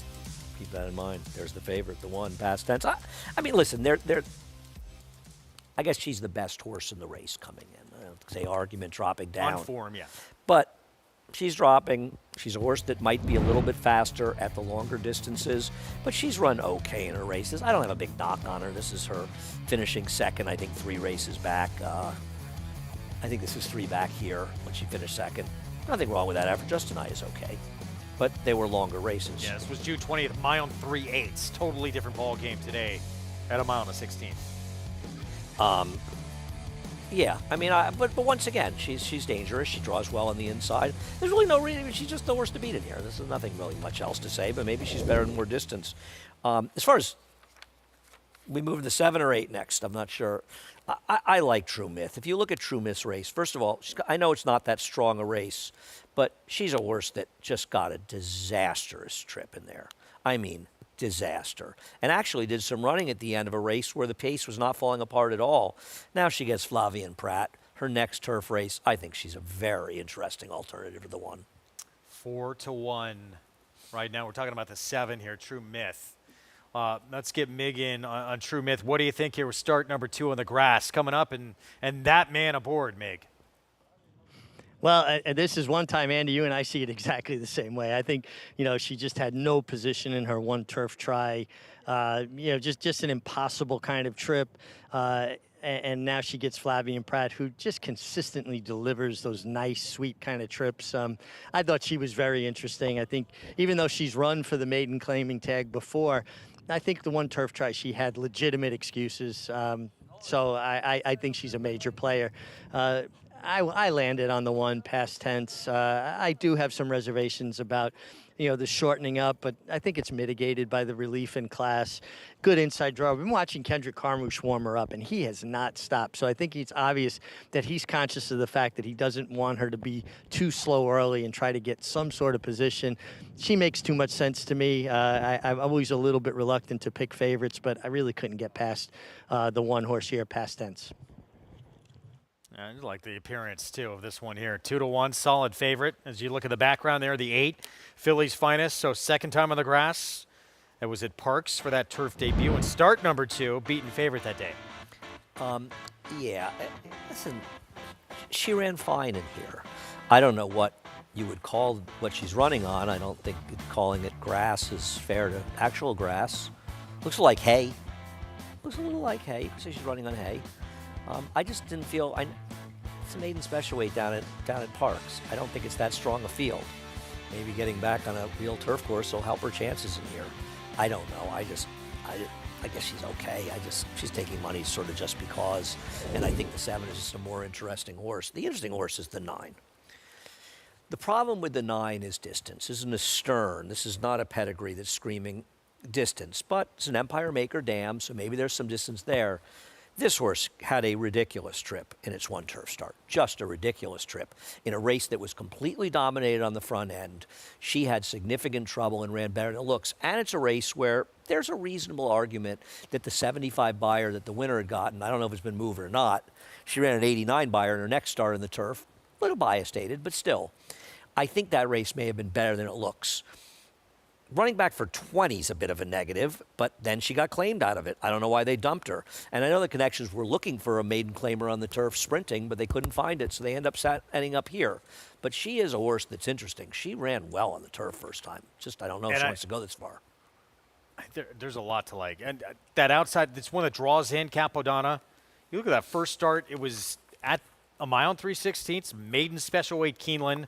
I mean, that race, Cy B was in that race, the winner there? I Puts agree. her in the mix, doesn't it? Right, but what about the next bunch of races? Well, their last race puts her in the mix. Okay, not for me. That's fine. I don't with an outside post, but, Okay. you know, sometimes you want to pay attention to A's to get in. I get it. I mean, listen, if the 1 does, the 1 or 7 doesn't show up, I get it. No, I'm not a fan, but that doesn't, I'm not going to knock somebody taking a shot at this horse. I'll put it this way, at that price, I could see throwing the horse in. Yeah. Seems like a more likely winner than some others that are shorter prices. I Or agree not with that. particularly less likely. But no question, past tense, way the horse to beat here, don't you think? Or not necessarily. Way the horse to beat, I think, is a way more likely winner than the number 8. And they're similar prices. So in that one, I would agree with you. I like the 7 a reasonable amount in this race. So she's going to have to improve, but I think her turf race is way better than it looks. So I think it's a lot closer than that. But I don't disagree that past tense is the horse to beat. If it's a win for that one, it's 3 today for Kendrick, closing out this 2-day pick 6 carryover. We don't see a lot of 2-day pick 6 carryovers these days, with that being a $1 wager. If it's past tense, it's just over $7,000, and there's Kendrick trying to complete his 3rd win on this Friday card. It gets significantly bigger from there. True Myth would be 28,000 plus. I'm rooting for that one. Bam Bam would be 32,000 plus. I wouldn't object to that one. Good luck if you're alive. So past tense stepping in. Get to save ground immediately from that inside post. As it close things out on this Friday card with this $40,000 maiden claiming route race. There's the 5 Exotic Cat. Let's send it upstairs. Chris Griffin to close things out here in this pick 6 carryover.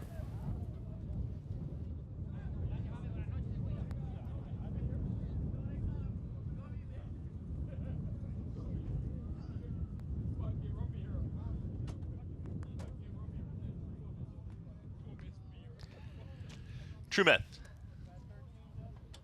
goes in.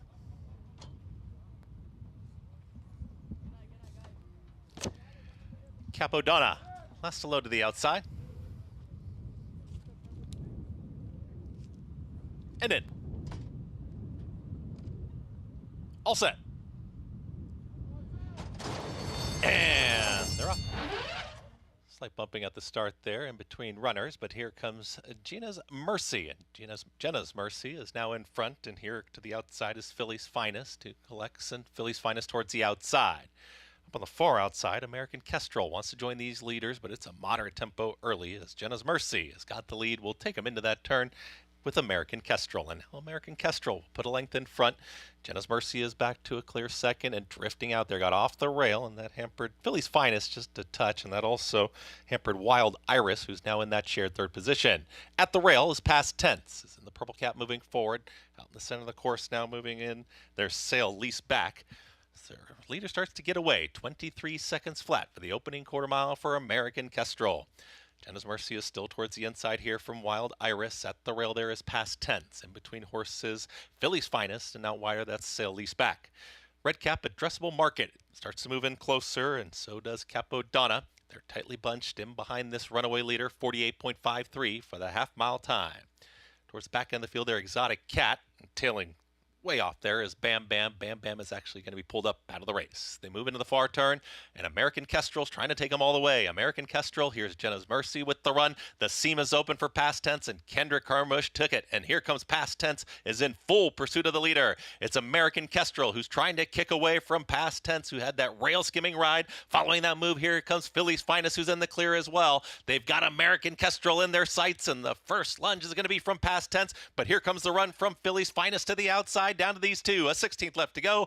Past Tense saw that seam. Kendrick Carmouche will pick up another one. Past Tense is your winner. Philly's Finest there second. Then a late run from True Myth is in a photo. The oncoming Sail Lease back. Again, 1 minute 42 and 4. 3-win day. Kendrick Carmouche, Past Tense, goes off 9-5 favorite to complete this pick six carryover. And the favorites run in order to complete the day, and got a very good ride from Kendrick, took advantage of that rail position, saved ground the whole way, angled out in the stretch.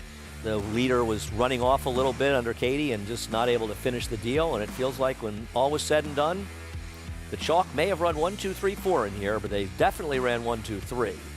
I'm not sure if the 10 got the job done to get fourth in the Super, but they ran 1, 2, 3, and this is just another lesson for the horrible advice that people give out of trying to beat favorites, trying to overly beat favorites in these sequences. These shorter prices are your friends in these races if you have some ideas that are prices to get to them. But if you miss this pick 5 or you miss this pick 6 because you indiscriminately threw out either the first, second, third, or sixth winner, you have nobody to blame but yourself. Past Tense, the win, drop in class, all that was needed here. First time in for a tag here for Anthony Dutrow, and Kendrick Carmouche, 3-win afternoon. Start number 10 finally gets that first W. And this pick 6, we'll reveal it. We told you what it was before it kicked off, but we'll have the final price coming up in a minute when we come back from a timeout. Parlay under 2,000, paid 7,000. Just trying to create some drama, but okay. Well, I mean, it was out there, wasn't it? Sorry about that. It's all right. We had already said it. Past Tense with the win. There's your winning trainer. Good for the Dutrow barn to get a W here. Harold Lerner and team, longtime clients. Kendrick Carmouche, 3-win Friday. We'll be back next. Game winner first got started and ran a very, very impressive maiden race to Del Mar. Came back in the Del Mar Futurity and again won very impressively at 7 furlongs, and then just continued that unbelievable 2-year-old year. Went on to win the American Pharoah Stakes at Santa Anita and then the Breeders' Cup Juvenile, and then was obviously crowned 2-year-old champion. Got the precocity to do that, plus the stamina and everything that his whole family indicates.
This is coming up tonight, 8 Eastern start time, Fox Sports 2.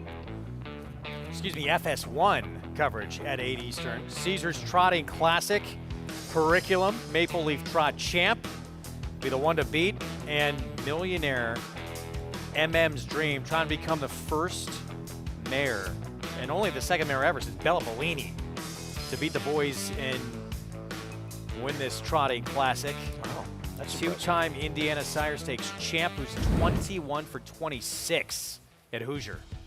That's a good record, right? That is coming up tonight. Past tense closes out this Pick 6 carryover with the win. Kendrick Carmouche, 3-win afternoon. The Anthony Dutrow Barn. Let's go downstairs to Mig. Yeah, I'm always happy to be joining the winner's circle with Anthony Dutrow, one of the finest horsemen I know. And Anthony, what's the feeling like when you're watching a race unfold and you got that inside trip? Are you nervous, or you just...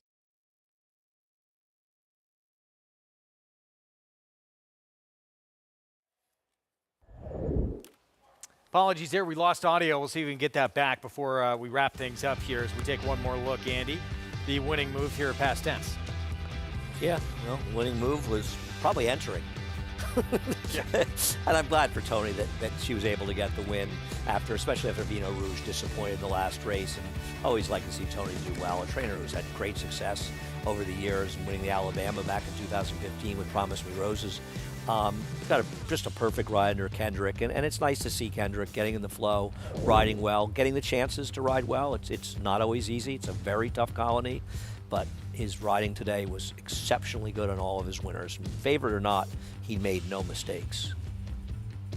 187 Past Tense, 9-5 favorite, closes things out after favorites won the first 3 legs of this sequence as well. Pick 6 comes back just over $7,000, so $7,045 with just 2 prices in there. Everyone else was a favorite. Donegal surges at 4-1, and then No Mo Candy, we said was the speed. Interesting, getting on grass for the first time. 10-1. $10, $22, $110. $1,200. The parlay was $900 for $1. Let's get back to me. Yeah, guys, take 2 on that. Sorry, my mic died, but as I was saying, one of the finest horsemen I know, Anthony Dutrow. Anthony, your filly got such a good trip, but what's that feeling like when you got to turn the keys over to the car, to the jockey? You're watching the race unfold. He's saving the ground. Were you confident or nervous about if he's going to find a path? I was obviously you're attentive to the race, and she was well meant today. She had been traded very good. Kendrick's an excellent rider. So as I'm watching, I'm really feeling good because I know he's going to have. I believe he's going to have horse when he needs it to find a seam. So that's the way it worked out. It worked out really well, and it's a really significant drop in class from maiden allowance to maiden 40, isn't it? Just the other way around too, Richie. When they run well in a maiden 40 and then they go up to the maiden special weight, it's the same thing. It is a dramatic change either way. Now, she was turning back in distance. I was watching Kendrick warm her up, and he really gave her an aggressive warm-up. Is that something you guys talk about, the turn back in distance to get position? When I ride jockeys like you, Richie, back in the day, and Kendrick, et cetera, if I can say something to help them, I'll say it. But almost never do I have anything to say. And he and I had no discussion, but he had been on Past Tense several times, so he knows her, and not only is Kendrick an excellent jockey, he's an excellent horseman, so he knows what he's doing. Well, speaking of excellent horsemen, as you are, and guys, always, to me, I like to see hard work rewarded, so when guys like Anthony win, I'm always happy. And good for him to get this victory. As we look ahead to tomorrow in the feature on the Saturday card, Noble Damsel, where the Chad Brown domination of this race will have 3 chances to get another one. But as you mentioned, that trio, no one quite the talents of some of the others we've seen, like Uni. Yeah, I mean, listen, he's also not facing a killer field, and I think it's an interesting race because there are a lot of you got Edict coming up from South America, who's got some good form in there, and probably not impossible. It's an interesting race. It's a fun mix of horses that have not spent a lot of time running against each other, and I think even though Chad has 3 in here, you can see 2 4-1s and a 6-1. There's nobody so dominant. Yeah, and look, Midnight Mile. I know probably should have got it done, but beat it a short price last time out, 2 narrow defeats. I'm not convinced tomorrow's not the day for her. Well, I'm not saying she can't win. I wouldn't bet her, but she can win. We're back tomorrow. Noble Damsel, part of that coverage. 12:30 Eastern start time. That's on FS2. And see if Chad Brown's domination will continue. Trying to pick up a 7th win in that race. Alluring Angel, one of the 3 he'll send out, along with Midnight Mile and Saffron Moon. Meanwhile, the superstar filly, Torpedo Anna, back to work in the Grade 1 Cotillion. Can Power Squeeze close that gap? The Alabama winner. We'll see you tomorrow.